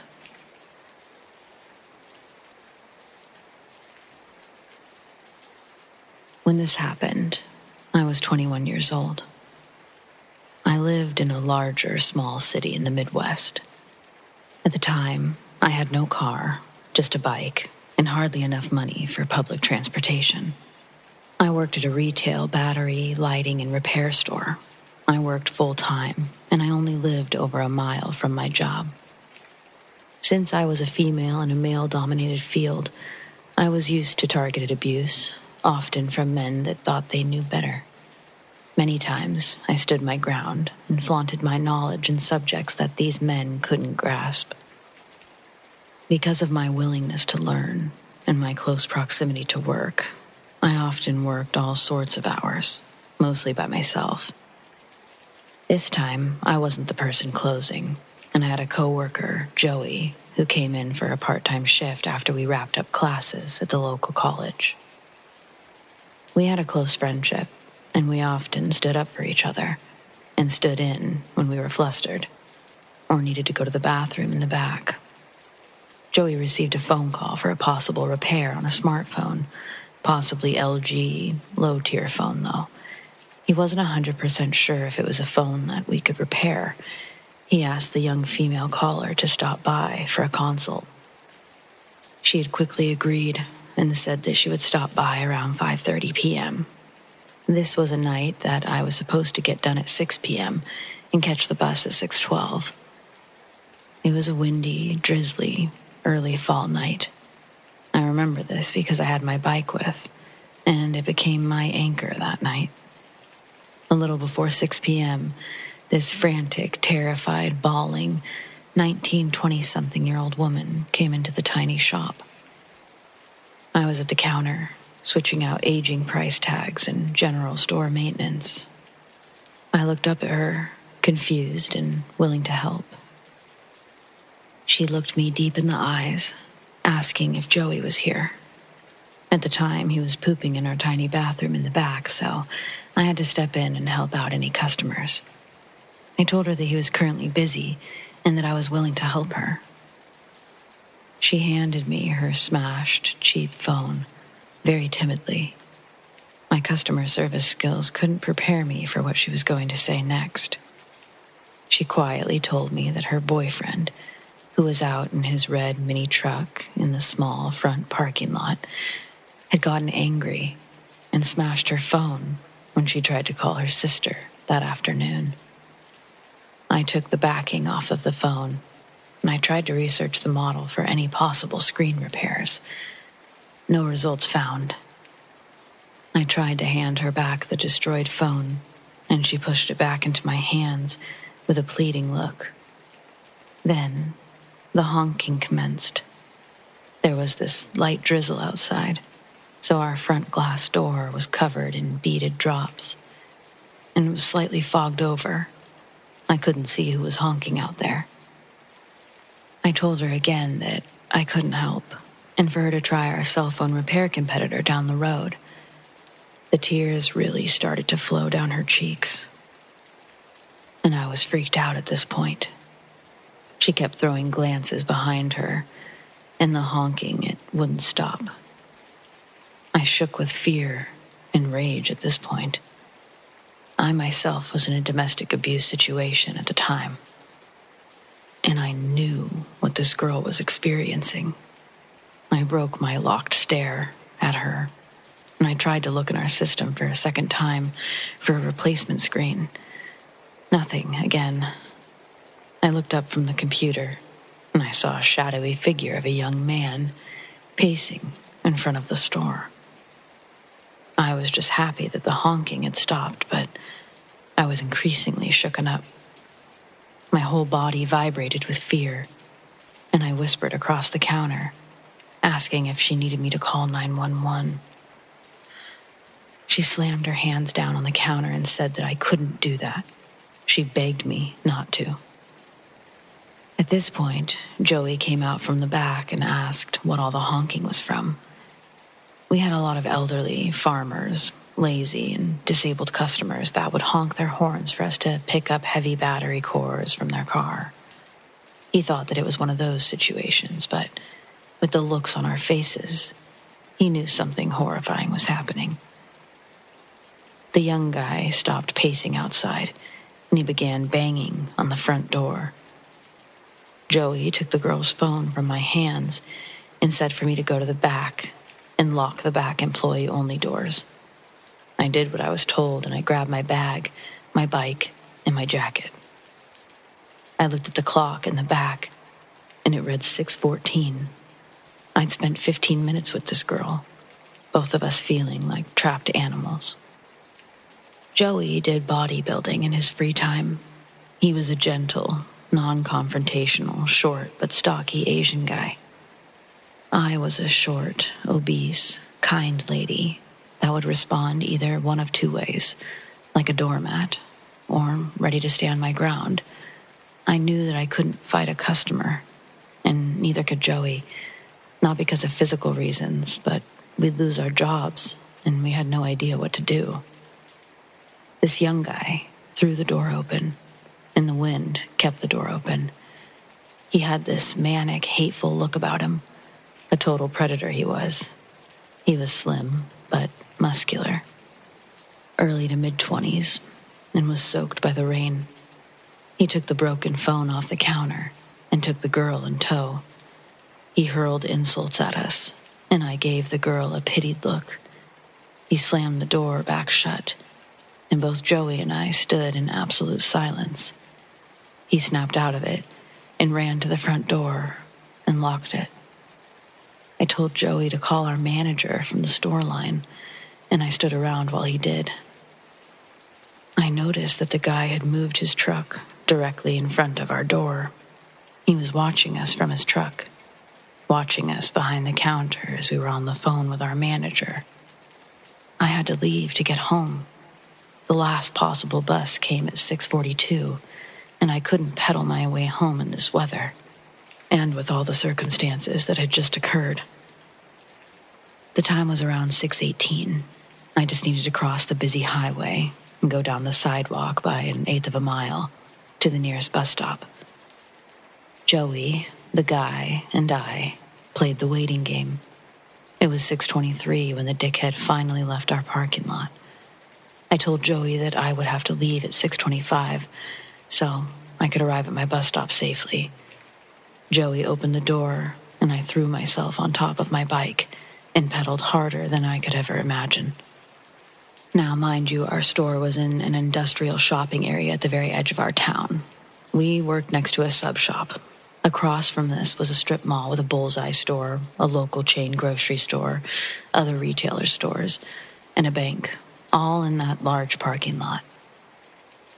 It started to downpour, and as I tried to pull out of our parking lot, straddling my bike, I caught a glimpse of the red truck, looping around the sub shop. The highway had dual lanes each way, and I had to play real-life Frogger if I wanted to make it to my destination in one piece. There were a few cars that slowed for me as I hauled ass to the other side of the road. I jumped off of the bike and I threw it on top of the curb. I promptly hopped back on, and I tried to pedal off. My front wheel was stuck in the grassy strip, and my right foot had slipped off the pedal. My shin struck the pedal. I had to act quickly. I grabbed the frame of my bike and jogged awkwardly to the bus stop. The red truck pulled into the bank parking lot, of which I had just passed.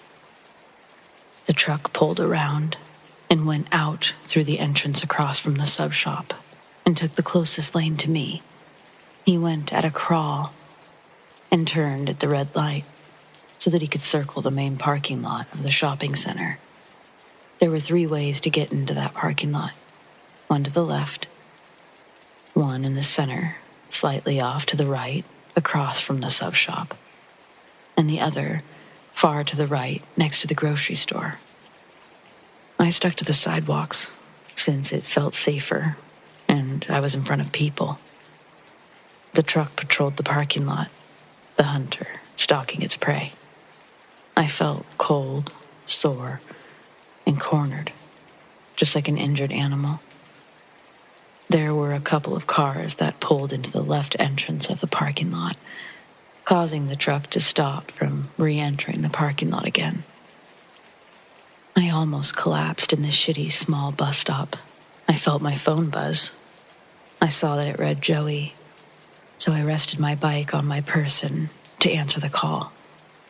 Joey told me that he was watching, and even though he had an elderly couple in the store that he was helping, that he wouldn't allow the guy to hurt me. I started to cry. All of this had just gotten to me. The red truck looped around once again and again. I saw the bus pull up at around 6:39, and I couldn't be happier. I knew the driver since I used the buses to get around town, errand shopping, to get to and from work. I had my stupid fucking bike to worry about. I hung up the phone with Joey, putting my phone in my jacket pocket and strapping down the bike on the rack that was in front of the bus. I struggled since I shook. My bike was slick from the rain. I got on the bus and turned to open the bus doors, and I saw that the truck had taken a left at the center entrance of the lot. I could finally let my guard down. I sat at the front of the bus. My hands shook trying to get the $1.25 out for the fare. The driver said that it was okay, that I could take my time with the change. I kept my backpack on and pulled my damp phone from my pocket. I dialed Joey's number, letting him know that I was fine. In under 15 minutes, I made it to my apartment, safe, but deeply disturbed. I took my bike in so it wouldn't draw any attention to where I lived. All of this gave me an idea to leave my own domestic abuse situation a few months later when COVID took the world by storm. To this day, I wonder about that girl. I hope that somebody more daring and stronger than me called the cops on her abuser, that she had the strength to leave that violent man, for her to write her own story and to recover from all of it. I'm currently doing significantly better in life and finally have my own car, and I live a couple of states away safely from my past life. Even though I'm states away, and it's been 3 years now. Guy in the red truck, let's not meet.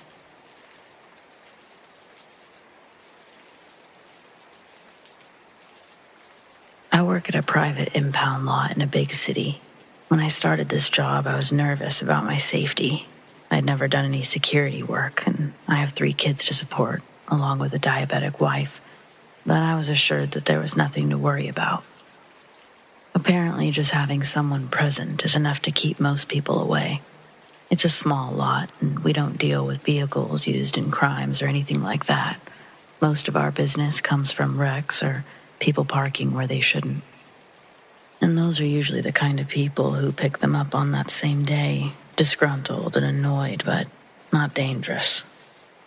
On the extremely rare occasion that someone tried to sneak in during the night, it was usually to retrieve something left in the car.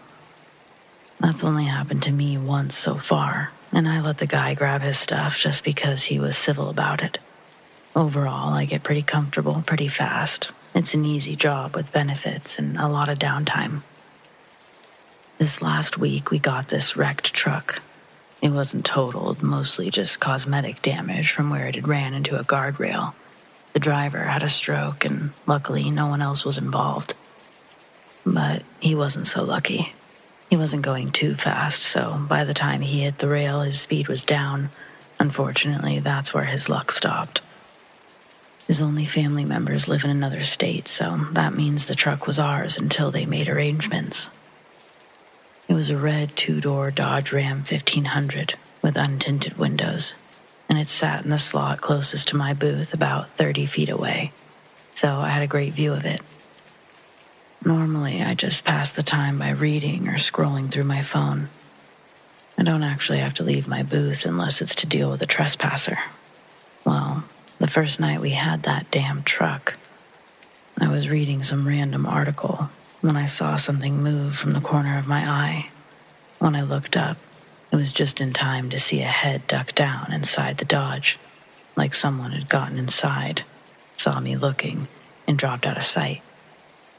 My blood was instantly pumping.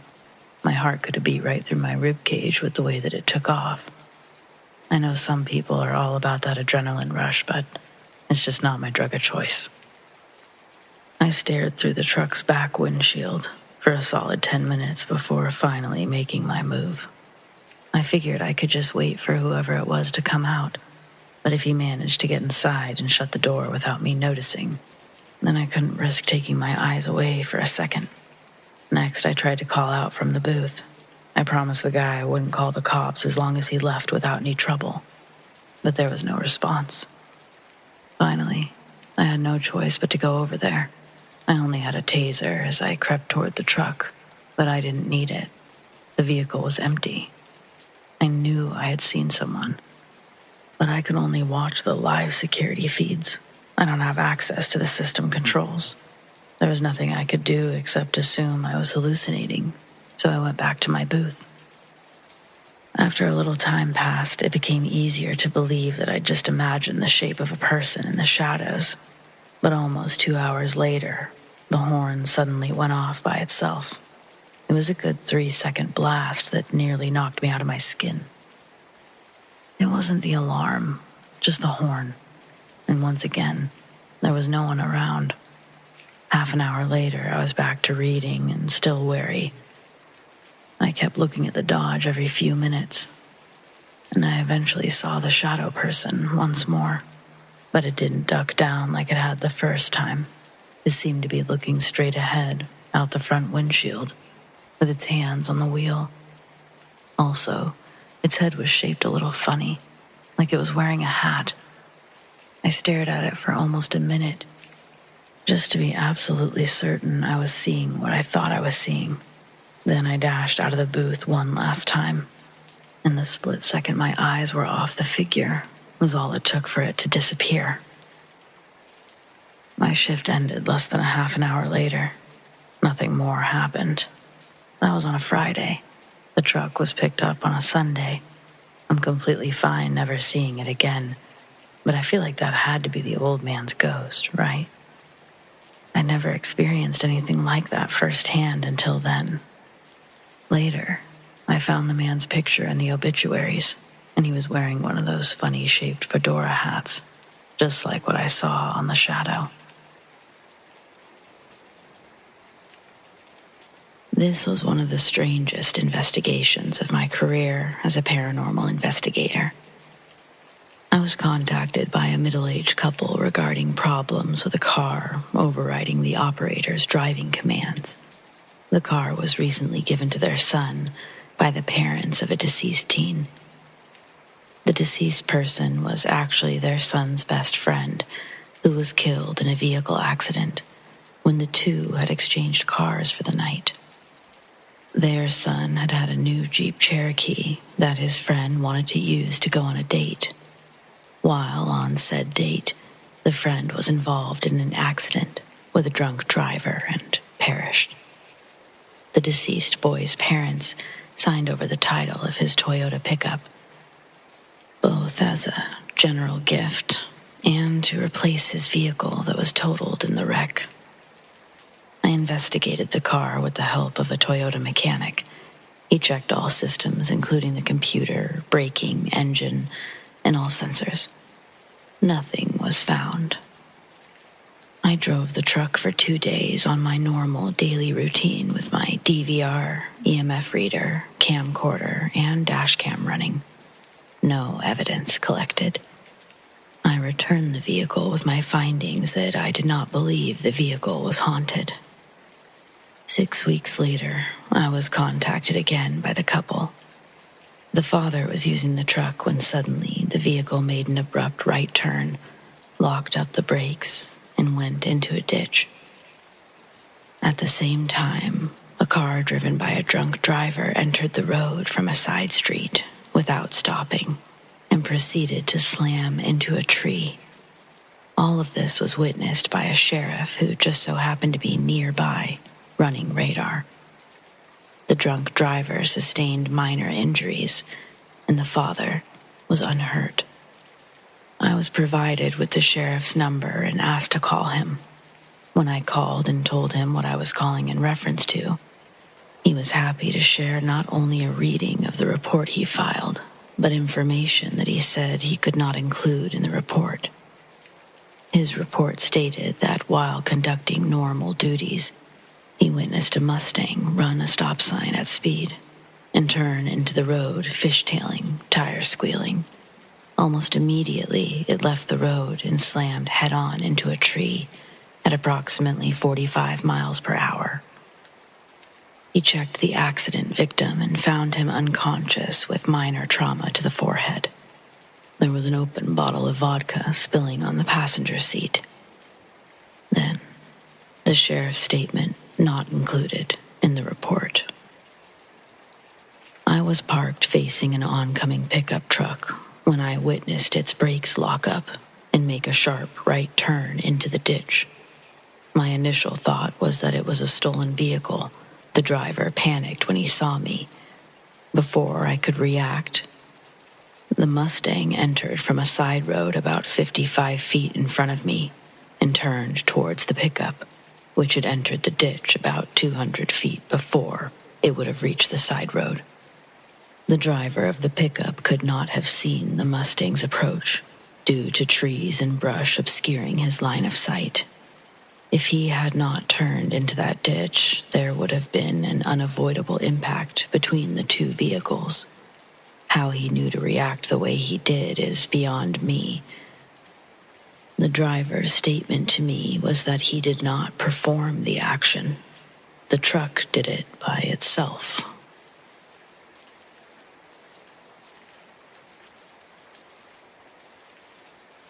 I've hunted the woods around Catahoula Parish most of my life. My granddad taught me everything I know. Tracking, still hunting, how to read a trail like it's a sentence. I don't rattle easily, and I sure don't spook at every twig that snaps, but what happened last fall made me hang up my gear for the season. It was late October. Weather had finally turned, cooler in the mornings with that bite in the air. It tells you the deer season's getting good. I'd set up my stand before sunrise near Little River, deep in a stretch of bottom land I've hunted for years. I know the woods like the back of my hand. I could walk them blindfolded. About a half an hour after first light, the woods went really still. Not quiet, just still. No birds, no squirrels, nothing was moving. And then I heard something that I'd never heard out there before. It was like this clicking sound. Not like branches or critters. It was rhythmic, sharp, like something tapping its teeth together. At first, I thought maybe a hog with bad tusks or something, but it didn't sound natural. And then there was the smell.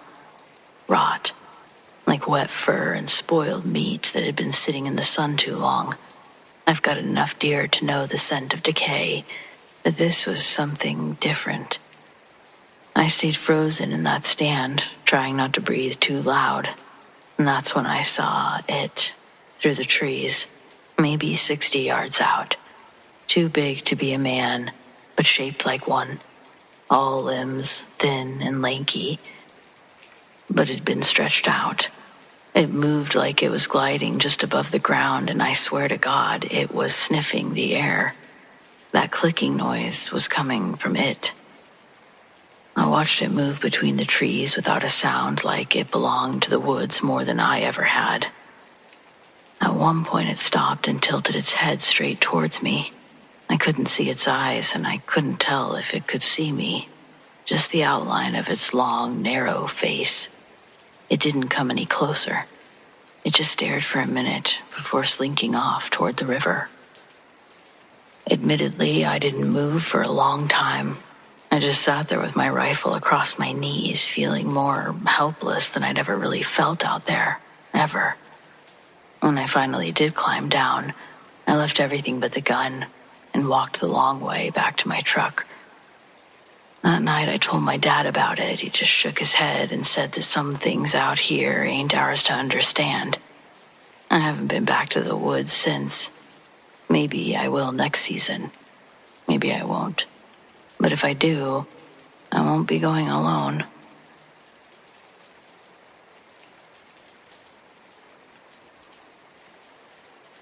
I live alone in a cabin in Washington State, about 30 minutes from the nearest paved road and at least an hour from cell reception. I'm not some hermit. I just like the quiet, and I've worked from home since before it was popular. My land backs up to a national forest, so it's not unusual to hear animals at night or even run into hikers during the warmer months. But this happened in October. I woke up around 2:30 in the morning. I needed to use the bathroom. I walked out onto the porch. The outhouse is about 20 yards out, and the forest was dead silent. Not totally unusual. It might not sound strange, but if you've lived near the woods, you know there's always something making noise. Frogs, bugs, owls. But tonight was unusually quiet. I was halfway to the outhouse when I heard it. A single, low grunt, like something exhaling hard, deep in the trees. I stopped and listened. Another obvious grunt, closer this time. Not a bear. I've heard them before. This sounded heavier. Then came the knock. Just one, like a baseball bat against a tree trunk. It echoed, sharp and hollow, way too close for comfort. I froze, still holding the outhouse door. That's when I smelled something sour, musky, like wet dog mixed with spoiled meat. I didn't go. I backed up toward the house, not turning around, just moving slow, like I'd seen in nature videos. Whatever it was, I didn't want to trigger it to where I was. I made it back inside, locked the door, turned off all the lights. About 10 minutes later, I heard something walk across my porch. I say walk, but it was deliberate. Slow, 4 steps, and then nothing. I sat there all night with my rifle in my lap, watching the front door. I never heard it walk away. Next morning, I found footprints in the frost on my porch. Huge ones, barefoot, way bigger than mine.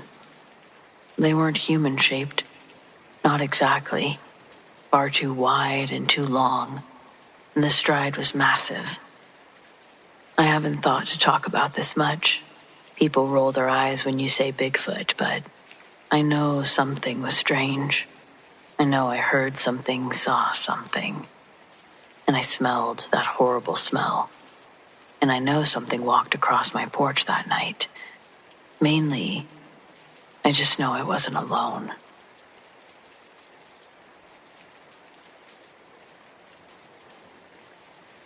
"20 weeks into my second pregnancy, and I had intense premonitions that I would die during the delivery of our son. It wasn't the normal pregnancy fears. I'd given birth a couple of years before to a healthy baby girl. This was different. My intuition kept telling me that I would need a hysterectomy. My organs were going to combine, and I would need a blood transfusion. Several.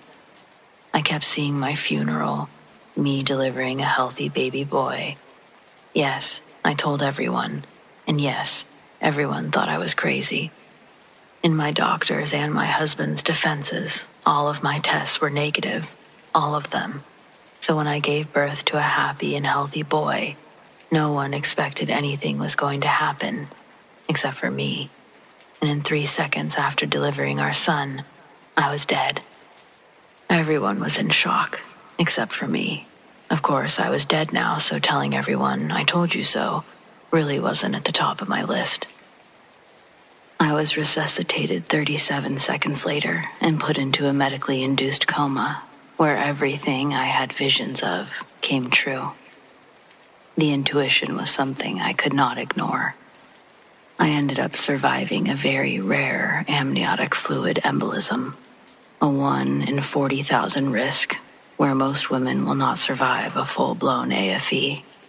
There are 2 reasons I'm alive today. One is during a consultation with an anesthesiologist. She felt unnerved by hearing me talk about my premonitions. Based on nothing else but our conversation, she flagged my file and incorporated extra blood and a crash cart during the delivery. And the second reason, I sensed something, and I said something, over and over again, even when everyone thought I was crazy. I didn't care. Call me crazy any day, but call it to me as I am above ground, because in the unlikely event you have a strong premonition or intuition that tells you you're going to die, you'd rather have them call you crazy than shake their head in sorrow because they didn't believe you. Speak up. It could save your life. It saved mine.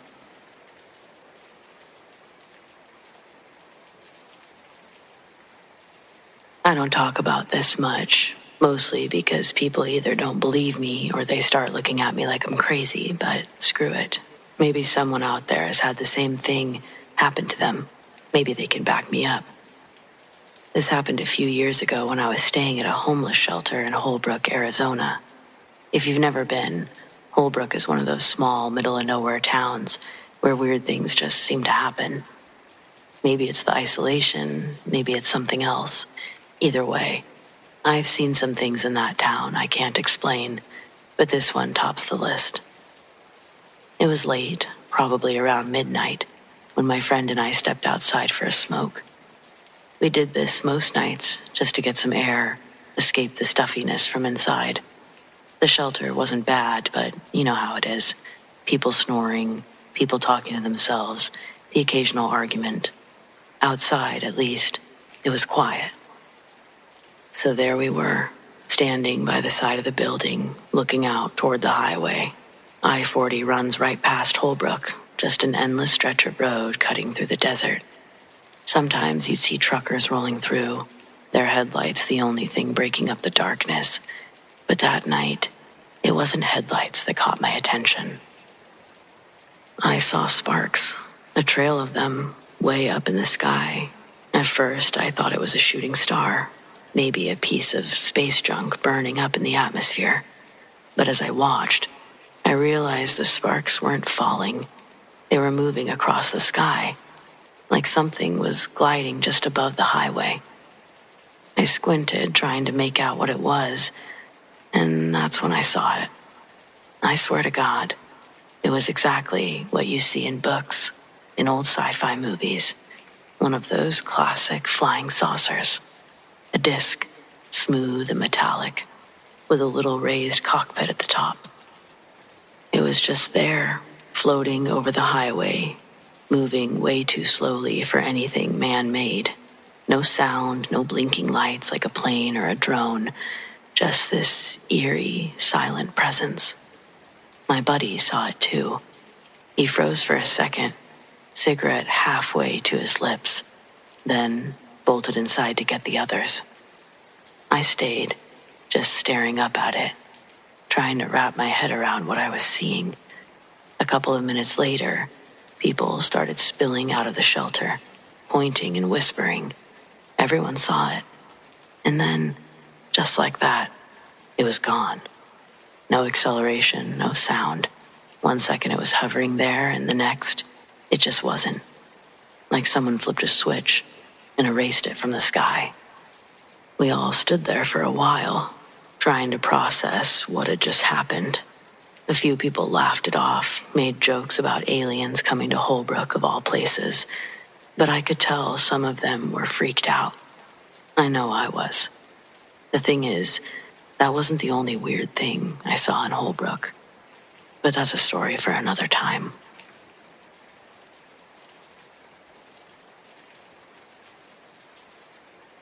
Mothman. That's the only name I've ever been able to give it.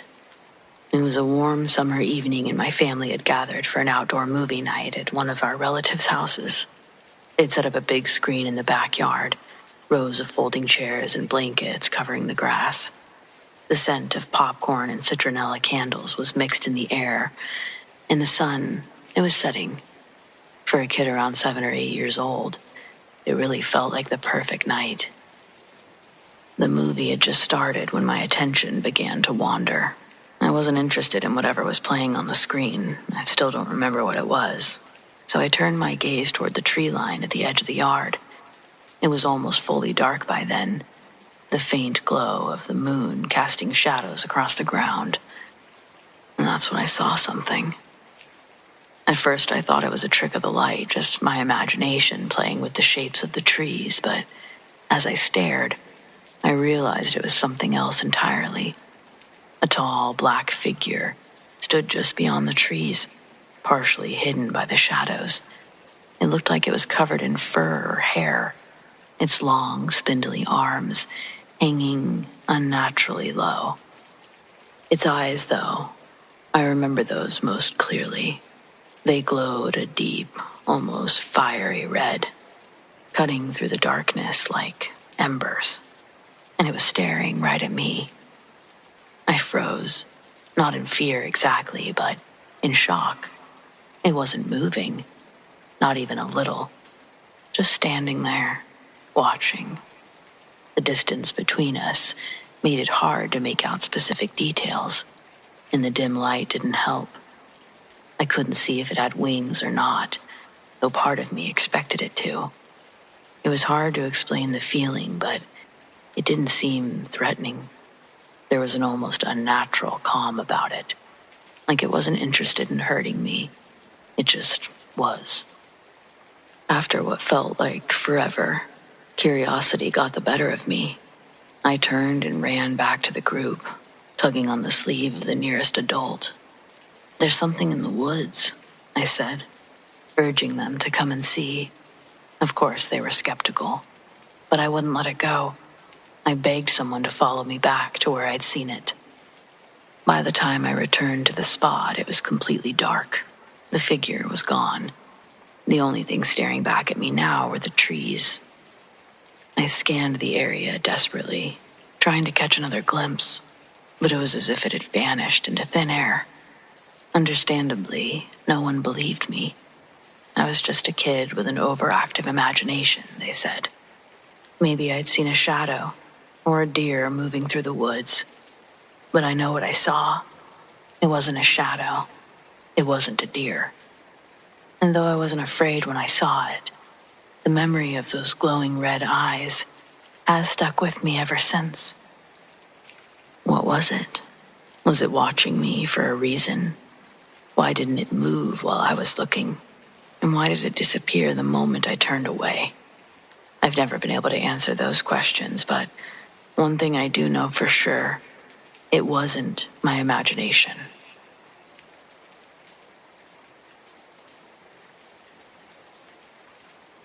I worked overnight at a subway inside of a 24-hour truck stop. One night around 3 a.m., a guy came in. Wasn't sure if he was drunk or intellectually disabled, but he seemed a bit off. He asked if I had a sandwich for him, and I thought that he meant he called in an order. I asked his name, and he took a few steps forward, and I saw that he was covered in blood. He told me I didn't need to know his name and to just make him a fucking sandwich. The truck stop hired off-duty state troopers to work security for part of the night, and we were all friendly.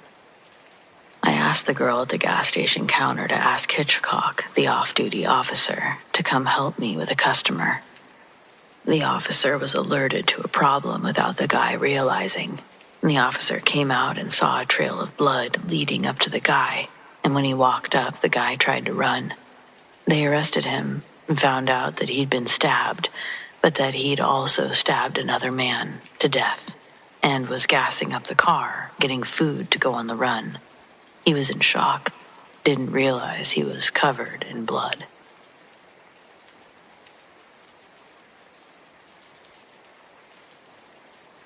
One night I was driving home at around 2 a.m., and this tiny, tiny white creature, probably as tall as a Pringles can, though maybe a bit smaller, walked across the road in front of my car.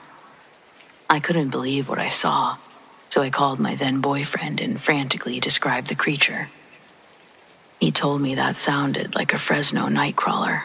When I got home and looked it up, that's exactly what it looked like. I'd never even heard about them before. I don't live in California, not even close. I still have no clue what it was. Some more details about what I saw, because I hadn't thought about this for a while, but now it's coming back to me. The bottoms of its legs ended in what looked like flowing bits or ribbons, and it was almost translucent. I could almost see the road through the creature. It walked at a kind of jaunty pace, like a person might walk. The best way to describe it is like a super steppy walk that the dwarves would sometimes do in Snow White, or Mickey Mouse does sometimes. I slowed my car down, but was afraid to stop it completely, and the thing disappeared as my car went through it. Honestly, it was so fucking cute, I wasn't even scared. But I was a little shaken up having seen something like this.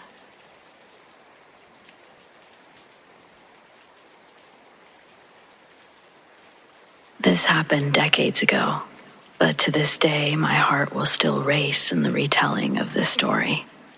I was 23 years old and had just moved to a small new city in southwestern Ontario with my then husband of 3 years. We'd moved there because he had landed a job. I began walking everywhere to apply for work and soon got into a routine of walking at least a couple of miles a day because it felt good. My appearance was always neat and modest when I went out, partly because I knew that I might meet a potential employer. I wanted to look professional. But besides that, I was never a flashy or provocative dresser anyway. One day I was walking home from a shopping mall that was located near the edge of town and along a busy 4-lane road, a few miles from our apartment. I'd done this a lot. As I was walking on the sidewalk facing oncoming traffic, a white pickup truck pulled over to the curb right beside me. The passenger window was rolled down, not unusual as it was a hot summer day, and the driver leaned over and called on me in a low, mumbling voice. I knew better than to get too close, but considered that he might be asking for directions, so I just stopped where I was and responded with, "Pardon me?" As I hadn't really understood what he said. He then said, "Get in. I'll give you a ride." He appeared dirty. His hair hung stringy and oily from beneath a baseball cap and fell just below his shoulders. He sounded as though he was stoned or drunk, but still I was polite and said, "No thank you, I'm enjoying the walk," to which he muttered an obscenity and roared off. I shrugged it off and continued on my way. Then, only a few minutes later, as I was approaching a side street that intersected with this main road, I saw the truck coming back towards me again. But this time, he had 2 other guys with him. My heart was racing wildly by the time he attempted to cut me off, turning the truck onto the side street right in front of me. Then, in a split second, the 2 guys jumped out.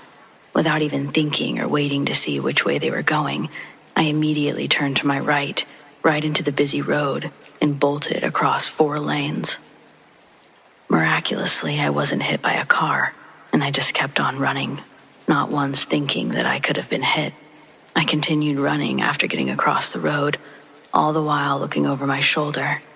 I then started thinking of what I was going to do if they came back around for me again. It was broad daylight. Surely somebody must have seen something. Just as I was trying to decide if I was going to go up to a stranger's house and ask for help, 2 women pulled up to the curb in the same direction I'd been running and told me that they had seen what happened. Without hesitation, I hopped in and started trembling. They offered to take me to the police station, but all I could say was that I wanted to go home. They offered to stay with me until my husband got home from work, but I wasn't thinking clearly. I only wanted to get inside as quickly as possible, lock the doors, pull the curtains closed, and wait for my husband. So they left. Which, in hindsight, I realized later was probably a mistake. My husband arrived home not long after, and I fell apart, barely able to get out what had happened to me. He took me to the local police station to report what had happened, but as I didn't get a license plate number, there wasn't much to go on, beyond me telling them that there was a white pickup truck and the description of the driver. The officer said, Do you know how many white pickup trucks are out there? I felt sick. After that, I stopped walking anywhere alone. Even when I was out with my husband, I was constantly looking over my shoulder. Shortly after this incident happened, we moved outside the city to a rural address. We had a long driveway with one of those rural mailboxes at the end of the road. Most days I couldn't bring myself to walk the length of the driveway to get the mail, even though I knew logically there was no way that guy could have known where I lived or where we moved. If my husband was working at night, I'd tape newspaper over the windows so that nobody could see in. It sounds crazy, I know, but I realize now that it was the fallout of being traumatized by thoughts of what happened and what might have happened had I not run into traffic.